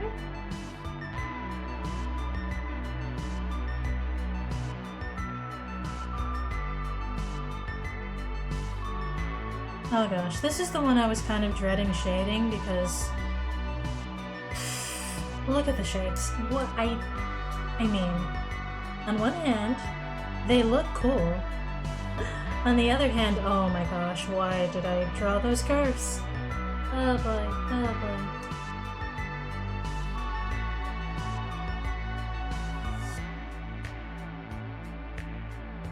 Art for me is kind of one long string of making choices, regretting my choices, and then finishing what I was doing and going, oh, you know, that was a good choice after all.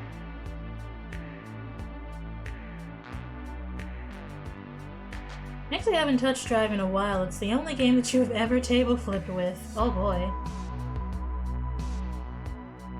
What happened with Strive?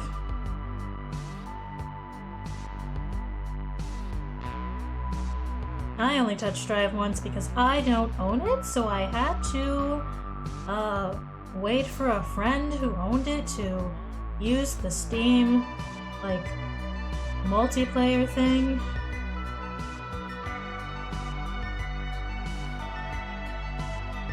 And then I just didn't see that friend again because he's been busy with life stuff. And then I got a controller I couldn't do quarter circles on, so I could not play any fighting games. So I kept buying these like wonky knockoff Xbox controllers that for some reason just did not respond to my quarter circles. It was honestly infuriating. How am I supposed to do my fighting game training arc when I can't do quarter circles?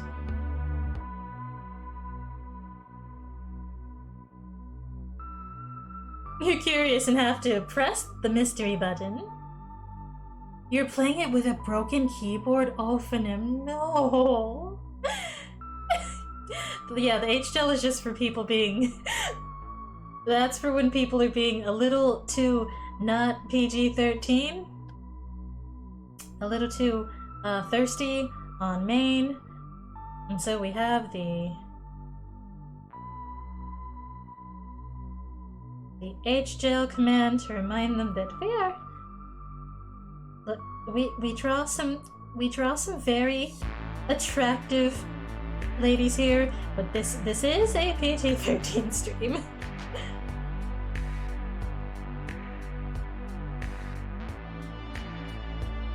So that's what that command does. Banger Tunes gives I have so many playlists now and I can't fit them all into one command, but it does give the source of one of our playlists. And I don't remember what other commands I have. Actually, what do I have?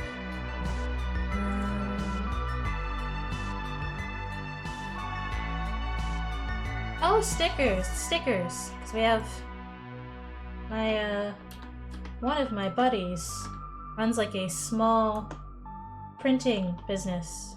So we got the stickers. They help me make stickers of my emotes. And then the cuddle command does literally nothing. It's just there for funsies. It's just there for funsies. They're so great. Yeah, B&A did a good job with these. They sent me a couple in the mails so I could have like a sample of them, and they're so cute. I stuck them all over my computer and my computer peripherals.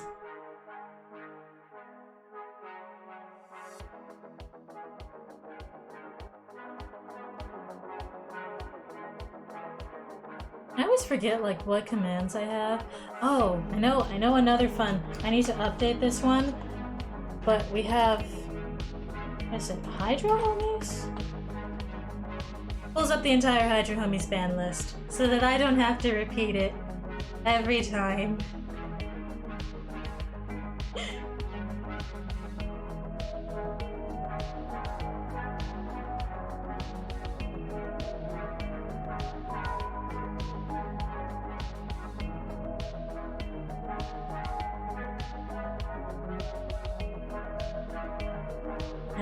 There's another command I added, but I think I keep forgetting to open the thing that makes it work. Where is it?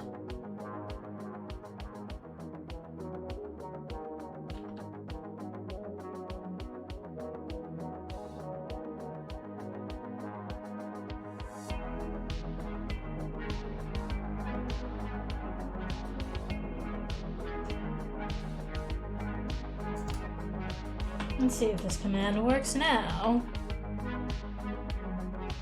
No, because the program is not running yet. Need a GatCat sticker for your pistol case? Oh yeah, we didn't have that emote when I was sending them the PNG files. I'll have to ask if I can get that added. Let's see if it works now. Maybe that's not the command. Hold on.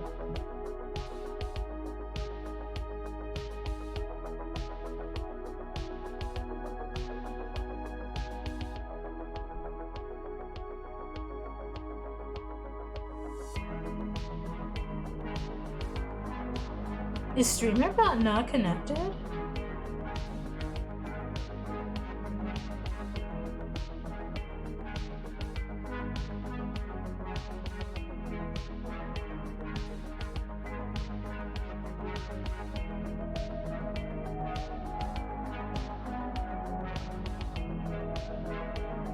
Gosh darn it. This command doesn't even really do that much. I just thought it... There we go. It doesn't really do anything. No, I see. No, don't close it. Don't close it. Don't close it. It doesn't really do much of anything, but it lets you pet the little wigglies behind me here. The little babies.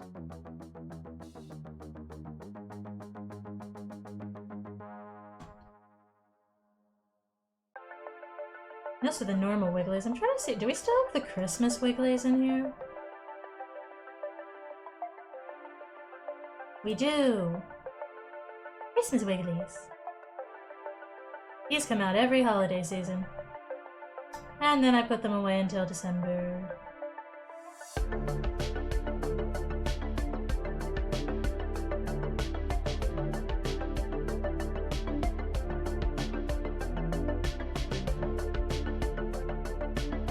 Alright.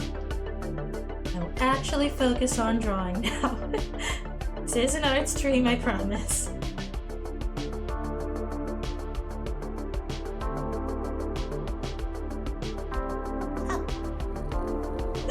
Oh, thank you, Sykes. That's actually just my bot. But thank you again for the gift sub. Well, now the Wigglies can actually use the emotes. Thank you again, Sykes. Thank you for all the 4 gift subs. Thank you.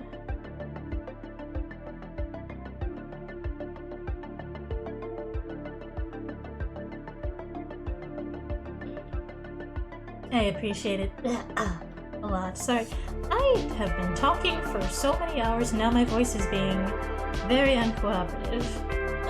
But thank you so much for all the gift subs, Sykes. Also, I hope I'm saying your name correctly. I kind of have a...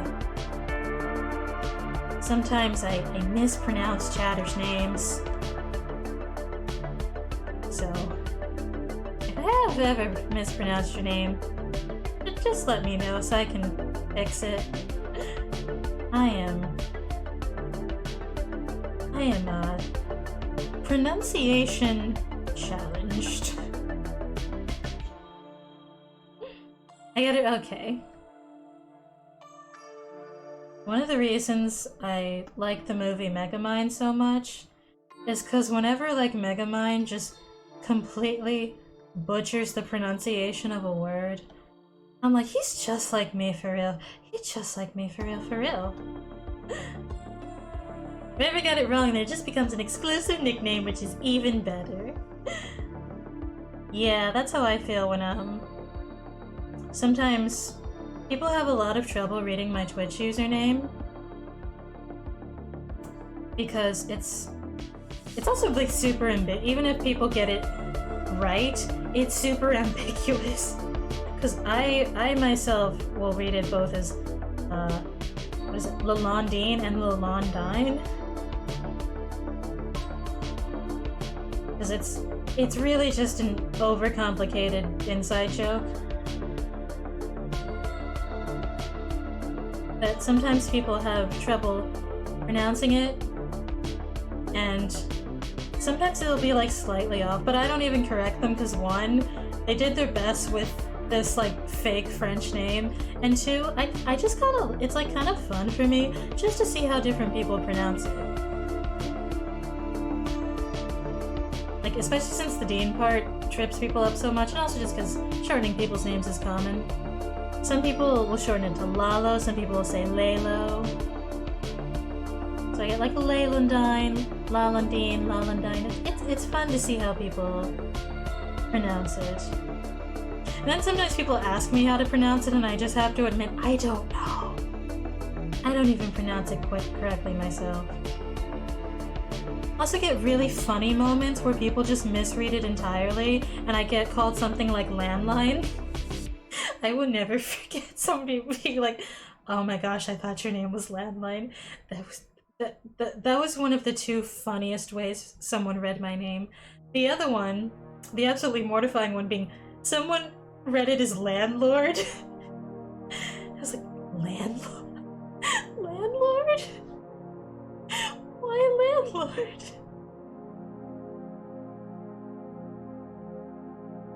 The landline one made me laugh so much that I sometimes I will just consider changing my name to landline. Because A, funny, B, it wouldn't be entirely out of place with the...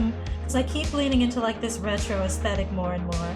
And the more I lean into the retro aesthetic, the more I think, hey, it wouldn't be out of place to be named landline.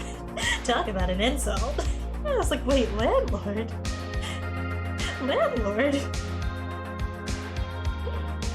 I get yours right, which is better than 90% of people on Twitch. To be fair, I'm like 90% sure that I saw like a pronunciation guide for yours before you changed your Twitch name.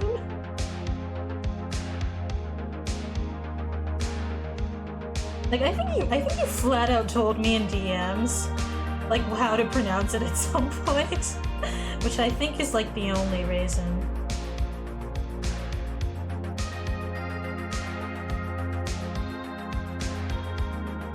Then again, I do think it's, aside from like the capitalization maybe tripping people up, it does, at least to my brain, seem fairly straightforward. Like pronunciation-wise. But also what my brain considers straightforward pronunciation is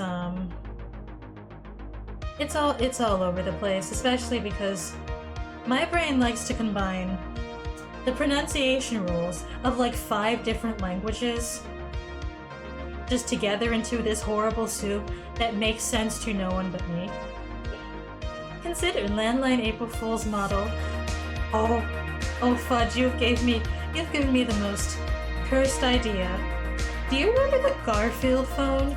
Have y'all seen, I'm gonna Google it. I'm gonna make everyone look at the Garfield phone with me. I'm really sorry, but I'm not.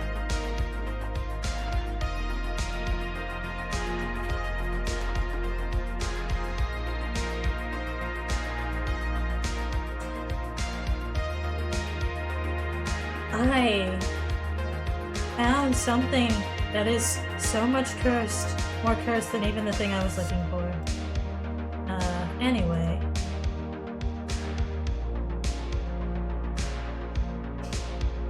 Oh boy, eye crimes. A Garfield emote, good. Just for the occasion.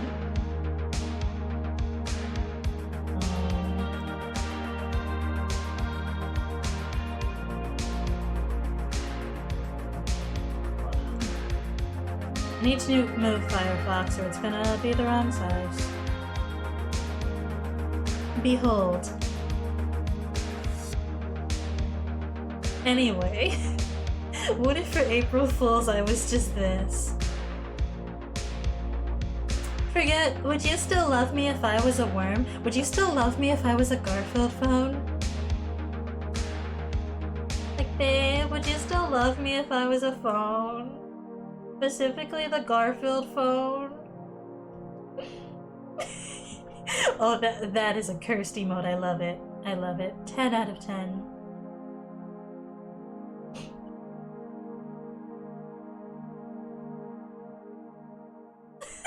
Lanzania.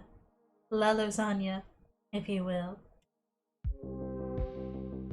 And your name to landline, your space article redeem becomes a 2600 article redeem. Yeah, not every day, because my attention span is, my memory's not that good. But like every month or so, I have to resist the urge to change my name to landline for a bit. I don't mean like a bit as in a while, I mean like, you know the phrase committed to the bit? I commit to the bit, perhaps a bit too much. Have I just punned? I have accidentally punned. Terrible. I tend to commit to the bit, perhaps a little bit too much sometimes.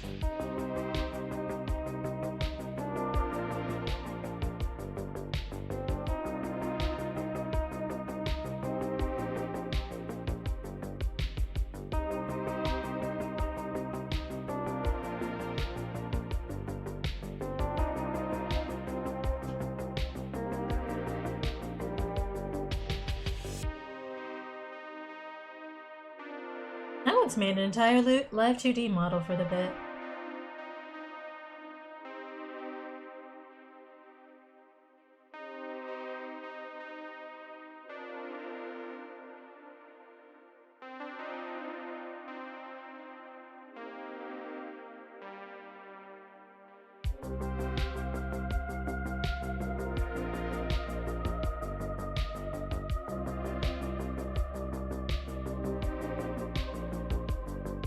I actually decided to make use of and make it like a part of my redeems. even though it's super duper scuffed. It was the first thing I ever made in Live 2D, and you can tell. You can also tell that I maybe did not read the instructions particularly well, because some of the things are just mapped incorrectly.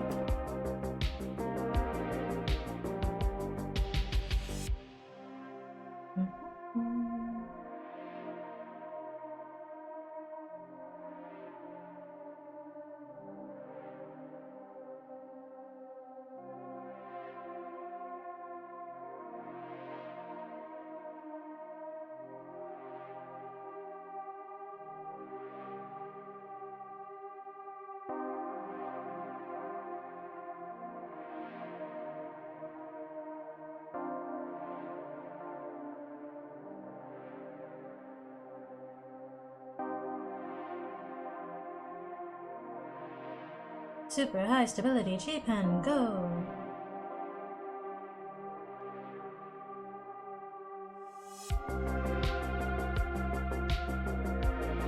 I got really tired of constantly changing the stability of the G-Pen when I wanted to use like a really high stabilizer versus like a normal amount of stabilization. So I just made 2 copies of the G-Pen, so I have the regular G-Pen, and then I have one that's just got its stability turned up super high, and I can just switch between tools instead of constantly adjusting the stability. But I didn't want it to be, like, I didn't want the name to be too long, so it now just has the extremely ominous title of G-Pen, High Stab.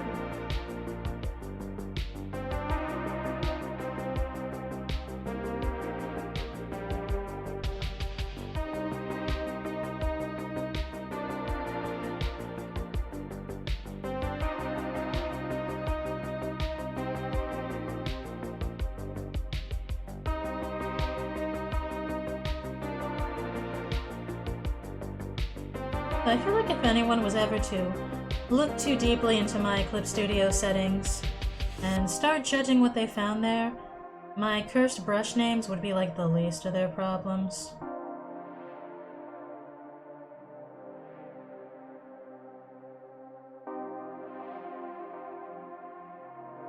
Probably be more like, why are you still using like why do you just have like several copies of the default brushes instead of just downloading a new brush?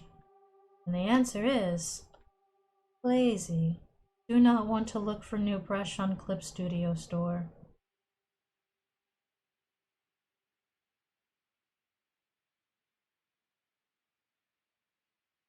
Like, look, the default brushes have served me well. I shan't abandon them for shiny new brushes.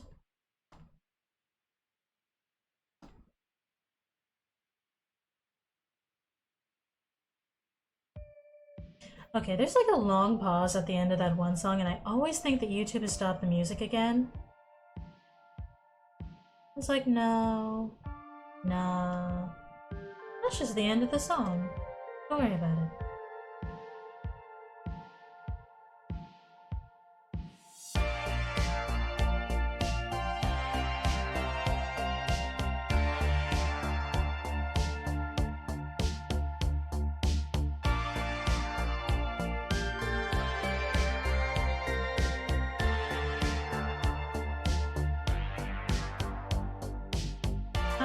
Forget the bones.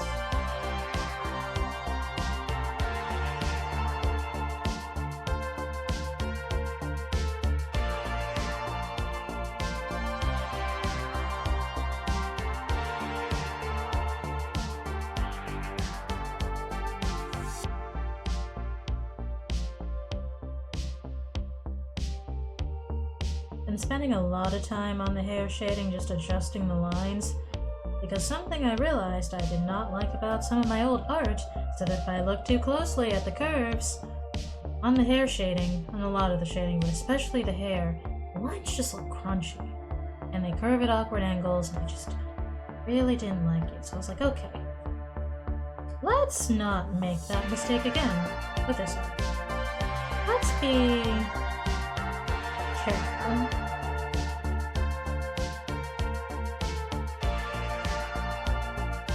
about the troops.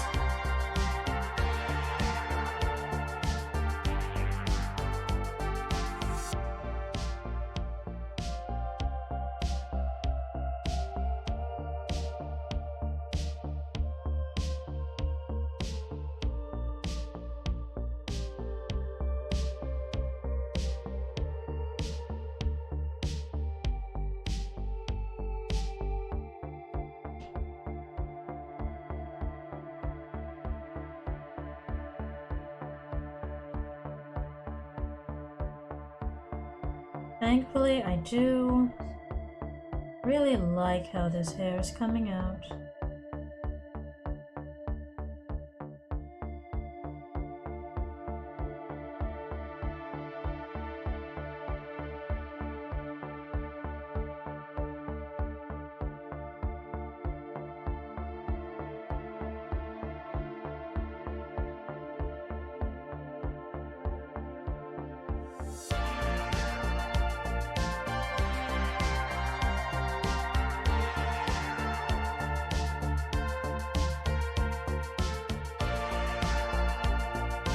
That's actually... Actually, let me see. What layer is this part in? Front? Okay.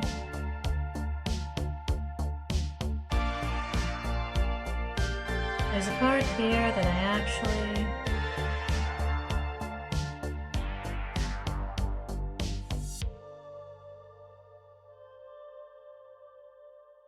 need the shading to come farther down.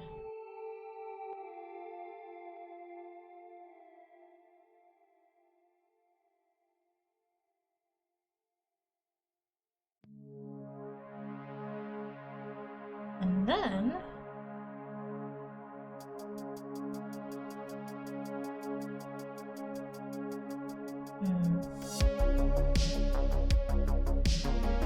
I keep saying, yeah, that's it, and then going back to adjust it further. Such is the life of a digital, not just a digital artist in general. It's like, yeah, no, I think it's dull, but wait.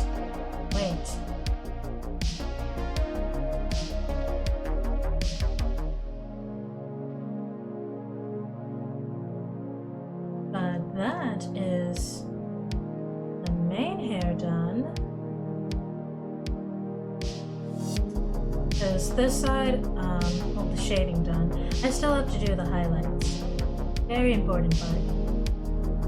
But, this side here, it's just the same shapes flipped.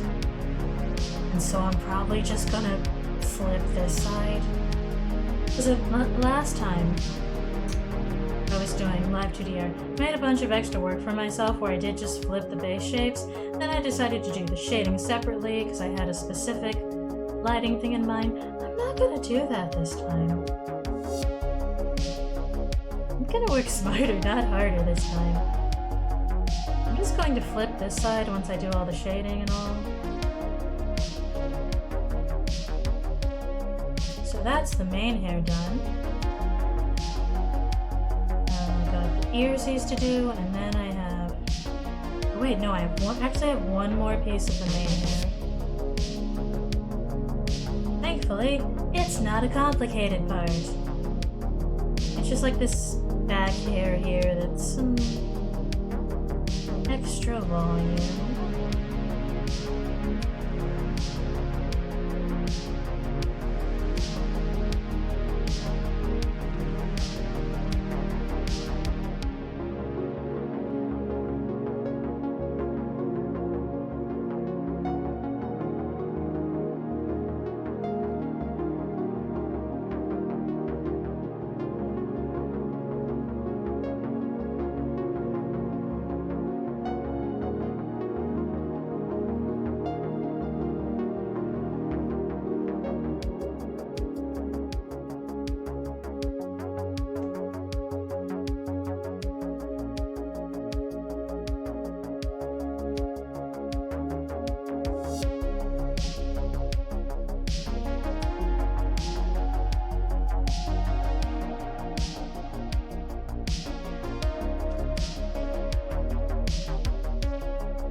It's always such a weird...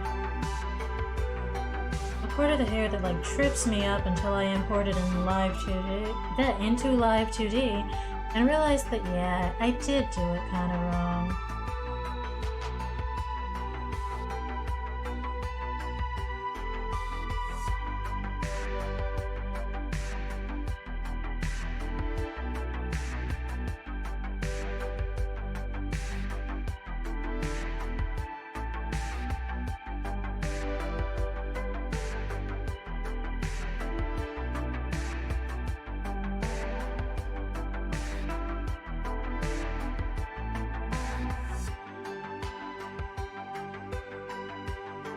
I am trying to learn from my mistakes each time I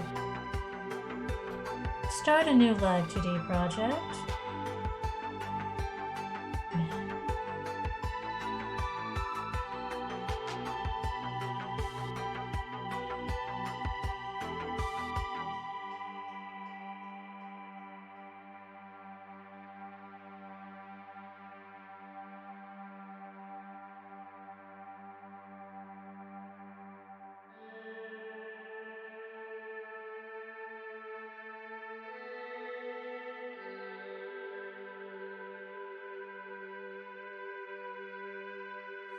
That's kind of the process of learning how to do anything.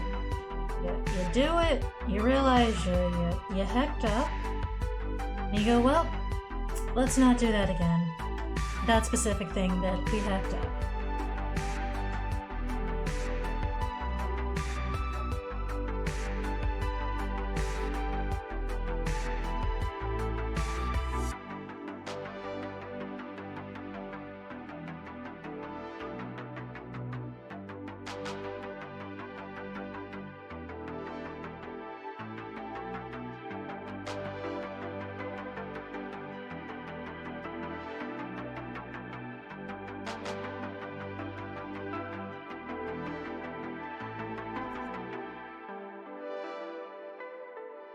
Eventually you get good at the thing. Somehow, some way.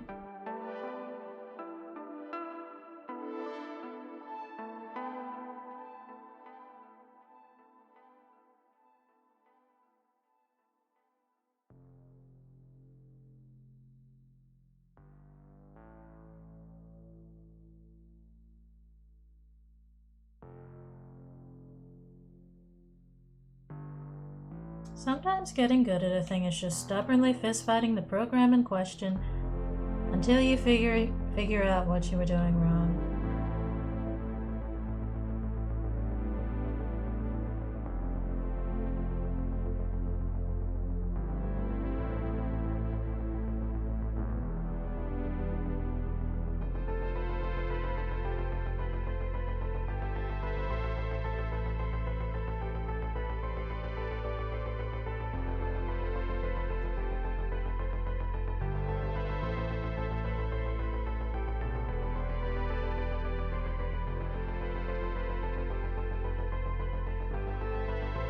And also just learning all the tools that can help you. I didn't used to use this curve tool a lot because I had trouble getting the curves to look right, even when I try to use it in conjunction with just manually drawn curves.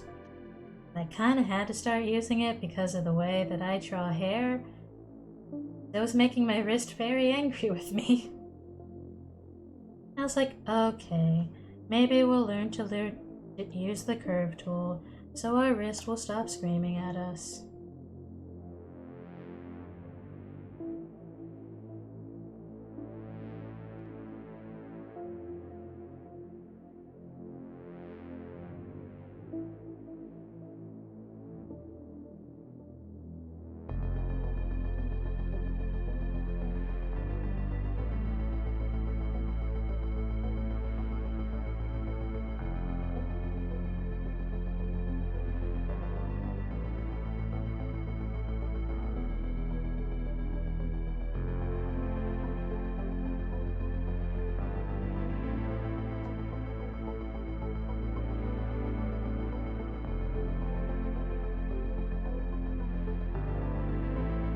See them side by side, I just kind of want to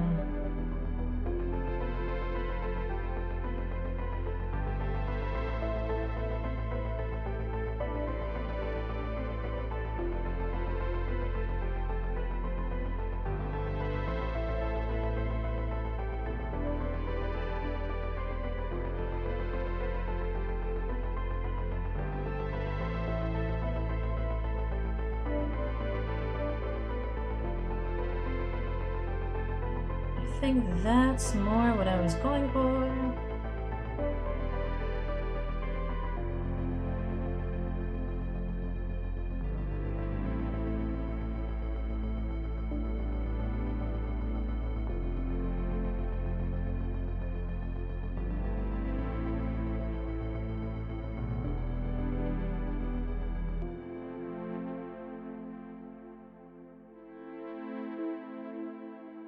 Yeah, that's the main hair.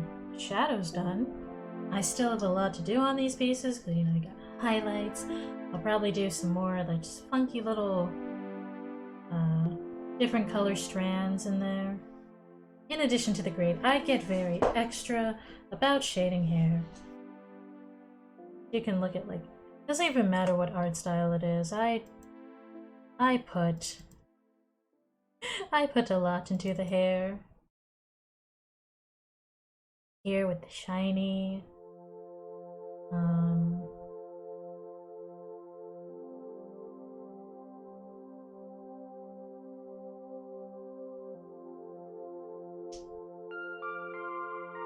Looking for this other one that I had a lot of fun with the hair. Oh, this is a good one because I got to draw a different hair texture than usual. This is an enormous file, mainly just because of the wings. But this was a fun commission to work on because I got to play with lots of textures. Got the wings, and this more curly, fluffy afro texture hair.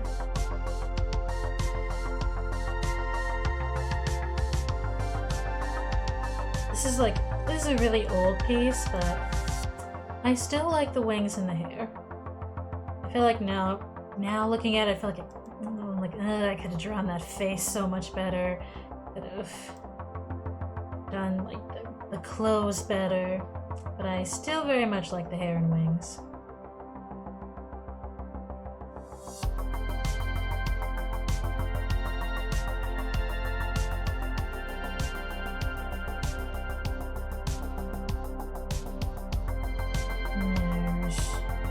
There's a specific. There it is.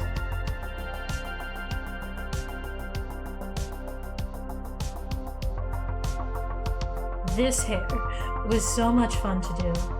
Just ankle length fluff. And with the streaks in there, this was a lot of fun.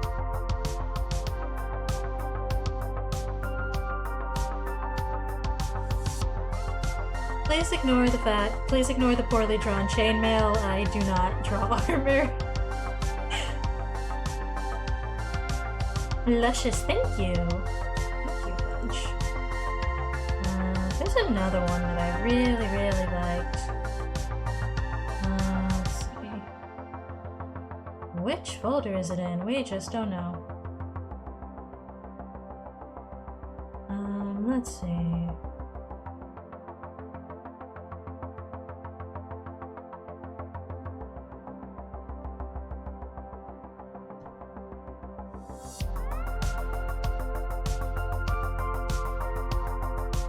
This is another one I had a lot of fun with the hair. It's just so shiny.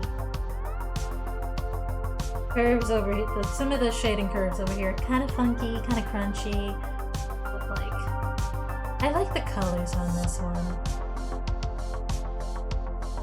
This boy's so pretty. This is my friend's D&D character, Bigby Lavoie. I love him. He's so pretty.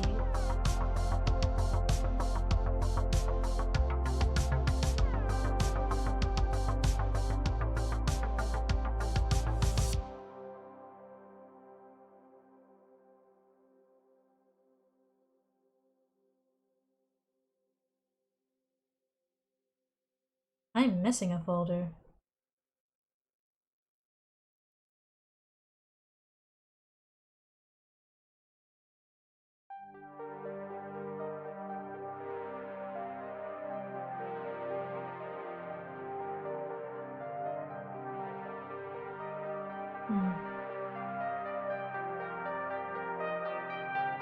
Oh, well, here's the actual file I was looking for.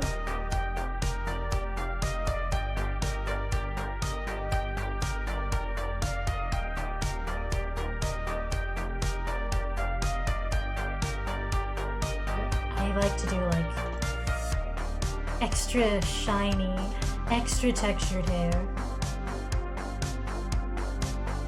Yeah, that's my collection of hair, and now you see why I spend so much time of any given drawing. Like more than 50% is probably devoted to just the hair.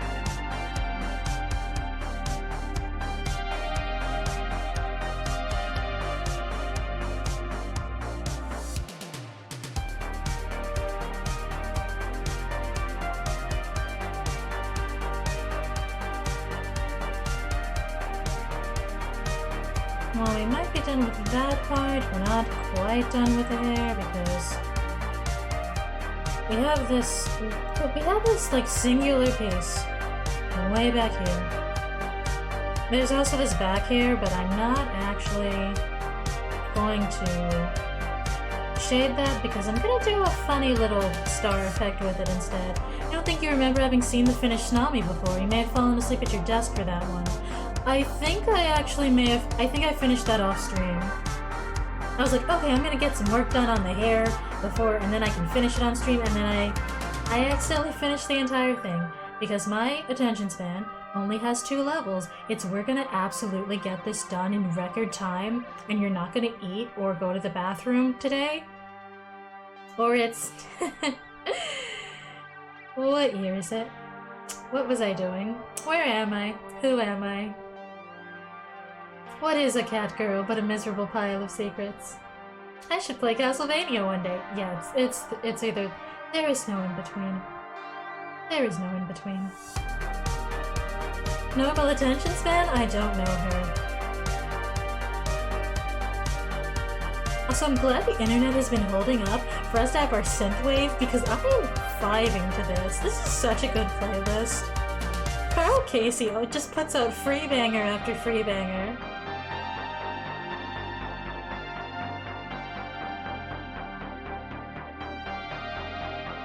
Yeah, I'm just checking. I think I just have this one back piece to do.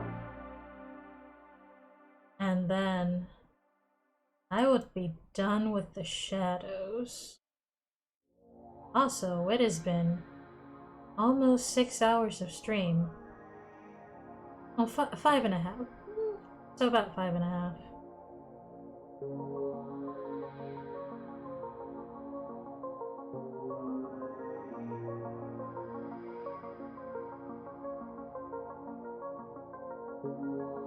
Actually, I just realized I gotta get rid of the face for this one because it's kind of blocking a piece of the hair.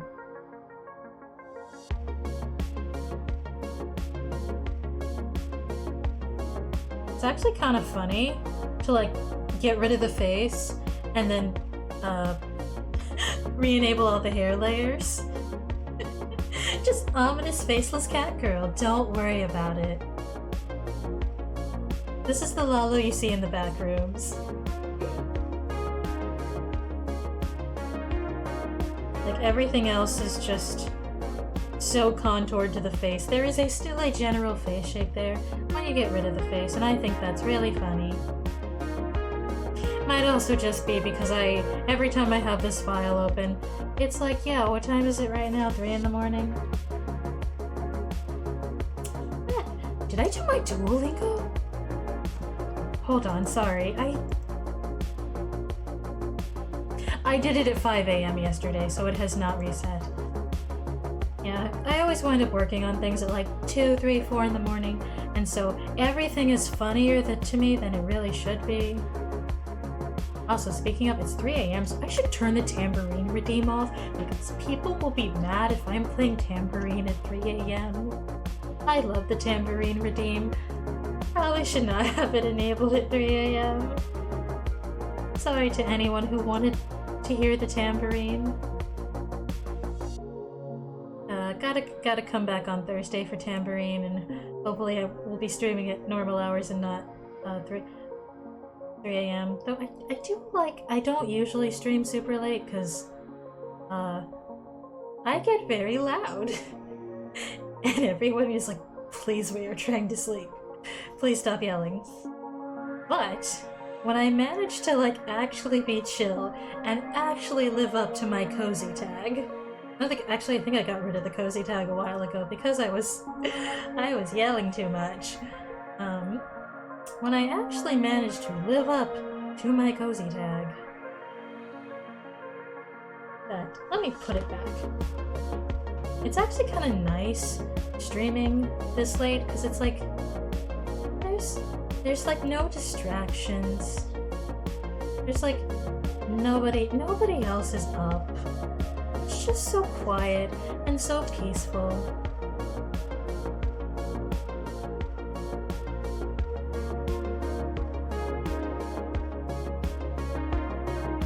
Also, I don't know why, but my brain likes to decide that like somewhere between 12 p.m. and 4 a.m. are the peak productivity hours.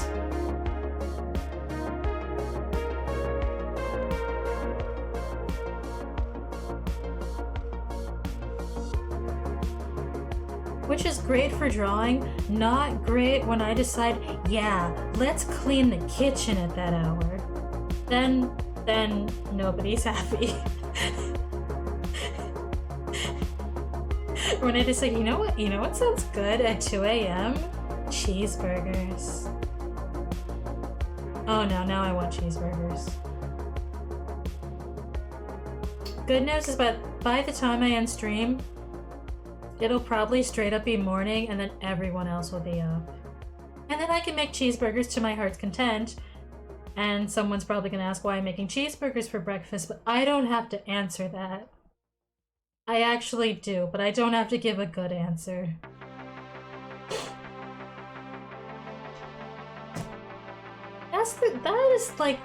That's really one of the few upsides of being as an adult is you can eat whatever you want for breakfast and no one's gonna stop you. Who's gonna stop you from eating cotton candy for breakfast? The government? One of the downsides of being an adult is that there is no one to stop you from eating cotton candy for breakfast. So you're responsible for your own dietary choices, and if you decide to be like make terrible ones and eat cotton candy for breakfast and you feel like garbage for the rest of the day because why did you eat cotton candy for breakfast? That's on you, and there's no one to stop you from your crimes. But also you can eat cheeseburgers for breakfast. Country fried steak is just breakfast hamburger. I feel like yes, but worse. But also, it might be just that I've never had good country fried steak. Every country fried steak I've had has been, like, immeasurably dry. Which I guess is why they put so much gravy of that, like, country gravy on it. But unfortunately, I hate country gravy. It looks weird, it smells weird. I have issues with sauces. I don't like country gravy. I don't like Alfredo sauce. I don't like salad dressing. I have a vendetta against ranch and blue cheese dressing. I like actual blue cheese. Blue cheese dressing is an abomination against nature. I don't hate ketchup, but I'm not a huge fan of it. I'm not like a sauce person. I never really put sauce on my pasta. I just throw like a lot of cheese in there and let it melt and add some bacon bits. Or like do the butter and some Parmesan cheese. Doesn't even have to be the good Parmesan cheese, like the stuff that comes out of the green can. That is good with me. I love that stuff. I eat what is probably not the healthiest amount of the Parmesan cheese from the green can. I've had real Parmesan cheese. It's also good, but A, I have to grate it, and B, more expensive, and C, I have to grate it.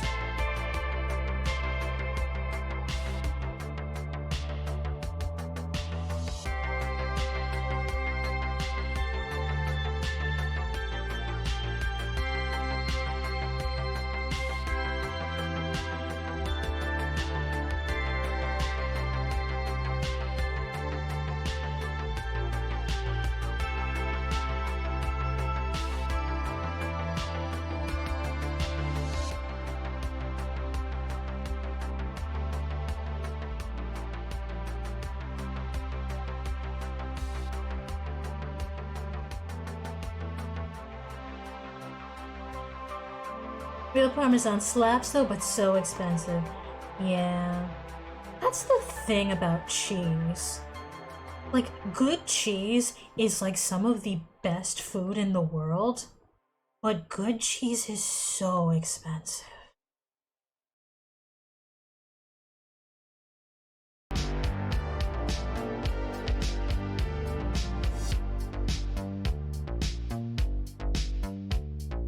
In fact, there was this one type of cheese I've long since forgotten the name of, but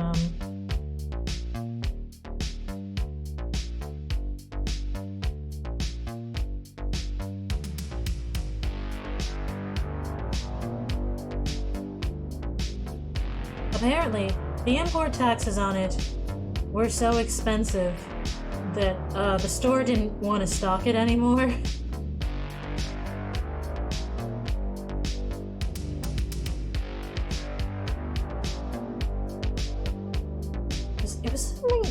It was like basil bruder. Yeah, the international market stopped stocking it, and I vaguely remember, like, when we asked the sales clerk why, it was like something about importing it being a problem.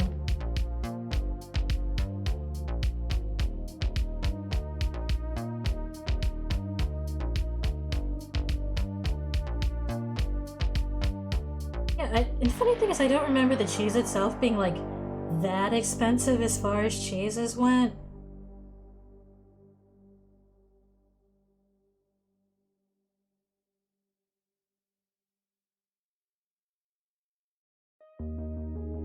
You know what's an expensive cheese that is just also feels like such a curse to love? Brie. The problem with Brie, and why I just don't like to buy it anymore, is because I will try to sit down and eat an entire wheel of it, which has two problems. One, Brie is too expensive to sit down and eat an entire wheel of in like 2 days. Two, if I eat half a wheel of Brie in a single sitting, I will be very, very sick.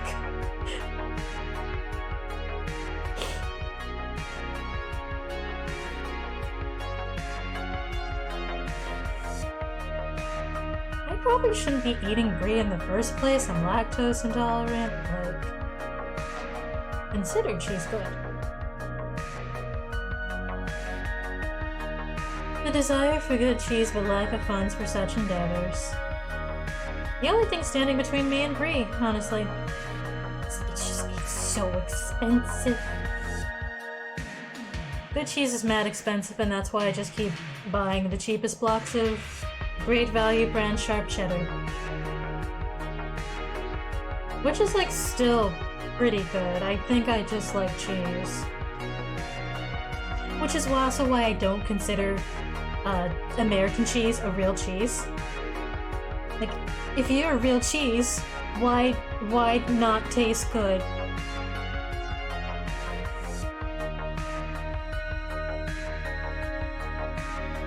I have beef with American cheese, no pun intended. No pun, only malice. The other thing that stands between you and good cheese is having to ask a store clerk where the frick it is and oh, yeah.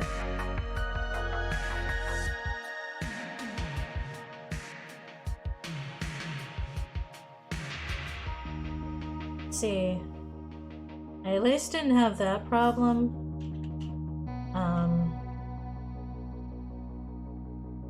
At the international market, because there was a whole section just devoted to really good cheese. Like, you could ask the clerk if you wanted something specific or if you wanted to sample something, but you didn't really have to talk or make eye contact. You could just, like, pick up your cheese and scare away, which is kind of what I always did.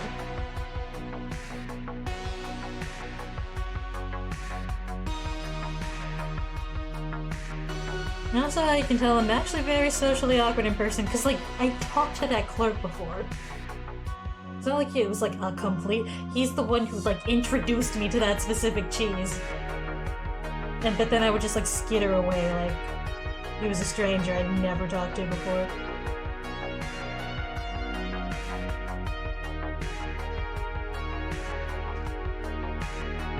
Social interaction, very difficult.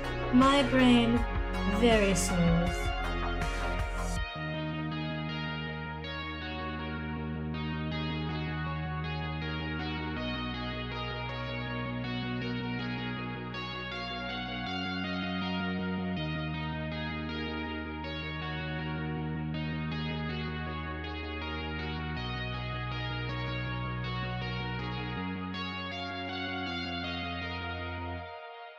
If you can't find something yourself in a store, then it just doesn't exist. You're out, you're over it, and you're not willing to ask about it. But a little warning next time you're going to cast an AoE call-out post.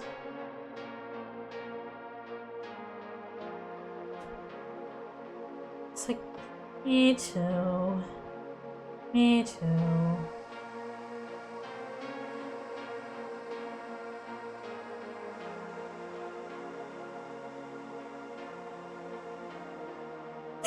I never give you, you know, that's entirely fair.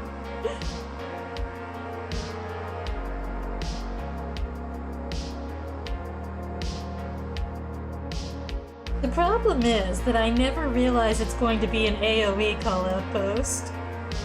Until I've already said it, and then everyone in the group call is like, oh. And I'm like, oh, sorry, too real, too real.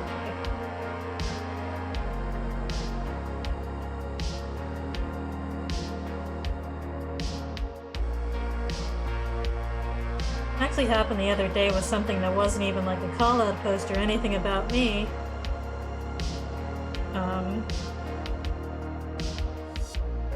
My friend said something like, because I was quote-unquote being mean to my OCs.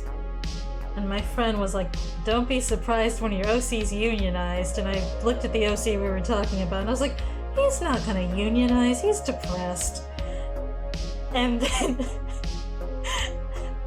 my friend Hal was just like, Lalo, too real, too real. You did not have to cast an AoE.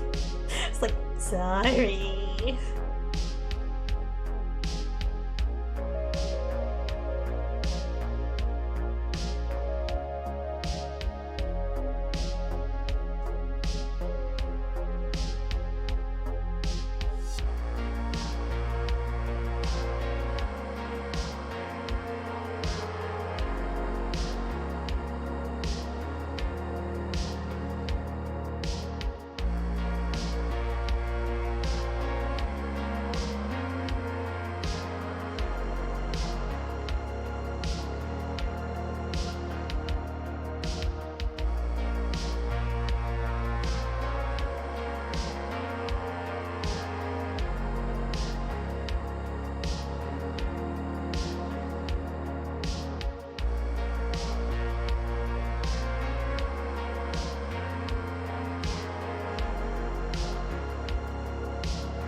Going to take this.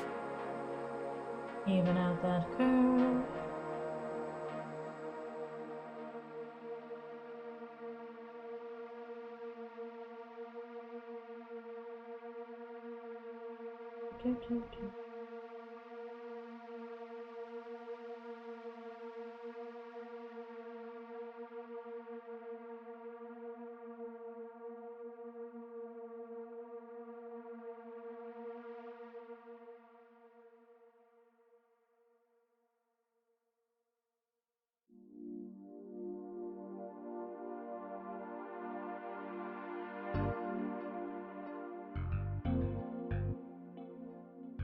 Oh, this song is a vibe.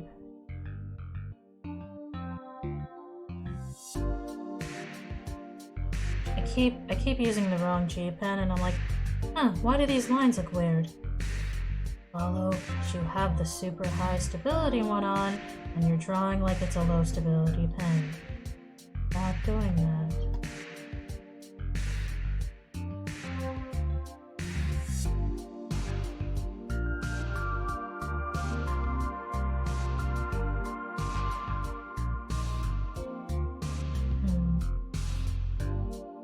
Oh, this one's from the Neon Paradise Chillwave Synthwave mix.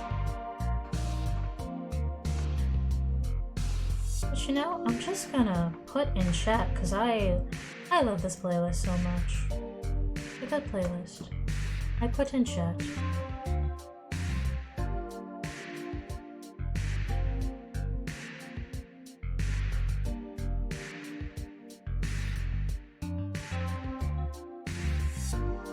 I still have the Garfield phone open in my tabs, which I just tapped into that, and I had to suppress a very loud laugh because it's very late at night, and I don't want to be annoying.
Playing with some gradients really quick.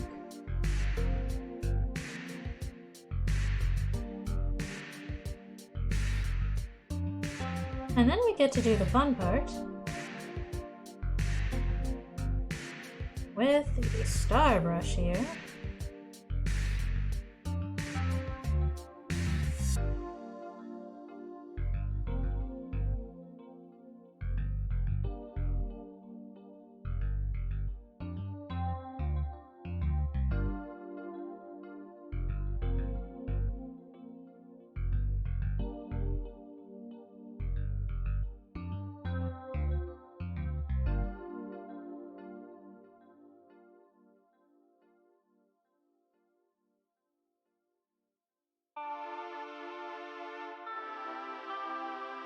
Sometimes getting the stars to go where you want is a little difficult, but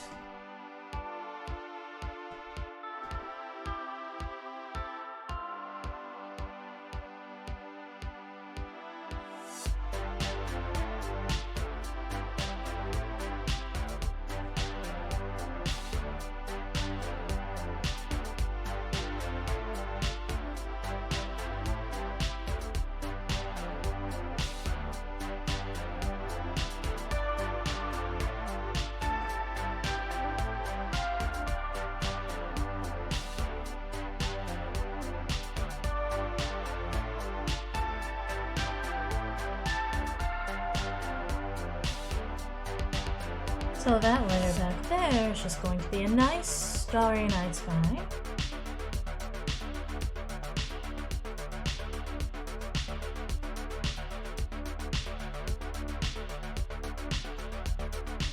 And that's the hair shading done. I'm still deciding on how I want to do the ears.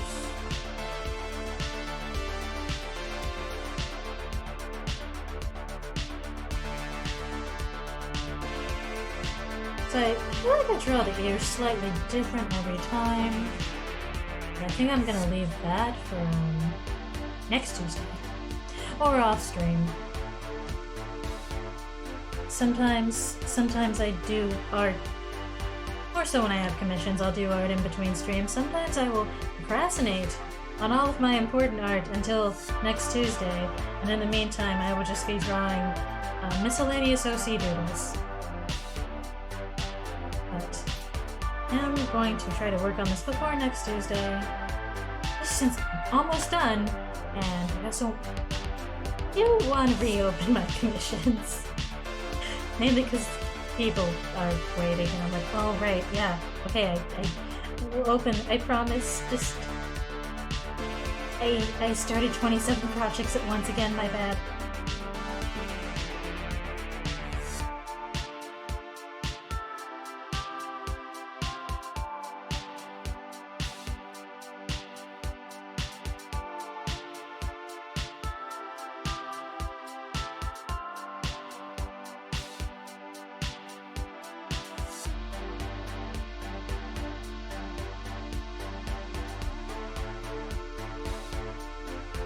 Before I work on the bell, though, I am going to take another stretch break because my shoulders are kind of angry with me, and I realized it's because I have not stretched since 12:30.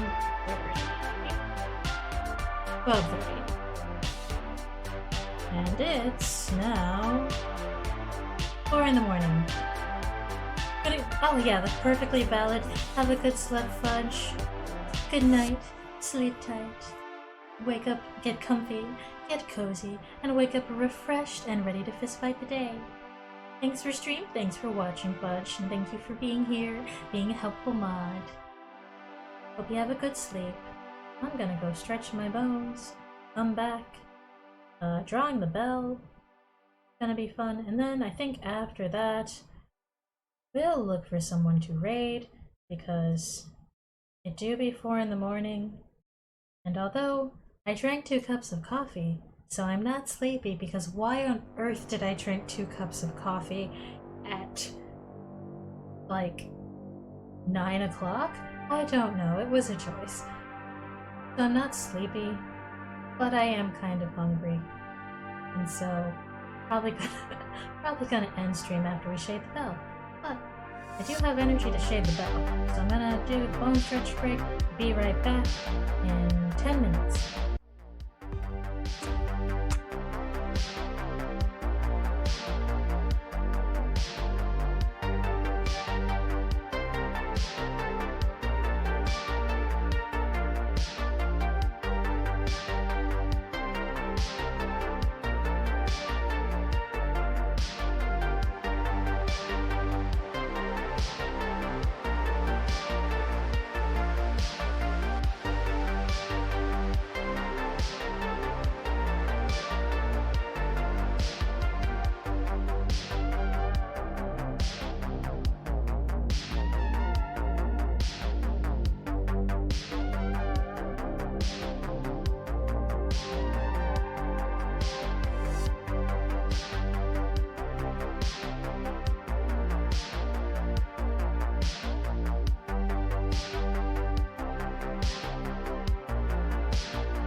Yeah, my internet seems to be imploding again, so we might actually have to raid.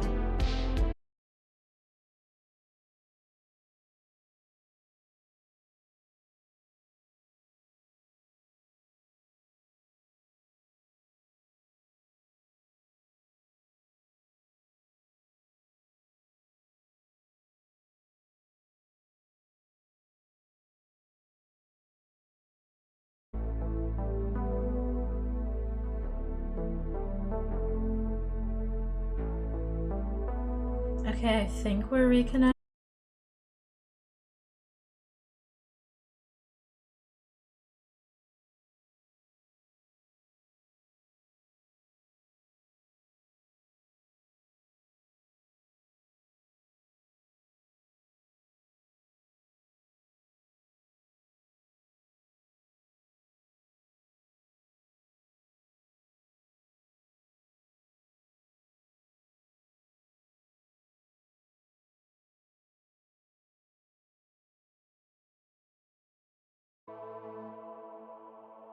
I think we're gonna raid Fafrotsky because I know Fav.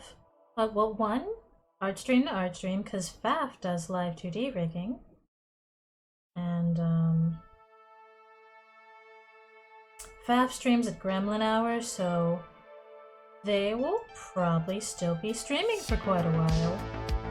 I don't know what Fav's sleep schedule is, but I see them streaming at absolutely buck wild hours, and I love it. So, sorry for the early end. I'm gonna send y'all off to Fafrotsky. Thank y'all for tuning in and keeping me company as I worked on the bow, hair, and eyes.